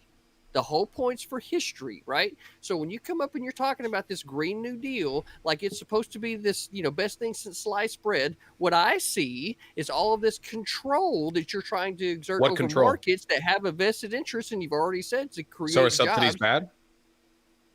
Yes or no? Are subsidies bad? Yes or no? Okay. I do want to. I just want to know. I just want to know an answer. Yes or no? Because he seems to think that's some sort of government control. Well, that's what I'm going to do is I'll give him some time to answer it, and give him some time to expand on that, and then I'm going to throw this over to Mike, because Mike looks like he's about to like OD on aggressive temper once he gets out there. Bad? We do it for oil and gas right now, doing a huge amount. No, so the literal point Indeed, for me we do. is that you don't. So the answer is yes. Subsidies are bad. Wait. Let's use the name. Wait. I'm trying to. Okay. We got to give CTV like a second here to respond. It was directed towards him. Okay. I want him to give some time to respond. The fact that we're doing it now is clearly a break in the system, right? Because we shouldn't have so much government involvement as it is. The free market should be able to.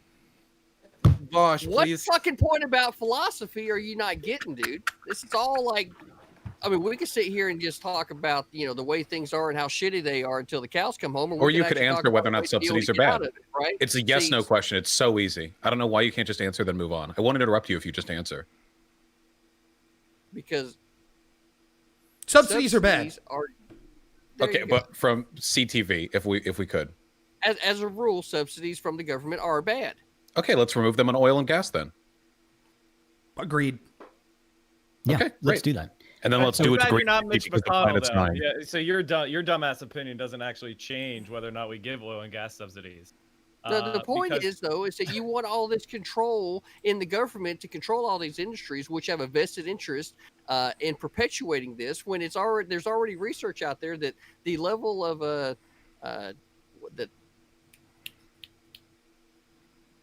I lost that one. It had to do with solar panels and like the amount of environmental impact that they have on it, right? The environmental impact of just producing all of these solar panels ends up being a net negative when it comes to the power that they actually produce, which is why I would be on board with nuclear energy being able to solve a lot of these problems. So if we're talking about actual legislation, we need to go about educating the population about the net benefits of an energy that is actually usable, rather than the amount of production that would be needed in order to jumpstart this program when we have I don't know if any of y'all are paying attention to economics, but the economy around the world is fucking hurting, right? It ain't like an unlimited amount of money to just be able to pour into whatever fucking pocket Okay, you want. you're bouncing off. right? Wait, can I ask you? Do you think? Wait. Do you think it's good or bad? Okay, Vaush, Mike is about to like fall over I'm gonna his chair. fucking smash my computer. Okay, listen.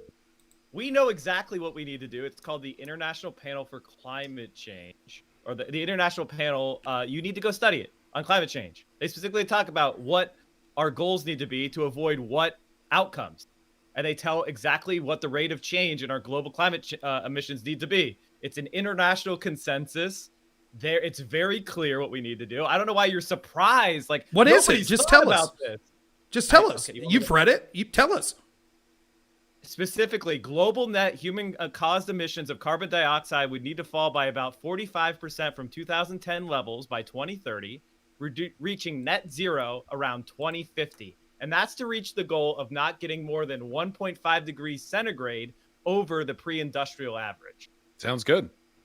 In order to do that, we have to change our energy system from a carbon-based system to one that is either carbon neutral or carbon negative. Now, we have the technology to do all of those things. It's a matter of ending the subsidies for fossil fuel. And yes, who gives a shit about government control is an arbitrary thing. And what Vaush is arguing, and what you're not understanding, is that there's a lot of government control in the status quo right now supporting the fossil fuel industry. And we have made changes to our economies when we found out that something that we were using was problematic. For example, we have the CFCs from refrigeration. We're causing a hole in the ozone layer. We got down together and big daddy governments around the world signed a treaty saying you can't use these refrigerants anymore. They're causing a hole in the ozone layer, and they banned it with government control.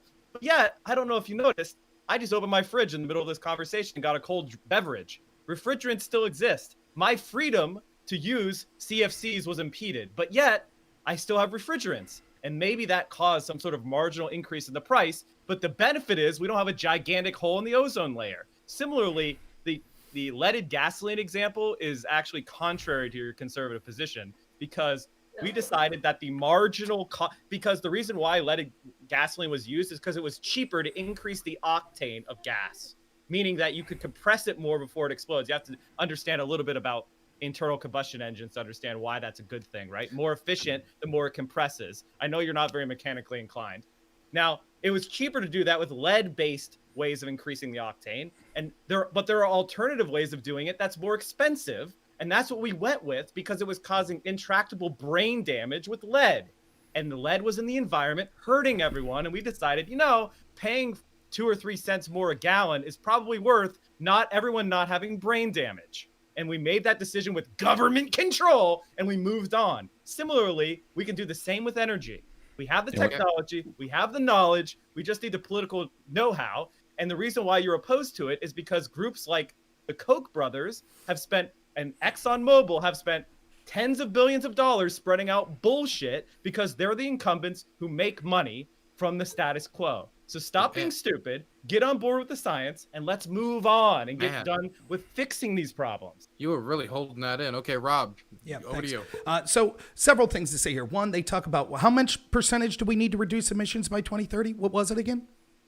It said we need to do 45% from 2010 levels by 2030. So we're already about halfway there. Just last year, for example, we reduced by 2.9 or 4.8 gigatons the amount of emissions. So this is one of the problems I see when we hear Vaush talk. Because Donald Trump was president. Actually, they fell under Donald Trump even after he pulled out of the Paris Climate Accord. One of the problems I hear with Vaush, for example, Mike, let's be clear, Mike. You just went on like a 2 to 3 minute diatribe. We got to let Rob respond. 2 minutes? Wow, it felt like it went fast. But like one of the things we heard Vaush say, he said previously, we have to act as fast as possible, as much as possible when I ask for the specifics. But then he says, it'll be a gradual transition away from fossil fuels. This is the problem because the fear-mongering is such that they just say, we want massive socialism. That's what they want. We want massive government control of industry. We want massive redistribution. And so that's the only possible solution. We're all going to die. Oh, really? What are the specifics on this? Well, we can't give you the specifics. The truth is the status quo is transitioning to the world that they're talking about. We are reducing emissions every year. I'm going to kill myself. I mean, first why off, don't, I mean, it's getting a little, I mean, let's be honest. The panel's already, sorry, Dylan. Yeah. I wanted to say I didn't really get to hear the entirety of Rob's position. Vaush, I'll let you respond after, but we do need to start wrapping up. We need to quick let the other bit- people talk yeah. too, if we can. Yeah. I mean, I do want to get around it. It's just I haven't really seen much like oomph to get in. I mean, like Lichen's eating like a snack. Endernax is yelling at chat. Last username is casting spells or whatever with his brain powers like always. And It's just bad we didn't get into it. Denims is just memeing. So I mean that's that. But if any of them want to raise their hand or at any point just jump in, I mean they can. So Rob, listen, yeah, I was just distracted by the bombardment. Like Vaush is sending all of his viewers over here to spam dicks in my chat. Like I don't know what the fuck's going on. I'm kidding. Vaush, that's a deadly. No, not at all. Let's bring this back. But that is a deadly accusation. Rob, can you please finish your point and then Vaush respond, and then we're gonna have any statements so everybody can contribute. And we're also getting close to midnight, so this has gone way over where it's supposed to. Sure. So yeah, just to wrap up this point, again, we see the status quo going in the direction without having massive government control, which fails over and over when we see massive government programs to redistribute wealth. This sort of socialism, communism would be devastating to the economic success of countries like the United States. And it's always, but there's this big fear out there. We need to take over total control. That's always the argument they make when we can see the status quo transitioning there. And you can see the disingenuousness or maybe just ignorance of sometimes, like, for example, Vaush said, well, the only reason we've reduced our emissions was because of COVID. That was a lie. When we go to the Green New Deal, he said, no, it doesn't talk about retrofitting all buildings. Section E under the Green New Deal, upgrading all existing buildings in the United States and building new buildings to achieve maximum energy efficiency, water efficiency, safety, affordability, comfort, and durability, including through certification. So this is the official House Resolution 1093 that Vaush said did not say upgrading every building. It does say that. And this is what you see oftentimes with people on the left. When they're having these massive power grabs, they say, oh, no, things trust us, things are this way. In reality, they are misidentifying exactly what the Green New Deal is. In fact, the Green New Deal also goes on to talk, if it's just about climate change, why is there so much, for example, about race in the Green New Deal? Why is there so much about redistributing and focusing on things specifically based on your skin color and things like that? If the problem is literally climate change, then it should be a document focused specifically on climate change. Instead, we're going to retrofit every building in the United States for comfort. This is the policy when we can see the status quo is working now. So why risk this horrible government takeover? Okay. Vaush, and then I see somebody who hasn't showed interest in a while. First of all, I know this is a waste of I know this is a waste of time because there's no relationship between the shit Rob says and the shit Rob hears. It's just there's a complete disconnect between those two faculties of his brain, but let's give it a shot. So first of all, no, objectively, if you take a look at the math of the current trends, we are absolutely not meeting the deadlines that we need for reducing climate emissions, not even fucking close. We're also talking about a need to drop it on a global level, which means we're going to need to work cooperatively with other countries, not just within our own country. Additionally, your claim that solar panels actually have a detrimental carbon output based on their construction is factually incorrect. Wait, was that from CTV? Yeah, I didn't say that. Maybe it was from CTV. My apologies. No problem. Now that additionally, I like how I said this earlier. You are the fearmonger, my dude. I'm literally talking about subsidizing green energy, and you're the one talking about communist control of government. You are the paranoid nut here. I'm the one standing behind thousands of Can I real quick? Do you support the Green New Deal? Yeah, absolutely, 100%. Experiments and surveys and studies. I'm the one standing behind the plurality of evidence. I'm the one pointing at things that everyone with their mind on this properly can agree is going to happen. You're the one saying that a communist takeover is when you subsidize green energy the way we've subsidized oil and gas. Like the level of fearmongering here is insane. Nobody's taking away your rights. Nobody at all. Even if we were to go with, and again, the Green New Deal isn't policy. The Green New Deal is a statement of priorities, which I completely support. Even if we were to take everything the Green New Deal does and says at face value, I will pay 99% taxes, okay, to personally retrofit every single building in this fucking country with little baby windows that you can only look at with one eye at a time. If it means my grandchildren get to fly across the world and go to the beautiful verdant land of New Zealand, which is not sunk into the fucking ocean. Every time you motherfuckers fearmonger about this, you fail to contextualize your fearmongering against the very real and very legitimate fact that we are bargaining with the safety of the species here. And look, if you're willing to pay 99%, do it. Why wait for the law to tell you? Because right now, if I paid it, it wouldn't go towards climate change shit. I would absolutely. You could personally take a give massive your tax hike if it money, meant you Green can do Deal. whatever the fuck you want Hold with on. it. Wait. You can hold me to this. I will take a huge tax hike if it means the government implements Green New Deal policies. 100%. I make a lot of money. Okay, I will dump that shit. I will personally go over to the IRS and with a comically large suitcase full of $100 bills, and I will empty that shit all over their desk if it means that my money goes towards making this country a better place. That's the difference between you and me. I'm That's okay garbage. making the world a better place, It's even if garbage. it means it personally comes at the expense of my own. Then do it. My own You're well-being. telling me that you can't find people right now that are affected by climate change that couldn't use your money? You're telling me that you couldn't... Wait, hold on. Since you've only been doing whataboutism this entire conversation, I should have expected this. Now we've reached the point where you don't have arguments, so instead you're saying, if you want to improve the world, why not donate every cent of your income to charity? You said it! If you really care about ending war in the Middle East, sir, why haven't you gone over to Yemen and personally fed milk into the mouths of undernourished babies? This is meaningless whataboutism, okay? Wait, you are easier to read than a book. You are easier to read than the 2-page Green New Deal, okay? The facts are this. Climate change is happening. We're not fixing it fast enough. We can fix it. I want my grandchildren to live good lives, so I am going to work towards that end. You are a paranoid conspiracy theorist who is terrified, not because you actually care about your fucking tax margins going to climate change, but because you don't want to accept the fact that your parasocial idols, who you read the Twitter feeds of, were wrong. Okay? It is so transparently obvious every time I talk with people like you, but you have no fucking idea and you don't care about any of the outcomes of what you're talking about here. It's literally just a sports game to you. But this is the world, okay? It's a planet. It may be shaped like a sports ball, but it is not one, okay? So let's deal with reality. Okay, Rob, you're gonna respond, and then we gotta show it over to Denims, and then we gotta wrap it up with. Yeah, I'm done. The next statement I make is going to be the final closing. Wonderful. Okay. Fine. So we could see, again, the condescension and the arrogance that comes from people like Vaush, who says, I would gladly give 90%, 99% of my wealth to be able to solve this problem. No one's stopping him. What he's really interested in is having his political ideology take over and have massive control of people. He's the one who started to claim that I was immoral, and he had the morally righteous side of this argument. But Mr. Moral Vaush here is only willing to give money to help people suffering from climate change if he's compelled to do so by force from the government. No, to it is fix a climate ridiculous... change. Again, like, you can't even Not not to help interrupt people people. Your suffering, condescension, dumb fuck, but it's fix it's absolutely Vaush. ridiculous.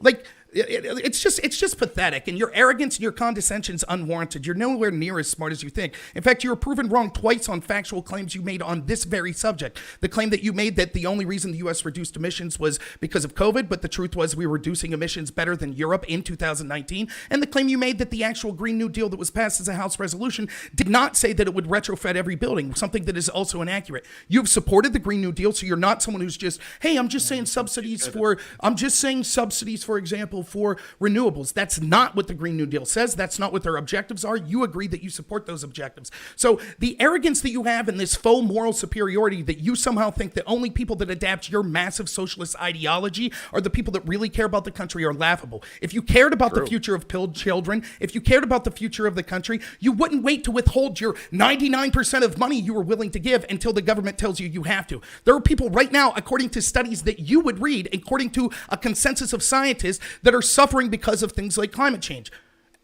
We could argue about how many those people are, but you could go out there and make a difference with the 99% of money that you were willing to give up. But you won't do it because you're a hypocrite. Now, normally I wouldn't bring up this hypocrisy, but when you act like that you're morally superior than other people, it becomes quite evident that that's not the case, that you're merely arguing for political power and you don't really care about these issues. Else, you would be out there doing something. And Mike, way to be a toady for Vaush. You're really good. No, it's just the hypocrisy. Okay. For anybody else who speaks that is not Denims, I'm gonna send live tigers into your home. Okay, Denims, speak, and then we're gonna in Minecraft. Be careful, TOS. Okay, no, not in Minecraft. For the record, sorry I haven't interjected. I wake up at like 6 a.m. in the morning, and it's like 9 for me now. So and I need 9 hours of sleep. So I'm like running low on energy now. But okay, so my perspective on this is that it seems like we have a problem. We have a proposed solution for this problem. The proposed solution is something that we do to a bunch of other things, right? Like aka subsidies and taxing things. We do it for a fuck ton of subsidies in America. Nobody ever complains about these subsidies. I don't understand why we're so against that. I'm really, really confused, and I'm genuinely asking, I guess anyone who is against the Green New Deal or anyone who's against maybe not even specifically the Green New Deal, but targeting climate change. Why are we against it? Okay, I don't think Well, we're gonna look. it's not as if we have a Look. Last, I know you like cats. Do you like tigers? Would you like to get to know them better? love them, adorable. Well, wonderful. You'll get to know one really, really well. But I'm very just soon. responding to what you said. I understand. Can you do that in any statement? I said, I just really want to wrap this up. I just really want to wrap this up because it is now past midnight. It is 30 minutes past when we were supposed to end it. And you know what? Last username, you have been the most behaved out of the whole panel. Therefore, I will bend the rules to you and only you because you're Are we doing a any powerful statements wizard. now? You're a powerful wizard. You're a powerful wizard, last username, and you cast a spell on me. You'll destroy my life. So you will be the only person I make an exception for since you have been so well the whole panel. You'll get to say something here, and then we'll do any statements. Okay? Sorry, I thought we were still doing the open talk, but okay. If you want to wrap this up, you know what? Just do the rest, and I'll do my finishing statement. I'll say what I have to say there. Well, see, he can't even. I tried to bend the rules to him, and he just wouldn't even take it. Wouldn't even take it. Look, he's great. Okay, we're gonna start with Lichen in the top left-hand corner. Sorry, I'm slow to the unmute button. First of all, I Ask want to the say chicken though. yeah. I want to say thank you very much for hosting this, Dylan. It was awesome. With regard to climate change, I think unless I missed some political violence propositions, I completely agree with Vaush, and I think he covered it for me pretty well. At the end of the day, it's real. It's a problem. It needs to be dealt with, and continuing to put our head in the sand like ostriches is not productive, and it's a product of partisanship. I think the fact that Al Gore is the one that came out and really started to put the climate change discussion on the table is what led us to where we are, because Republicans said, Al Gore said this, well, fuck. And then it became a super politicized issue when it should have just been something that said, where scientists came out and said, hey, climate change is happening. We should probably do something about this. You remember reading in your weekly reader about the hole in the ozone layer? Yeah, well, it's going to fucking kill you in a couple years. That would have been really cool if we had just handled this like adults, but we didn't. And that's why we're here having stupid fucking discussions about climate change, because it's been politicized. And this harkens to the masks. This harkens back to the fucking Trump section with regard to legacy. Like this fucking stupid American politics, dumbest fucking shit we can fight about. We fight about it. So here we are. I don't have anything else to say to that. I just want to say thank you, Dylan, for having this. It was really awesome. And yeah, that's it. No problem. Next is Vaush. Yeah, okay. So closing statements, I guess, for the final subject. So I'll sort of broadly wrap this up. Okay. I believe in socialism for Rob's grandchildren, okay? Because I want those beautiful, probably unborn, just judging from looking at you, you're not like 70, unborn souls. I want them to live a free and fair life where they are not fighting in the resource wars over the last few freshwater sources left on the planet. Look, at the end of the day, when it comes to climate change debates, it always boils down to the exact same back and forth, the exact same Mott and Bailey, okay? The conservative will say, I understand the science, I recognize the science exists, but you want control, you want X, you want Y, you want socialism. And then you say, okay, well, here are some solutions I have proposed to prevent the end of the world. What do you have? And they'll never answer. And what if they do answer, what they'll implicitly suggest with their response is that they don't actually believe the climate science is real. What they'll do is they'll oscillate back and forth between not denying the science and then proposing solutions that no scientist would say is sufficient to fix the problem. And what this ultimately is I mean, they're doing what they're told. They are marching soldiers shoulder to shoulder in line, taking orders from Murdoch, taking orders from the Koch brothers. May one of them rest in hell. They are taking orders from all of the oil and gas and coal propaganda outlets that they have been listening to since they were born. And I deeply, deeply feel sorry for them, especially because I am well positioned to survive climate change. Not everyone in this country is. It is genuinely sad that I feel a greater impetus to protect the lives of my fellow countrymen and the people who I live with on this planet than people who would be more directly affected by it. You know, I mean, God help the Floridians, right? They're the first ones to go. An entire state is like 2 feet above seawater. Okay, I'm gonna now throw it over to Rob Noor. Thank you, as always, Dylan, for hosting. I thought you did a fantastic job as usual hosting. Oh yeah, thank you, Dylan. Yeah, and I enjoyed the conversation, even if it gets condescending and morally superior from some of the people. But there were all sorts of distinctions, and I think things that were tenuous hypocrisy or just positions that were tenuous in each other that we see from people on the left. For example, when I talk about the media being a tool that was almost completely behind Joe Biden, they don't have a problem with that. That's just life, no problem. I talk about the specifics of how when you have a situation like that with the intel community working hand in hand with the media, when you have a situation with corporations, establishment, people in both parties, they're all hand in hand in that, pushing for one agent. It leads to disinformation. It allows people to not really have a voice because that persuasion is so powerful in the American people that they'll be able to pick whoever they want for president. I was mocked for that. And then immediately when we get to climate change, the problem is, that the media is involved with the Koch brothers and that they have this whole narrative going on against climate change. And we need to fight that narrative to be able to convince people they need to fight climate change. So you could see how it's tenuous the way they approach that. Also, don't forget, Vaush was wrong and people on the left were wrong when they suggested exactly what's going on. Our emissions have been going down. I was looking at the EIA.org, the Energy Administration, and it talks about in some things such as coal-produced electricity since 2070, we're down 50% in emissions. And and understand these things will exponentially increase in going down because as the market develops more renewable energies and nuclear, this stuff will go down. So what we see is this advocacy, as always, this fear-mongering that says we have to radically change now and endorse things like the Green New Deal that would be horrible. And again, like the Green New Deal says, things like focusing on race-based policies, things like focusing on retrofitting every building in the United States for comfort, whatever that means. These are the sort of policies, these grandiose government control policies that are socialist in nature that we see. We also see claims of moral superiority, but people are only willing to act morally when the government compels them to do so. That's not morality. Now, we could argue the strategic nature of that, but to pretend one side's more moral than the other is laughable. Morality is you doing things out of the goodness of your heart, not because the government compels you to do so. So all in all, I think that I've been able to show throughout this debate that what we see is a problem, and I think Vaush would agree with this, and others on Central Committee maybe as well, that there is a problem when we have the control of information that is being controlled by a few corporations and a few entities that don't have the best people's interest at heart. And if we don't change that, even issues like climate change won't matter because they will just be able to control who gets elected, and then our opinions on these specific policies will be irrelevant. Okay, next I'm going to throw it over to Denims. I think that the pushback on green energy is really, really fucking bizarre. It seems like such an easy Republican piece, right? It feels like people on the right should eat it up just fine, but they don't. And it makes me really confused. It would provide a bunch of new jobs. It's good for the future of the country. It would, so to speak, make America great again.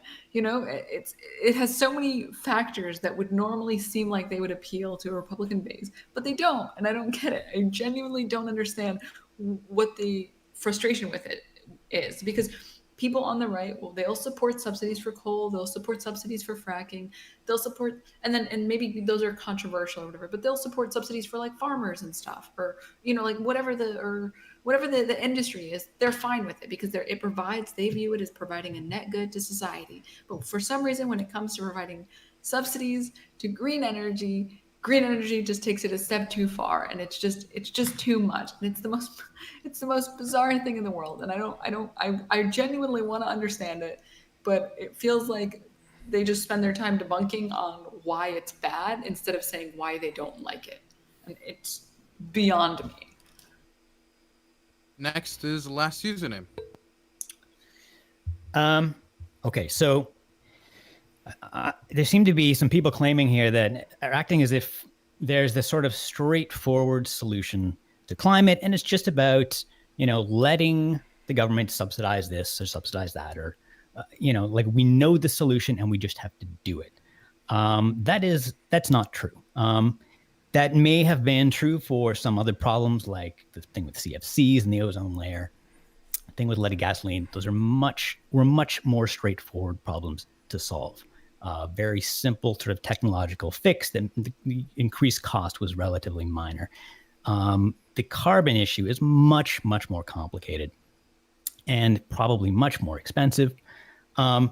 So if we had, it's easy to say, we just need the government to do exactly the right things to solve this incredibly complicated problem. It's quite reasonable to say, I don't really trust the government to be able to do those complicated things. The things they've seen proposed from them, like the Green New Deal, are clearly not going to do that. And look at the things. I mean, we're already doing stupid things that exacerbate the problem, like, as Vaush pointed out, subsidizing fossil fuels. So why is the organization that's doing that, why are we suddenly going to trust them to solve the problem that they're largely responsible for causing?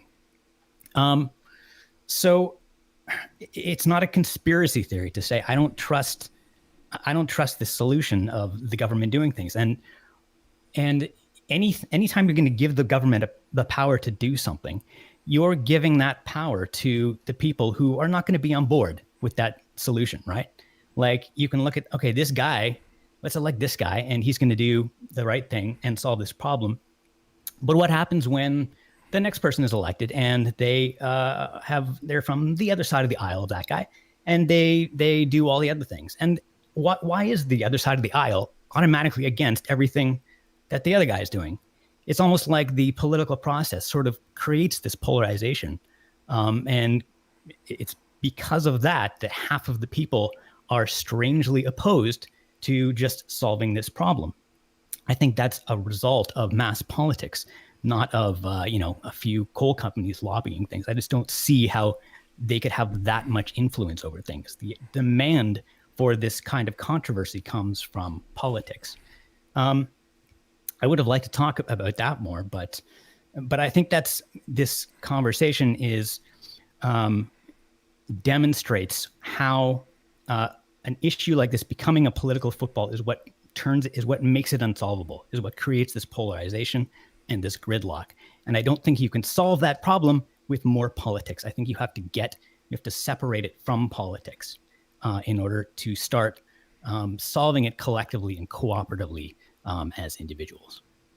Okay, next we're going to throw it over to Mike. So this is why we have fundamental ideological disagreements on this panel. The exercise of state power in order to accomplish an objective is necessarily going to impede on some people's rights for the purpose of a greater objective. And there's never been a clearer case than climate change. And whether, as if the problem isn't as complicated as our ANCAP friend makes it out to be. Most of our, for example, electricity generation is highly centralized already. It's already done through utilities, which are state-granted monopolies. And we know how much energy we need to have produced and where we need it to have produced because we have historical records. So we could substitute existing power generation that is carbon-based for a carbon-free version of power and provide it in similar times in similar places to where it was provided in the past. This is actually a situation where central planning is highly effective. And I just wholeheartily disagree with it's too complicated for the government, especially in a situation like right now in COVID-19, where relying on individual human action has so catastrophically failed.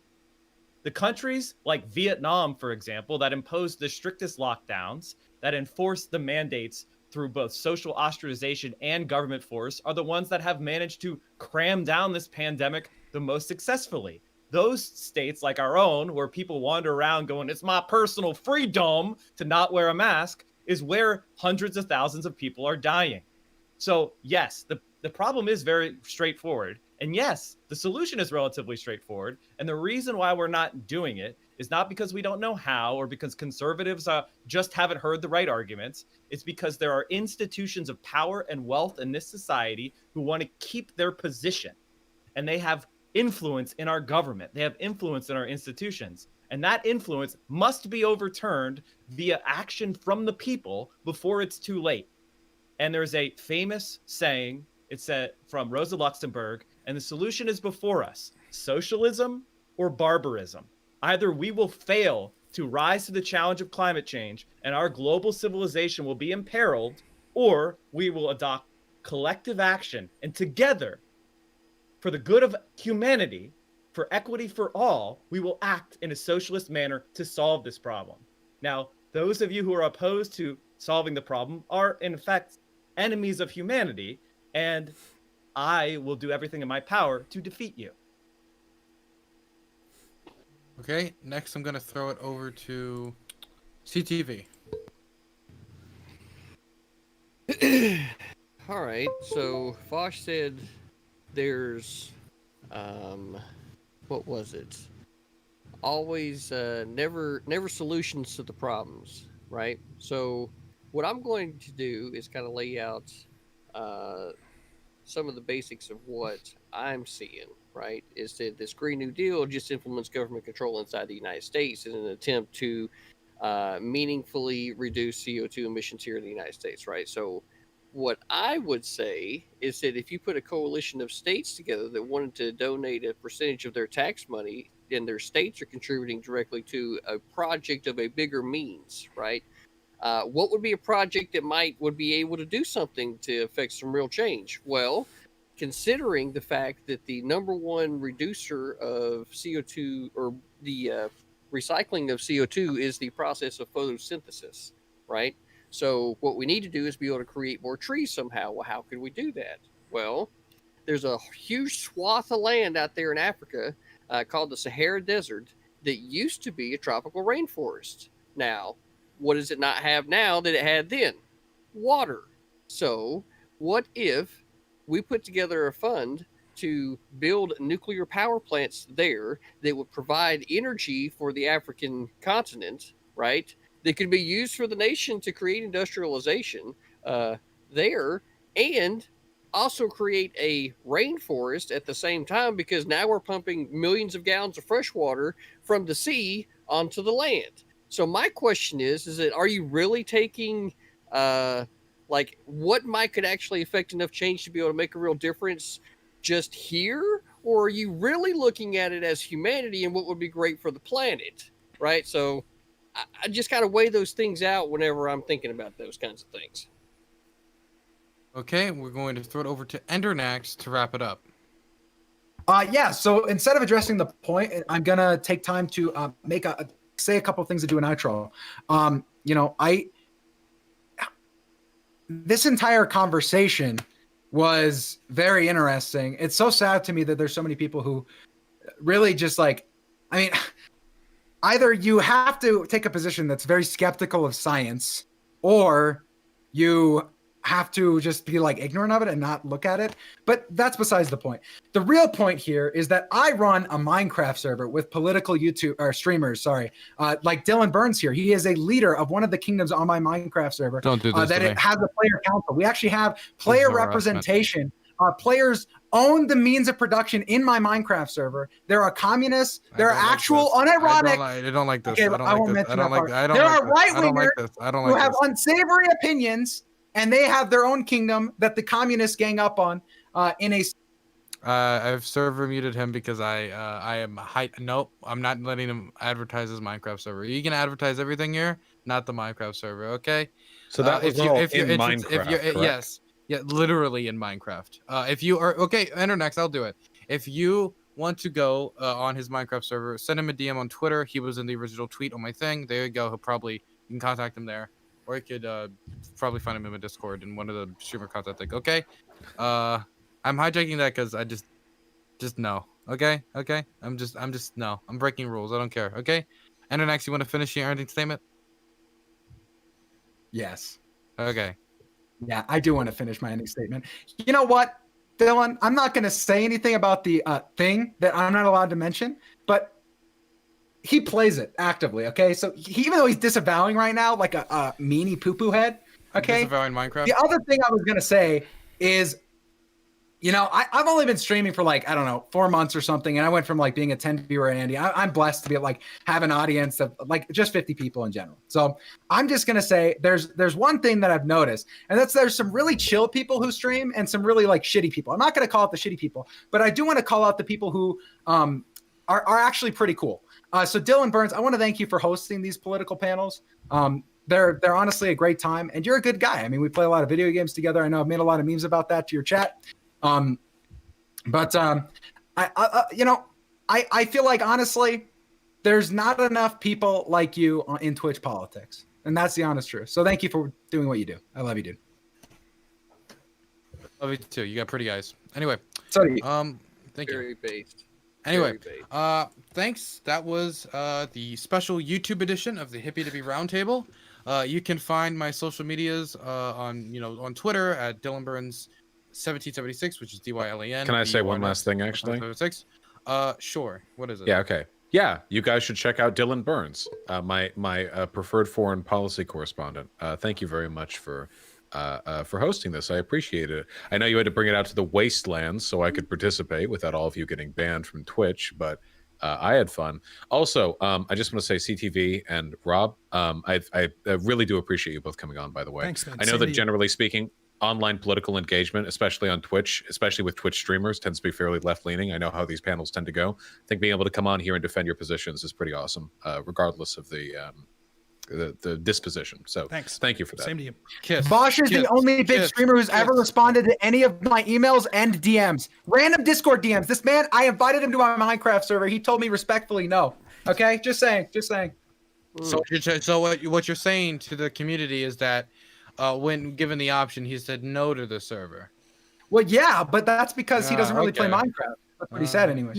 I'll take the Thank compliment. you. I'd say getting 15,000 concurrents and still responding to emails and Discord DMs personally is pretty good. I'd say, I'll take that one. Okay, that's the actual W I'm taking. No Minecraft though. And I just want to say thank you to everybody here. I had a really great time tonight. And Dylan Burns, ever since I came in and even started talking, has been the fairest moderator across the board. And I always love being able to do whatever I can to help this man out. So definitely, whatever you can do to support him, do that. And everybody else, I appreciate so much the patience with allowing me to get my thoughts out there so that we could actually have a great conversation. Yeah. So if you want to know how you support me, there's 2 Senate Democrats in Georgia who could really use your help. John Ossoff and Warnock. They could really use your help. Gotta get a little partisan in there. Anyway, thank you all for coming on. I'm gonna end stream now. You all have a blessed afternoon, a blessed night, and a blessed weekend. For all my viewers, I'll be back on Monday. I'm organizing more debates. I'm organizing more content. It's going to be great. And for everybody, my Mike Gravel interview will be going up on my YouTube very shortly, where we talk to former presidential candidate Mike Gravel, my former boss, and a senator who's very well known for helping to read the Pentagon Papers into the public record and help bring an end to the Vietnam War. You all have a blessed afternoon, and stay safe out there. That's crazy. Don't be a stranger to YouTube. I'll be right with you.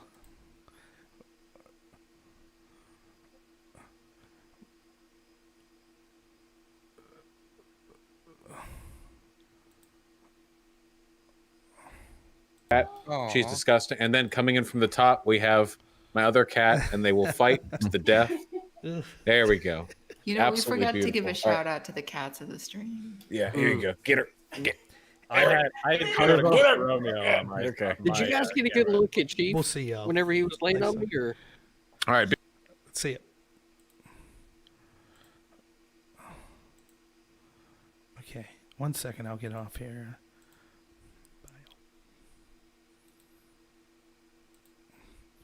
Okay.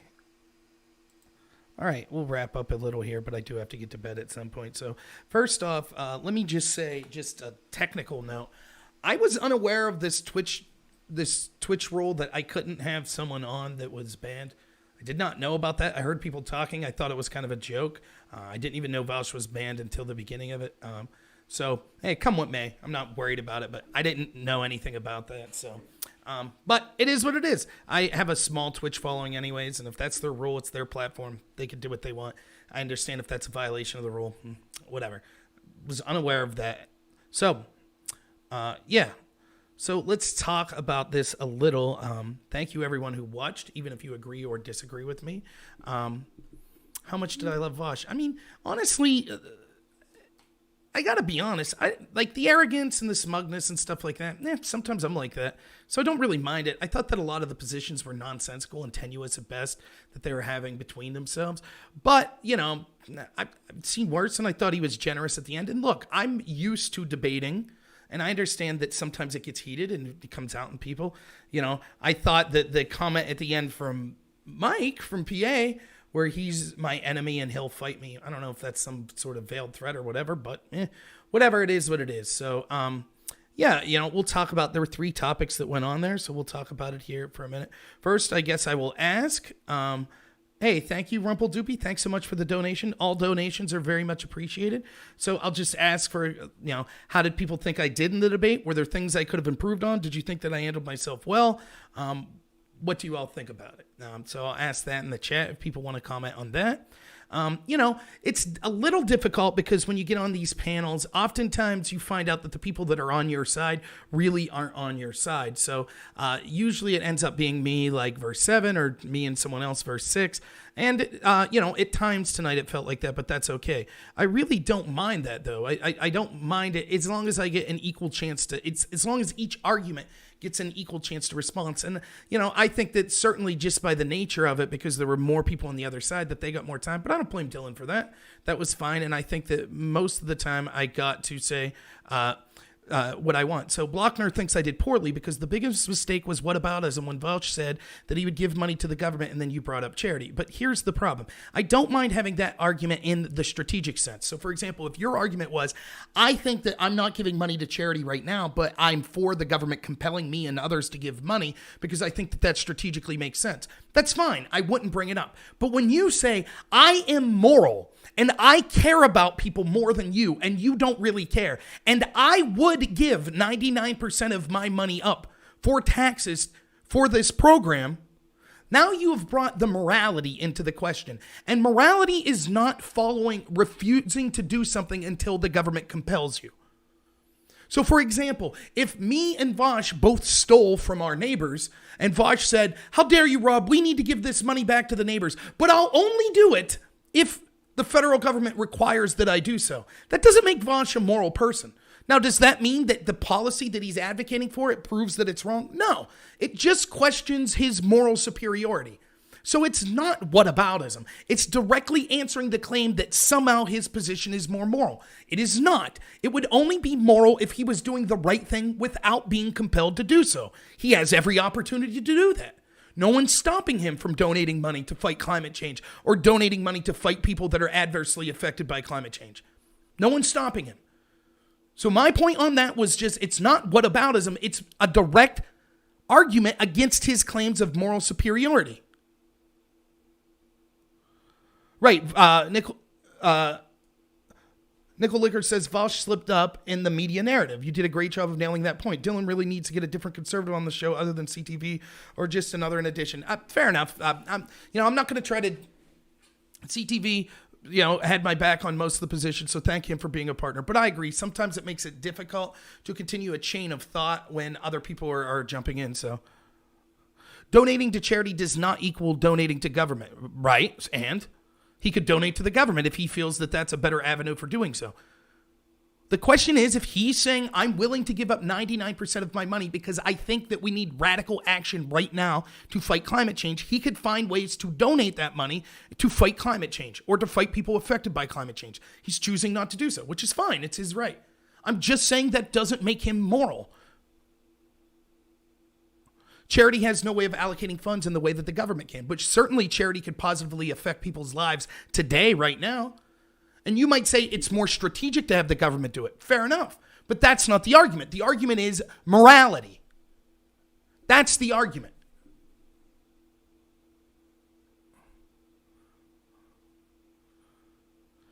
No, I didn't read your chat. Ace Mass says, did you read my chat asserting the retrofitting of buildings, or did that come straight from my head? That came from my head. Because when I originally read the Green New Deal, particularly for comfort, retrofit every building in the United States for efficiency and comfort? What does that mean? Why do I care about morality? Because he brought it up. And see, this is what I don't understand by people making this claim. He said, you're an immoral person. You don't care. I care about people, you don't. That's garbage. That is a moral statement. That's not true. If that was the case, he wouldn't wait for the government to compel him in order to take action to help people. So let's just discard. My entire point was discarding. You didn't hear me make claims about you're immoral and unmoral. I didn't say that. That was the argument they were making. That's why I brought it up. That's not true.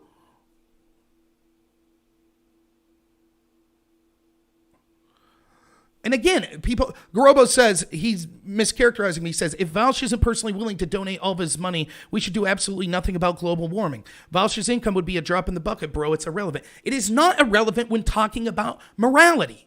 Again, we see this a lot from people that advocate, we want the government to go out and force other people to do things. Oh, but I'm unwilling to do it. Open borders for you. Gated community for me. Massively reduce climate change for you. Third lake house for me, flying on private air jets. You could argue, well, when we're talking about an individual, their money and their behaviors doesn't really affect the grand scheme of things. That might be true, but it doesn't make them morally superior.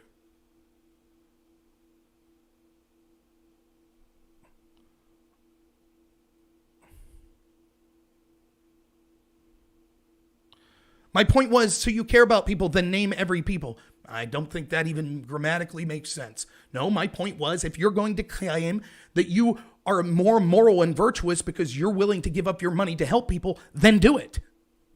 You don't say, oh, I'm only willing if the government tells me I have to. Yeah, I know I'm getting trolled. I don't care. Donating to charity could go. You don't think there's charities out there that he couldn't donate to, for example, companies that are working on green energy products? He couldn't do that? He couldn't donate to people that are adversely affected by climate change right now? Yeah, this is live. Yeah, I get it, Spleen Ball Pro. I guess I didn't know. I thought the people were joking around that it was even terms of service, that if someone was banned, they couldn't be on. I didn't know Vaush was banned until the show began, and I didn't know if people were serious about it or not. But that's fine. We see from Spleen Ball Pro, that's kind of another strategy that we see from the left. This call for censorship. I hope you get banned because I don't want people to hear your voice. That's fine. I don't retaliate with the same zeal that you people have. I don't want to ban anyone. I believe in free speech. So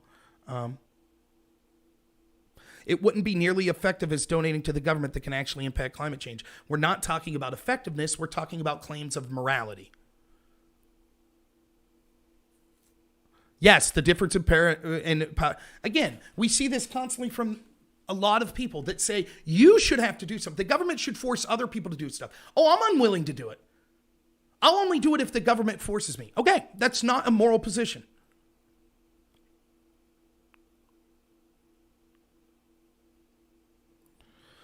Yeah, and I would think that Vaush would I don't know what Vaush did. I assume I'm taking people's word that he was suspended on Twitch. I don't know why. I don't really know much about the guy. So, Nathan Shasher says, I'm on the left. I followed your channel because you're respectful and can hold debate with coherent sentences, something I haven't found from most Trumpers. Thank you. Caspian, in all caps, holy F and S, he didn't say he would do it only if the government told him to. Yes, he did. And even if he didn't, the fact that he hasn't proves that he won't do it unless the government tells him. If he would do it, if that argument's incorrect, if he would take action even without the government doing so, then why hasn't he done it?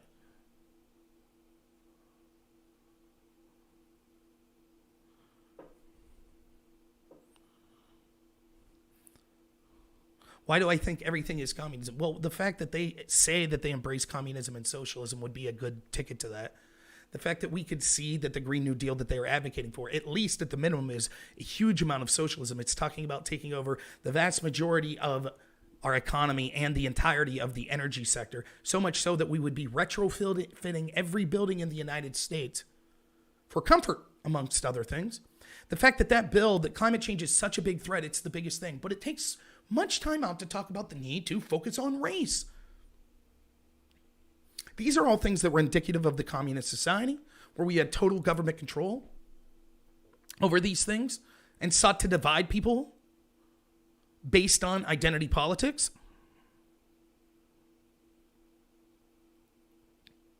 So let's go through the topics real quick, one by one. The first was there fraud in this election. Undoubtedly there was. The question is, was it substantial? So I think that we've seen lists that I've yet to see disproven of people that were dead that allegedly voted. We know that there was truth of the fact that people received ballots, multiple ballots in different people's names. All of that stuff was inevitable. We see that they changed the rules to vote 3 months out, despite the fact that even Dr. Fauci was saying that it was safe to vote in person. We saw all of that. So we didn't get to everything I would have wanted in this debate.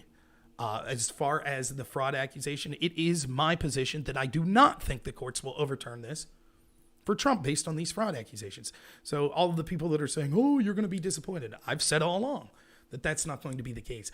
All of these mistakes tend to go one way, all of the questionable things, and they were factually wrong on certain things. One, the whistleblower in Erie did not recant.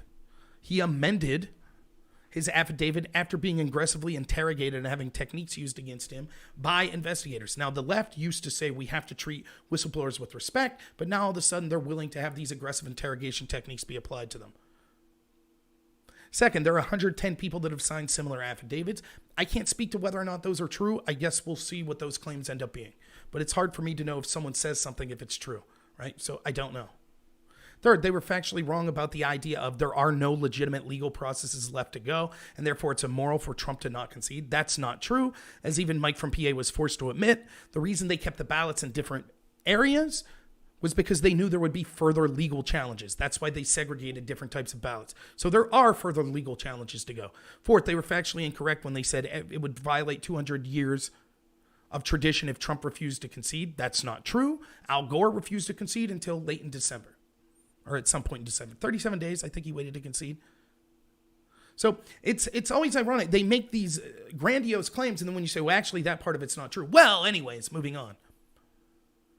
They also didn't answer the fact that there was mysterious circumstances as why places like Atlanta stopped counting ballots in the middle of the night. They claimed there was a pipe break, but no evidence whatsoever shows that there was any pipe break, including Freedom of Information Act requests that went out to municipality workers in the Atlanta area to see if they responded to any pipe break in the area. They did not. Why would they mislead about that story? It ignored the fact that there was a court case in Pennsylvania where a court case had to rule that Trump supporters should be allowed to be within 6 feet as they were originally supposed to be until it was ruled otherwise. Then they ignored the fact that the Philadelphia ballot counters and the people that were running it refused to count the ballots until they tried to appeal that ruling in court. If there was nothing shady going on, why would they fight this? And there are many other cases. But again, I admitted from the outset, I can't prove that any one of these are 100% proof of voter fraud. Just like I can't prove that the oil company, and it's ironic, right? They talk about oil lobbyists and things like that, and the Koch brothers, and that controls things. Where's their proof? Show me definitive proof that any politician voted a certain way on anything that would affect the oil and gas company because they were given money by the oil and gas company. You would say, well, duh, it seems obvious that would be why. But that's not proof. That's not smoking gun proof. That's just your conjecture on what is most likely. Not smoking gun proof. The same is true with what we see with these fraud allegations. Right, it was a leaky pipe, not a water main break as they claimed.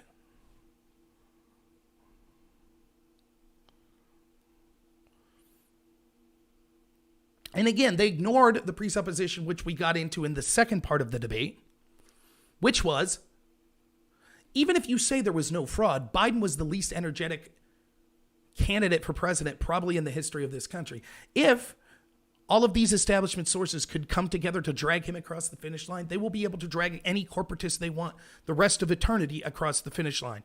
And that will mean keeping out real progressives and real people that want to change the fact that there are these kind of wealthy, powerful people that really control the country, and they don't care about the average person on the left or the right, or white or black, or man or woman, or straight or gay, or Muslim or Christian or atheist. They don't care. If those establishment powers can pull Joe Biden across the finish line, then they'll do it next time too. And so if you really want a Bernie Sanders type person, they're not going to have that happen.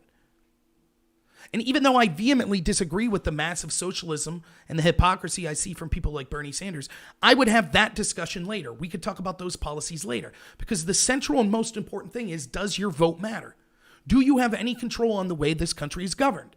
And if the answer is no, because the apparatuses that control the flow of information are so greatly aligned together that they could push anyone they want across the finish line, then it doesn't matter what your policy issues are.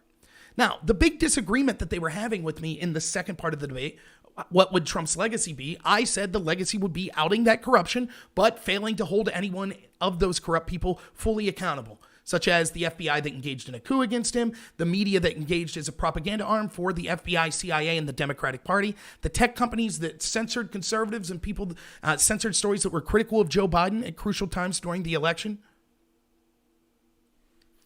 Though that's what his legacy will be, outing that. They say, well, Trump's rich, so therefore he has to be part of the establishment.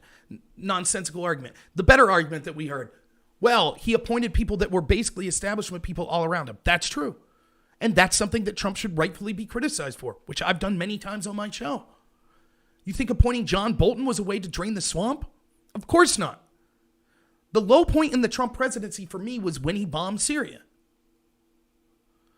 That was the only point that you could turn on MSNBC or CNN, or you could open your New York Times and they said, Trump finally looks presidential. They keep saying, tell me an anti-establishment policy that he issued. Okay, well, the big issue from the left when I knew them and became friends with many of them in 2005 was they were anti-war. They thought George Bush and Dick Cheney were war criminals. Trump tried at least to give lip service to pulling troops out of these wars. We now learn today that the generals around Trump were actually lying to him about how many troops were stationed in places like Syria because they didn't want Trump to be able to pull those troops out. Now, this proves the further allegations that I was making about the establishment and about unelected bureaucrats that are really running the show. Who elected these generals? No one. So why should they arbitrarily be allowed to say, you know what, we're going to lie to the president because we want to stay in these wars? Now, I would think that people on the left would be infuriated by that, but they're not. They say, well, that's a return to normalcy. Trump's a buffoon. They had to do that.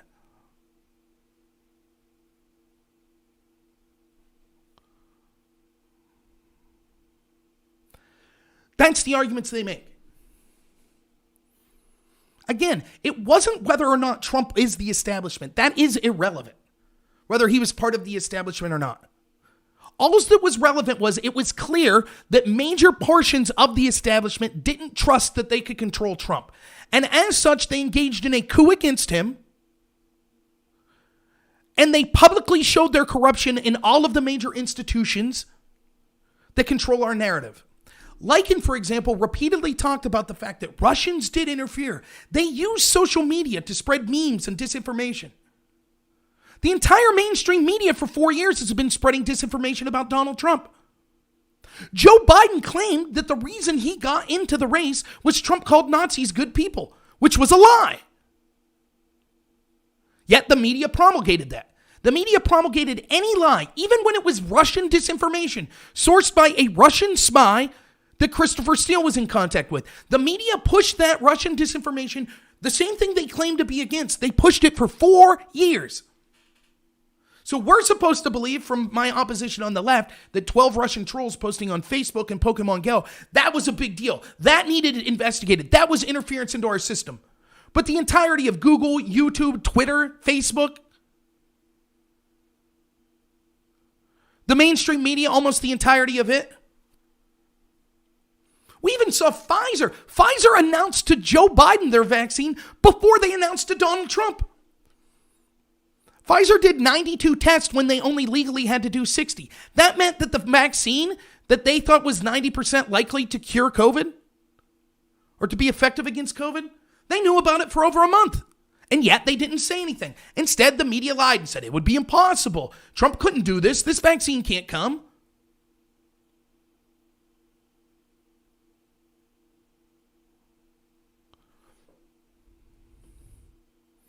How many times was disinformation promulgated? Why is it if 12 Russian trolls promulgate disinformation, that was legitimately concerning and required a 4-year investigation? But almost the entirety of the tech companies and the mainstream media doing so, no problem. This is obviously disingenuous. And again, people on the left, notice how I bring out people on the left that correctly criticized the Russiagate narrative. And what did they say? Oh, they're all dense in their skulls, morons. They're the worst of the left. Why?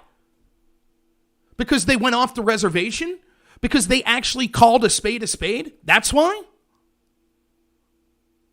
You see, only those that endorse the establishment narrative from the media, they're the only good Democrats. They're the only good left-wingers. You know, the ones that are against pulling troops back. The ones that are right now saying, my God, Trump's replacing people in the CIA. They could pull troops back from Afghanistan. That would be a disaster. Yes, those people, the party of peace, the people that we were debating tonight. Those people, that's what they're concerned about. Oh my goodness, we can't have troops come home. That's why the intel agencies didn't like Trump. Yes, he spent a lot of money on the military, but he didn't get us into any new foreign wars. Yes, he dropped a lot of bombs. Some of them legitimate, some probably not. Certainly the one in Syria was not. I criticized that. But when push came to shove, every single time he said, hey, let's bring troops home, another story came from both the establishment Republicans and Democrats saying, we can't do that. Remember when he suggested pulling back from Afghanistan? What story came out? Russians put bounties on American soldiers to the Taliban. Oh, if we pull out now, the Russians are winning. And then it came out 3 weeks later. Actually, intel agents looked into that and there was no proof of that story. But it was too late. Momentum for pulling troops back from Afghanistan was lost. What's up, Let's Be Frank? Thank you so much for your incredible generosity. For those of you who are watching, check out my friend Let's Be Frank's channel. Fantastic channel. Conservative commentator, much more calm than me normally. He has regular prayer groups if that's something you're interested in, and I think he's one of my favorite content creators online. Again, we have the argument from Blockner, but Trump put swampy people around him. I agree. That's on Trump. The buck stops with him. But the difference is, we saw one person that claimed to fight the establishment, and then, whether it be through ignorance, stupidity, or intentionally, he surrounded himself with establishment swampy people. He should be criticized for that. Don't get me wrong. The other side actively, in ways we've never seen as a country, used the establishment to attack that person.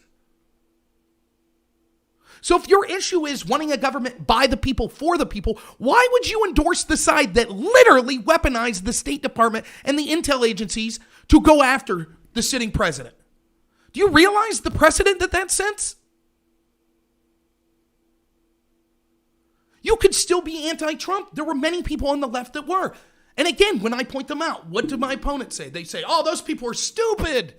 Well, they were right about the Russia hoax. Was Vaush? Was Mike from PA?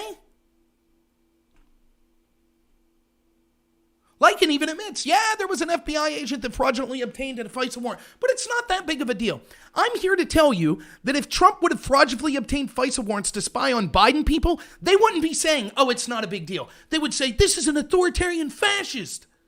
My God, he's using the world's most powerful intel agency as his personal toy to spy on his opponent. That's what they would be saying. But when it happens the other way, they have no problem. Then Mike from PA says, you don't really care about the surveillance state and things like that. You're just saying that because it affected Trump. That's not true at all. In fact, I said one of the horrible things that Trump did was not pardoning Julian Assange. He should have scrapped the Patriot Act. Absolutely. He should have pulled us out from all these wars. He should have declassified documents showing the corruption of the intel agencies. He should have pushed for the end of the FISA courts. So to say that I don't care about those things because they just targeted Trump is nonsense. And my position on the investigations from Trump from the get-go was as follows. Okay, that's fine. If we're going to set a standard that says we investigate these things, then just do it to all people. For example, FARA violations, failing to register as a foreign lobbyist. Everybody knows that Washington's rife with this. Technically, it's against the law. I have no problem if they decide to start prosecuting everyone who does that. None. It's against the law. Do it. Prosecute it. I don't want foreign governments being influential behind closed doors to our government. That's how we sold out the American worker in the first place. So yeah, sure, prosecute it. Except they only do it to Trump people. For example, if you read the Mueller report, it says specifically that when Paul Manafort in 2012 and 2013 was lobbying for a pro-Russian Ukrainian in Washington and failing to register as a lobbyist, he was doing it with two groups, Group A and Group B. Group A was Mercury LLC, a law firm that specialized in lobbyists that traditionally works with Republicans. Group B was the Podesta Group. You know, the group founded by Hillary Clinton's campaign manager. Manafort was Trump's campaign manager. Podesta was Hillary's campaign manager. So they were involved literally in the exact same crime with the exact same people at the exact same time. By the way, which politicians do you think they were lobbying? You think the Secretary of State at the time might have been someone who was being lobbied? Anyways, the punishment for Manafort was, well, we throw him in jail. The punishment for the Podesta group? Oh, they get to retroactively sign paperwork. Over and over, we see how this was ran. The double standard, the fact that the intel agents were weaponized against Trump and everyone surrounding him. If you want to go after Trump for all these things as hard as possible, fine. But you should go after the other side the exact same. So, for example, when we could see that James Clapper lied in front of Congress, well, if you're going to punish people surrounding Trump for lying to Congress or lying to investigators, why wouldn't you punish James Clapper for it? Yet he skates free.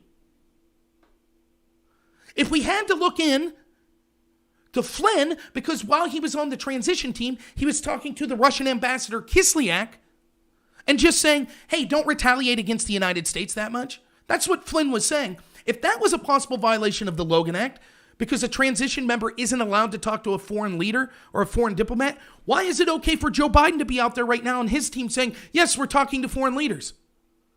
Logan Act violation. If you're going to charge one side, charge both. If you don't, then your top law enforcement agent and top intel agency in the country, in the history of the world, are now purely weapons for the people that really control this country. And when those intel agencies then have backing of the mainstream media that refuse to report on their corruption, now you've just, again, we talked, the gold standard of corruption in the United States politically is Watergate. What was Watergate? Two bumbling fools going through a hotel looking for evidence on Nixon's opponent. Two. Imagine instead of that if Nixon would have just used the awesome power of the FBI to spy on his opponent. That's of a more troubling magnitude by 1,000. That's what happened. But instead, my opponents are concerned about 12 Russian trolls. That's what they were concerned with. Well, the Russians had memes. And then you also see just a refusal to acknowledge reality. Trump supporters don't get censored. Name me one Trump supporter that got censored for supporting Trump. Of course, they find other justifications for censoring those people. Someone even mentioned Tim Pool when he was on with, I forget her name, one of the assistants for Twitter, and Jack Dorsey. Go ahead. Don't take my word for it. Watch that yourself.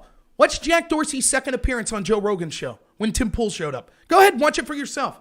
Every single time they say, well, technically this conservative violated terms of service. And Tim Pool would be like, here's 3 examples of liberals that violated that exact same policy except worse. And they'd be like, well, it's a judgment call. We'll look into that.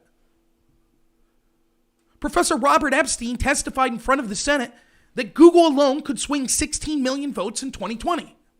Now, the left doesn't have a problem with this because it's benefiting them right now. But what they don't understand is when you sign on to that level of corruption, you're digging the hole that will bury yourself. They're not going to get an anti-establishment candidate. And so when they talk about climate change and things like that, by the way, last username that was there, I really like him. When they talk, last username says, why would I trust these government people? Exactly. They don't have the average person's best interest at heart. Now we're going to give them total control of the energy sector and the majority of the economy, and they're going to have people's best interest at heart? That's what we're supposed to believe? For 50 years they haven't, but suddenly now they will, under Joe Biden, who's been in Washington for 47 years.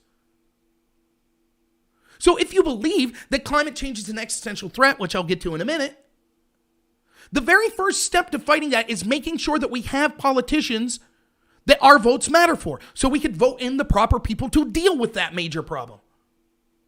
Now, Vaush gives up the whole system here when he says in the climate change debate, unprompted, unsolicited by me, his first statement is, the problem is that the mainstream media is being paid off by the oil industry to disinform people.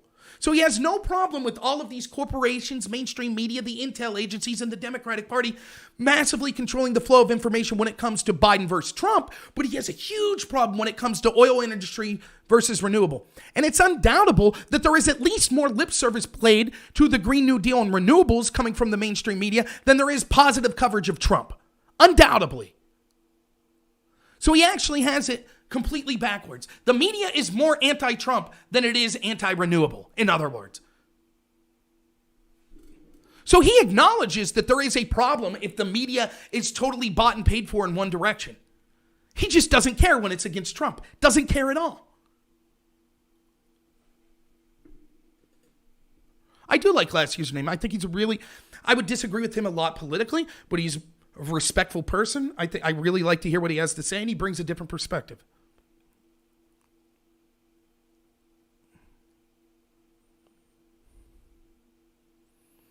Trump is the media, dude. No, Trump isn't the media. The media covers Trump, and they will lose their cash cow when Trump's gone, but they're clearly 95% against Trump. And refusal to acknowledge that is not living in reality. It's just the truth. It's the same people that say, what violence? I don't see violence out there. As cities across the country were having fire set to them. Fox is not pro-Trump. That's just something that you repeat. If Fox is pro-Trump, why did they call Arizona so quickly for the Democrats? Why have they been shifting away from Trump press conferences saying, no, this is all propaganda? It's just something that people that don't watch Fox that are on the left say, well, Fox is pro-Trump. That's not true at all. There have been plenty of people on Fox that don't really like Trump. Chris Wallace, the first moderator, he's one of Fox's biggest personalities. Does he seem to be pro-Trump? What about Juan Williams? Do they seem to be pro-Trump?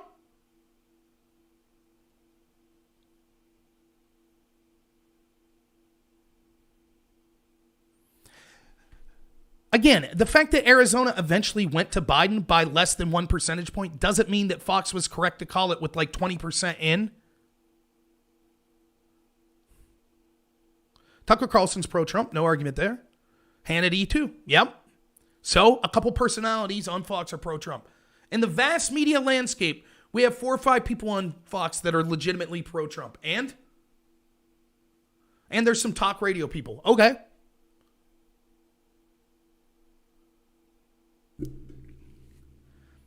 Just this refusal. I mean, I don't understand why we can't just acknowledge reality. You could say, so, Trump's bad. I don't blame the media for being majoritarily against them. At least that's a defensible position. But to pretend that it's not the case, I mean, Pew Research, we've done this before. Pew Research, for example, showed that on major network coverage was 95% more negative of Trump than Joe Biden. That's an independent group looking at it. We all know it's true. Everybody knows it's true. It's laughable to even have the discussion. So they're the biggest people on Fox. And 2-hour block.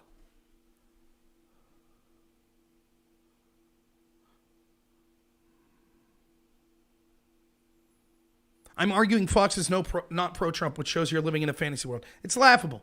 You've acknowledged 2 people on the channel that are pro-Trump. I can acknowledge more. Greg Gutfeld, Jesse Waters, I think, is pro-Trump.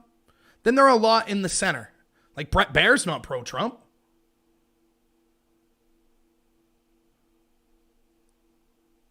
They get the most views. And Laura Ingraham is another one. Janine Panera, Judge Janine, right? She just got fired.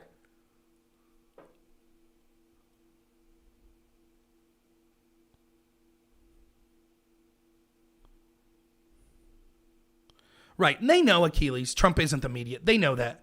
Again, they have to grasp at straws.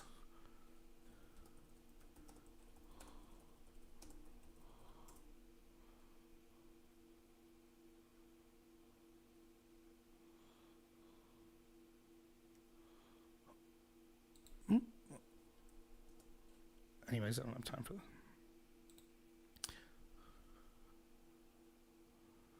And again, so my opponent's argument is, I guess, the media is, it's not. Trump is the media. The media is not anti-Trump, but it's anti-fossil fuel, or it's anti-energy, right? They don't talk positively about progressives like AOC. The media doesn't do that. It's laughable. You could turn on any number of cable channels on the left, CNN, MSNBC, any one of these hosts, talking about the importance of a Green New Deal, the importance of socialism. Laughable. Oh, no, the media, they don't talk about that stuff.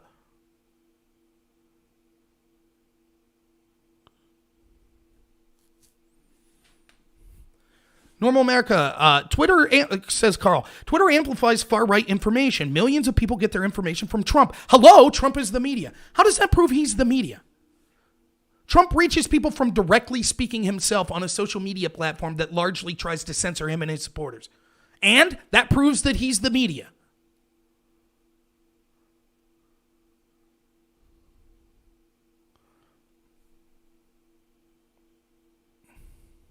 We know CNN's not left. LOL. They didn't support Joe Biden. It was an illusion. Oh, well, Joe Biden's not really left. CNN's Democrat. How about that? They're establishment Democrat. So again, you could see kind of the absurdity of the position. They have to live in a false reality. A false reality where, no, the media is even-handed. The media is equally Trump and Biden. They have to live in that false reality. AOC is the media. Yep, she reaches many people. AOC's on Twitter tweeting. She reaches millions of people. AOC's on Twitch. AOC is the media. So AOC is the media. The Green New Deal is the media, right? So all of Vaush's positions about the media not covering the evils of fossil fuels is a lie. AOC is the media, correct? AOC literally tweets stories from CNN. She is the media. Yep. Right.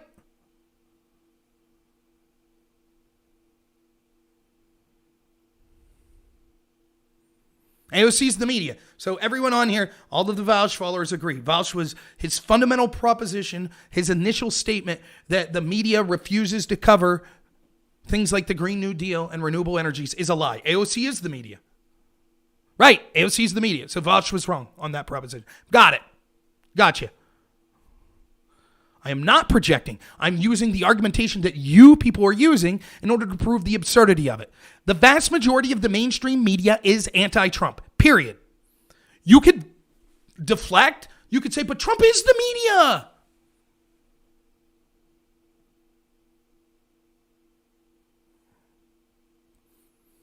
Good argument. You're dumb. So if CNN isn't news, they're not the media? Question mark.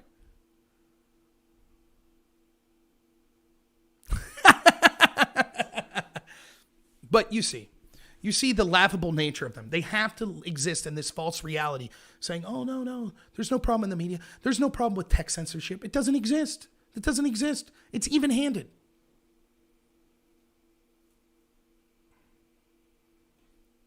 Now, the third part of the debate, in addition to that, the climate change debate, again, you see the fundamental suppositions, they can't answer them. If there's a consensus on climate change, then give us the consensus. How soon do we need to reduce emissions? What will the catastrophes be? Do we have enough time? Endernax says, no, there's not enough time. Mike from PA says, yes, we need to reduce from 2010 levels by 40% by 2030. It appears as if we're on our way to potentially doing that. The IA says in some types of emissions, such as coal-produced electricity, we've reduced emissions 50%. We're reducing overall emissions 3 to 4% a year. Over 20 years, 4% a year. Does that meet 40%? Yes, it does. Then we have Vaush says we need to do as much as possible as soon as possible. Okay, well, that will have severe economic effects. Well, no. It'll be a slow transition.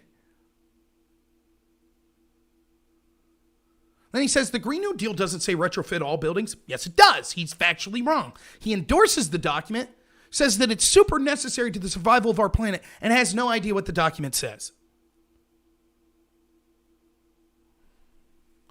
He says, well, the only reason we reduced emissions was because of COVID. That's not true. We've reduced our emissions more than all of the European countries that stayed in the Paris Climate Accord. We reduced our emissions in 2019 more than all of them. So this idea that Trump was massively bad for pulling out of the climate accord, we're already meeting our obligations. Had he stayed in, we would still have met the obligations that we're meeting. I was reading off the BS version. Okay.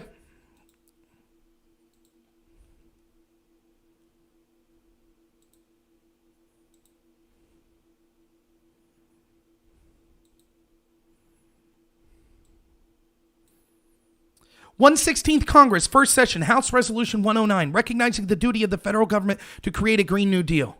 Look who all it's signed by. Ocasio-Cortez. This is the BS version, right? We're talking about people of color, immigrant communities, indigenous people. Upgrade all existing buildings in the United States and building new to achieve maximum energy efficient, water efficiency, safety, affordability, comfort, and durability, including through electrification. Now, you'll notice the site up here, if you could see this. Oh, you can't. You see what it says? Congress.gov. Oh, the official House resolution of the Green New Deal that was passed in Congress. That's the garbage version, right? The garbage version, right? Read it all out. No, why would I? I read the part that Vaush said wasn't there that's actually there. How is wanting efficient buildings bad? How much money is it going to cost to retrofit, quote, every building in the United States for efficiency, for electrification, and for comfort? How much money do you think that'll cost? Every building. Let's see, I live in a small town here in Pennsylvania. I would conservatively say in my small town, where probably 1,000 people live, there's probably 600 buildings. Let's say $10,000 to retrofit every building for efficiency and for comfort. So, what do we say, 800 buildings? 600 buildings? 600 times 1,000? In my little town alone, just my little area of the world, where are we coming up for all this money? It's not legislation, bro. No, it is the agenda that they're seeking to enact. So I love the defense is, well, I support the Green New Deal, but I don't think it'll actually do what it says it does. I love that. I love that excuse.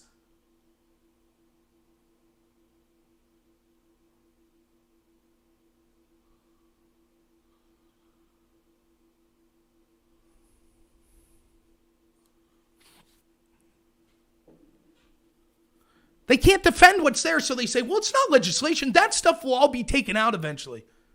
Yes, they've proposed a plan that probably would cost hundreds of trillions of dollars.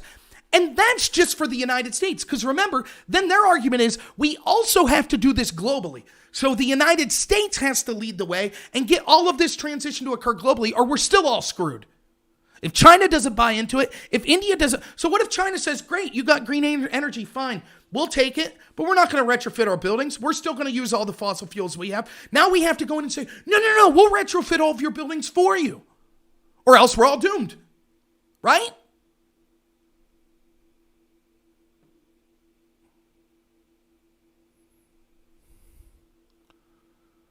Source on it costing hundreds of trillions. How much do you think it would cost to retrofit every building in the United States for comfort alone? How many buildings do you think there are in the United States? 300 million?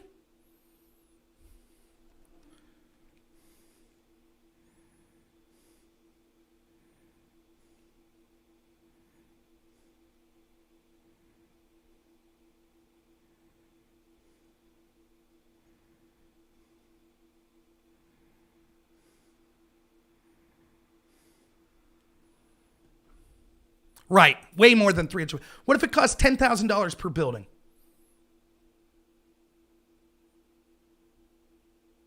The long-term economic effect will far outweigh the initial investment. Sure, just print $100 million. It'll be worth it in the future. Here's what would happen initially. The poorest Americans would be devastated. When economies collapse, what happens is people tend to use cheap fossil fuels. So they would immediately start using natural resources, coal, wood, other things they could get their hands onto as the economy initially collapsed from the shock of printing 100 trillion or more dollars. That's the first thing that would happen. The second thing would happen would be countries that economically get devastated like that tend to go to resource wars. So we would see the United States and the warmongers like Joe Biden is putting around him, the neoconservatives and neoliberals like those in the Lincoln Project, those in the Democratic Party that want to go to all these wars, we'd see them start to push for wars that would be resource wars. So we would see things like the peace deals in the Middle East immediately collapse. And as always with these harebrained schemes that involve the federal government consolidating all this power, the real losers will be poorest Americans and poorest people around the world. Now you say, wait a minute, we'll slowly transition. That's the status quo. That's why the question of how much are you going to do? Why do we take the radical step of the Green New Deal when the status quo is already reducing emissions by 3% a year? Well, that's not enough. Okay, then give me the number. What is the specific number that's enough? Well, we need to do as much as possible. Okay, well, that will devastate us economically. Well, not that much as possible. You just need to give our side power, embrace some ass socialism, and then we'll assure you that it'll all work out. Now, never mind the fact that the same climate fearmongers have been saying, it's the end of the world, it's the end of the world since the 60s. We still haven't seen the end of the world. They say if we don't do this, it's the end of the world. We don't do it, and it's not the end of the world. But this time, believe them. Believe them this time.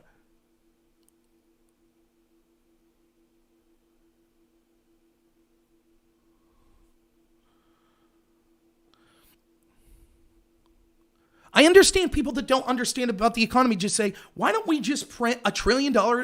Why stop there, Caspian? What, you know what we should do? Print $1 trillion, send it to every American. Now everyone's a trillionaire. Problem solved. Think of the economic benefits down the road. Think of how people will invest their $1 trillion. My God, they'll create so many businesses. They'll employ so many people. It's a win-win. Just print $1 trillion for everyone. You don't understand the economic ramifications of saying, oh, well, you know, whatever the bill is, just print it out and, you know, the economic benefits in the future will be worth it.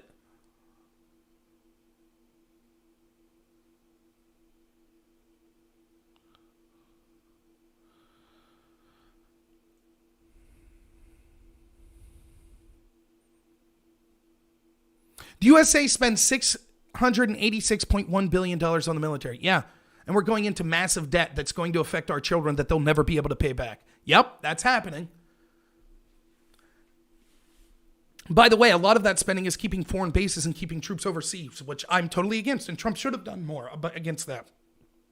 And what's that have to do with spending $100 trillion? That would be like 140 years of military spending.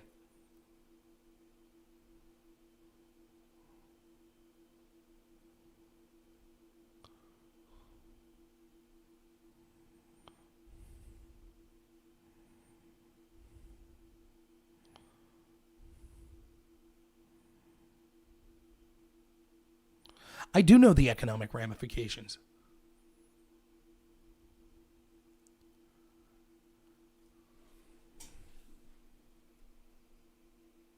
Why is it okay for the military but not for climate change?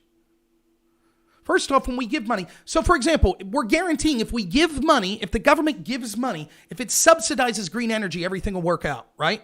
Did you ever hear of a company called Solyndra? How'd that $500 million they got work out? Oh yeah, it just made a bunch of people rich and they didn't do anything. But trust us, if we print out trillions of dollars, it'll work. It'll work when we do that. I'm the one fear-mongering. If I don't give massive, almost control of the entire U.S. energy sector and economy to the government based on the idea that we're all going to die in a fiery inferno in the next 10 to 20 years, then I'm fear-mongering. That's your argument. I'm fear-mongering if I don't agree to give the government this sort of massive control, where every time we see the government get more control, they end up mismanaging things. But I have to give them this massive control over our lives, over our economy, over our energy sector, or else we're all going to die. But I'm the one who's fear-mongering. We do subsidize fossil fuels. We should not. Again, we are seeing a transition right now to reduction of emissions. The status quo is solving the problem. The fearmongers say, no, we're all going to die. You have to give total control to the government. You have to.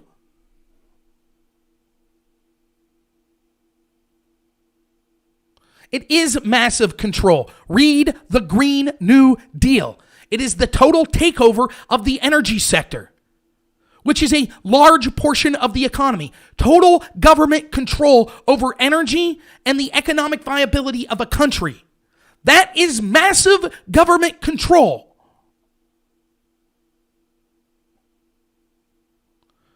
The Green New Deal doesn't say, let's just give some subsidies to renewables. That's not what it says.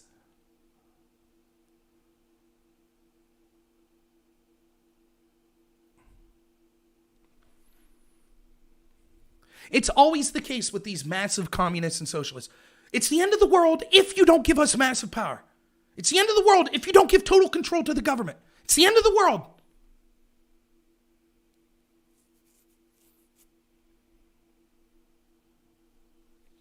Right, we get it. Blockner's position is, no, the Green New Deal's not really what the Green New Deal would be. He doesn't believe the garbage that's in the Green New Deal because it's just a statement of goals, right? So he thinks the policies of the Green New Deal will be different than their stated policies, what they want the Green New Deal to be. Read the part in the Green New Deal that says total control. Well, when they totally control the energy sector and how the energy sector could run, it doesn't have to use the word total control.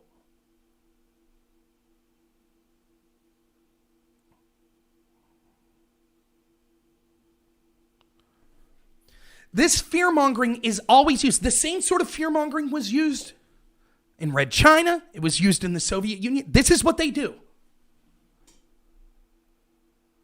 It will never be enough. Ever. You heard it in their rhetoric. Let's say we pass the entire Green New Deal. Then they would say, we need to give more. We need to do more. What did Vaush say? We need to take every step possible. I can't give you the exact number. We need to do everything possible. Is the Green New Deal everything possible? Well, it's just a step in the right direction. We got to go further now.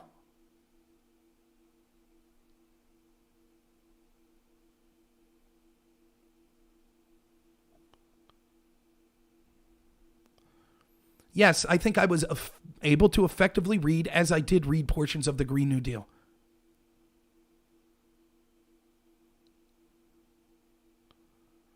It's laughable. The left's positions are laughable. Not everyone, but like we see in this chat. Oh, if it doesn't use the word total control, then it's not total control. Just allowing the government to say this form of energy is not allowed to be used. We will massively subsidize the exact type of energy that we want. So much so that we will literally retroactively refit every single building in the United States. But that's not control. That's not control. It doesn't use the word control, so it's not control. You see? You see how that works?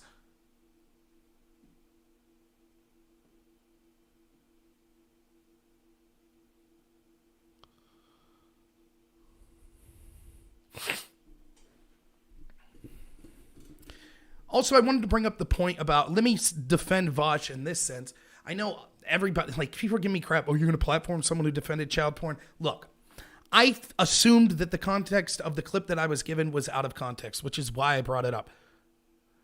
I assumed he was saying, if you're a capitalist and you buy Nikes and there's child labor, then you might as well support child porn. And that's how he articulated to me. I do not think that he was arguing in bad faith. I will take his word for that. Which was the reason I brought that up. Because I thought that he should have the right to defend himself to an audience that maybe was seeing things that were just a small clip.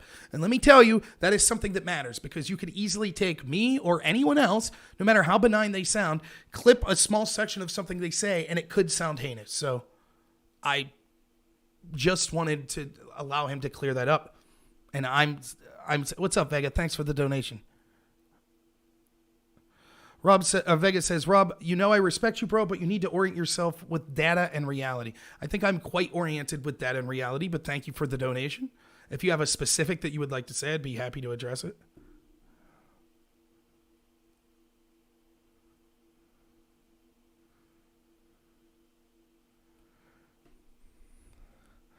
I'm making claims about the Green New Deal and unable to back it up. Okay, again, Blockner.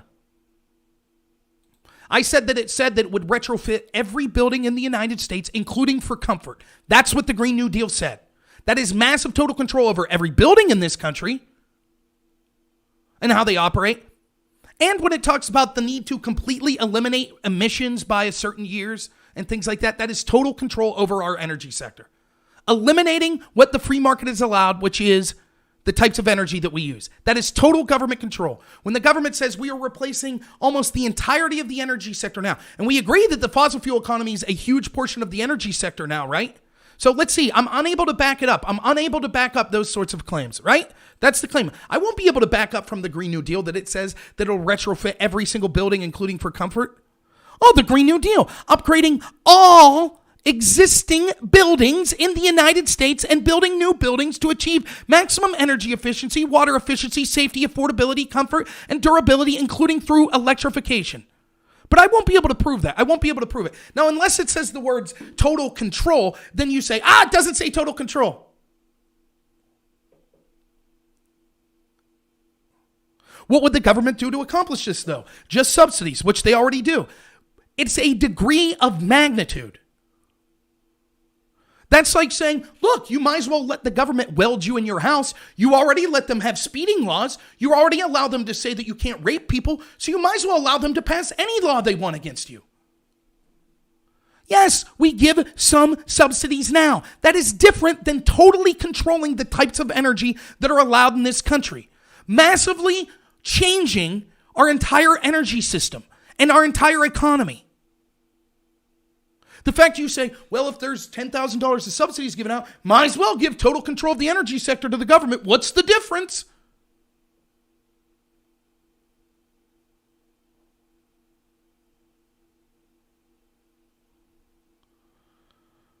Okay, fine. Subsidies equal subsidies. Rape does not equal speeding. The government already tells you can't drive 75 mile an hour, so you might as well allow them to tell you can't drive 5 mile an hour.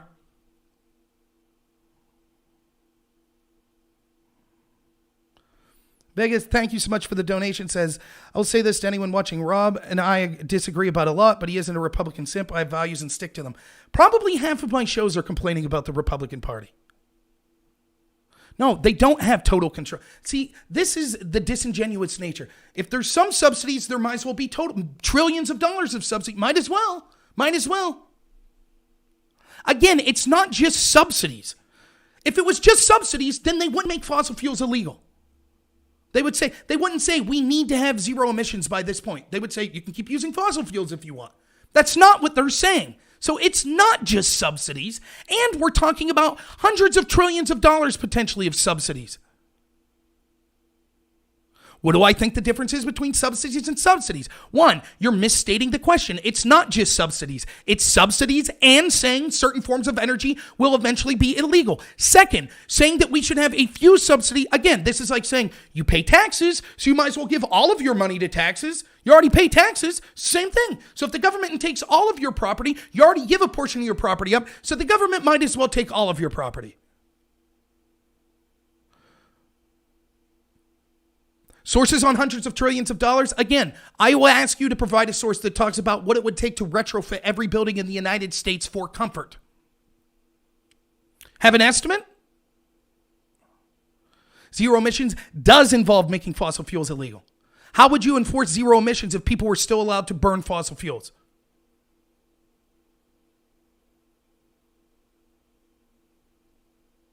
Right, and I'm telling you, no one's done. It is such a ludicrous proposition in the Green New Deal that people haven't done the mathematics. What does that even mean, comfort? What are the mathematics on making sure that every building in the United States is retrofitted for comfort?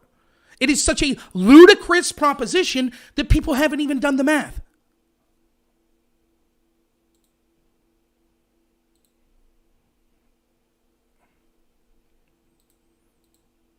Again, but I'm tired of arguing with people that pie in the sky that think, hey, the Green New Deal is a good idea. You know, when it talks about things like race and having policies based on race and things like that, what does that have to do with environmentalism again? What's that have to do with climate change? Oh, nothing at all. It's just more progressive identity politics crap that they're wedging in to have total control over people, to make them totally reliant on the government. That's what the Green New Deal is. It's just a step in that direction. It uses fear-mongering in order to do that. If nobody knows the exact number, why am I making up a number? Because I'm making a logical estimation of how much it would cost to retrofit every building in the United States. Let's say somewhere between $10 trillion and $100 trillion, much closer to $100 trillion. It's not a deflection. The fearmonger is we're all going to die if we don't solve climate change. That's the fearmonger.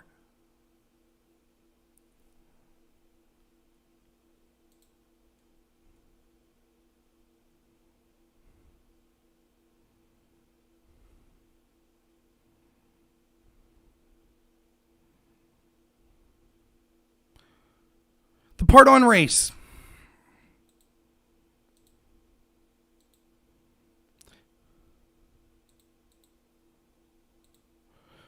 Promote justice and equity by equity, which is equality of outcomes. That's already communism. By stopping current, prevent future, and repairing historic oppressions of indigenous people, communities of color, migrant communities, deindustrialized community, depopulated rural communities, the poor, low-income workers, women, the elderly, the unhoused, people with disabilities, and youth, referred to in resolution as frontline and vulnerable communities.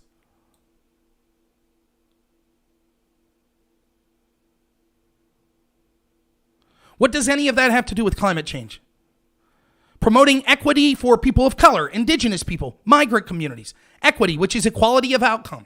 What does that have to do with climate change? Yes, of course. That sounds good. Yes. Why wouldn't we want that? Why wouldn't we want equal outcomes for people based on race? That really deserves to have a part in our massive climate change bill.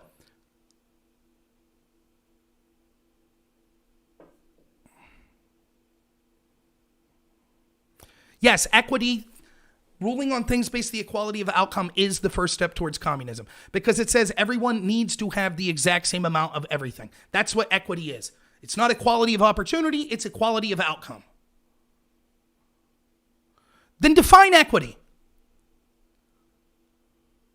Kamala Harris just put out a video right before the election that said the difference is equality of opportunity. Some people are still disadvantaged. What we need is equity, which is the equality of outcome, making sure that everyone has these values.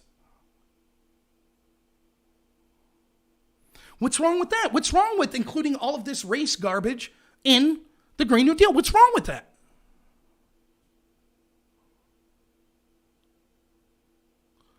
And Faust gives up the game. It's a New Deal. It's focused on investing hugely into wealth redistribution, even if climate change is a big focus. Exactly.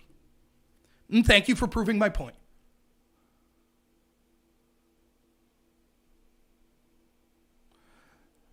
Carl Nelson, maybe if you just type in all caps, it'll make it true.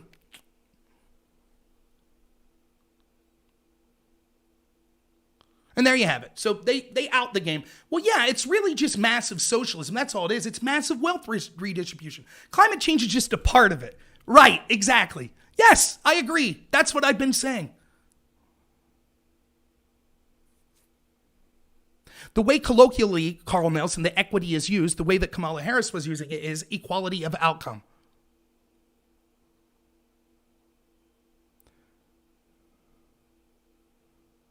That's right, Aftershock. They say they're not for it, but when push comes to shove, that's exactly what they're for. All right, I got to get to bed. It's getting late. But thank you to everyone that was on here, even if you disagree with me. Let me say this in closing, positive. You know, I know these things get heated. I don't personally dislike anyone that I was involved in that debate with at all. I don't. I do think it's important to try to reach across people on the other side of the aisle. I think that they're going to be markedly disappointed for what they voted for with the establishment and Joe Biden. And I think once these tools, you already see it. They're using these tools. Tulsi Gabbard, is she a Russian agent? Jill Stein, is she a Russian agent? There were even claims Russia might be supporting Bernie's campaign. Remember that?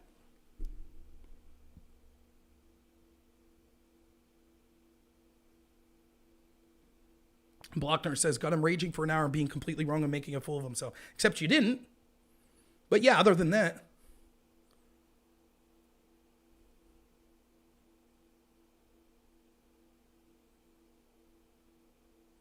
If I did some actual research, I might come to different opinions. So says the massively uninformed. I get it. If you just did research as to why massive wealth redistribution always works out, never mind those countries that we could see that it never works out in. Never mind that. But massive wealth redistribution. Oh, and yeah, and climate change, the most important thing. It kind of deals with that too. But it's basically massive wealth redistribution. Vega, thank you again for the donation. He says, lefties, if you want to change minds, stop badgering and find common ground. Once you do that, you can actually sway people. I agree, and I try to do that. Look, I fail all the time, but I try to bring out commonalities that I have with people on the left. Instead, oftentimes what I get is, you're bald, you're fat, can you find a shirt that works? LOL, you're an effing idiot. You need to blah, blah, blah, blah, blah. That's fine, if that's what you want to do.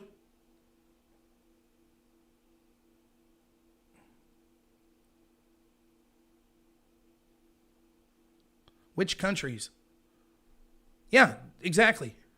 Show me the countries that have massively changed, had government massively change the way they do their energy sector and the ways that we're talking about in the Green New Deal, that have massive wealth redistribution. Show me the ones that have worked out in. So thank you so much, everyone. I really appreciate it. Even if you disagree with me, I think it's been a fun discussion. I had a fun time doing it. Just to know, I do my show every day, a weekday at 8 a.m. Tomorrow I have a radio show at 11 a.m. to 1 p.m. that you could watch on this channel. But my regular show is 8 a.m. every weekday, usually 8 from 10, all times Eastern. So all those times are Eastern. I might have to do some work at a different job next week, driving an escort car for my in-laws that drive oversized loads with truck. If that's the case, I might miss some of those shows next week. So Sure. Can you show me? Let's see. We got Iceland, Norway, New Zealand, Finland. Great. Yeah. Can you show me where they have zero emissions? Where they passed legislation that says that they're completely transitioning away from fossil fuels? Can you show me that? I guess they've solved the problem then, because if that's occurring in those countries, they'll develop the energy systems that we need, and then they'll give them to us for free, right? So we don't need to do it. Finland, New Zealand, Norway, they've all done it, right? Iceland, they've done it.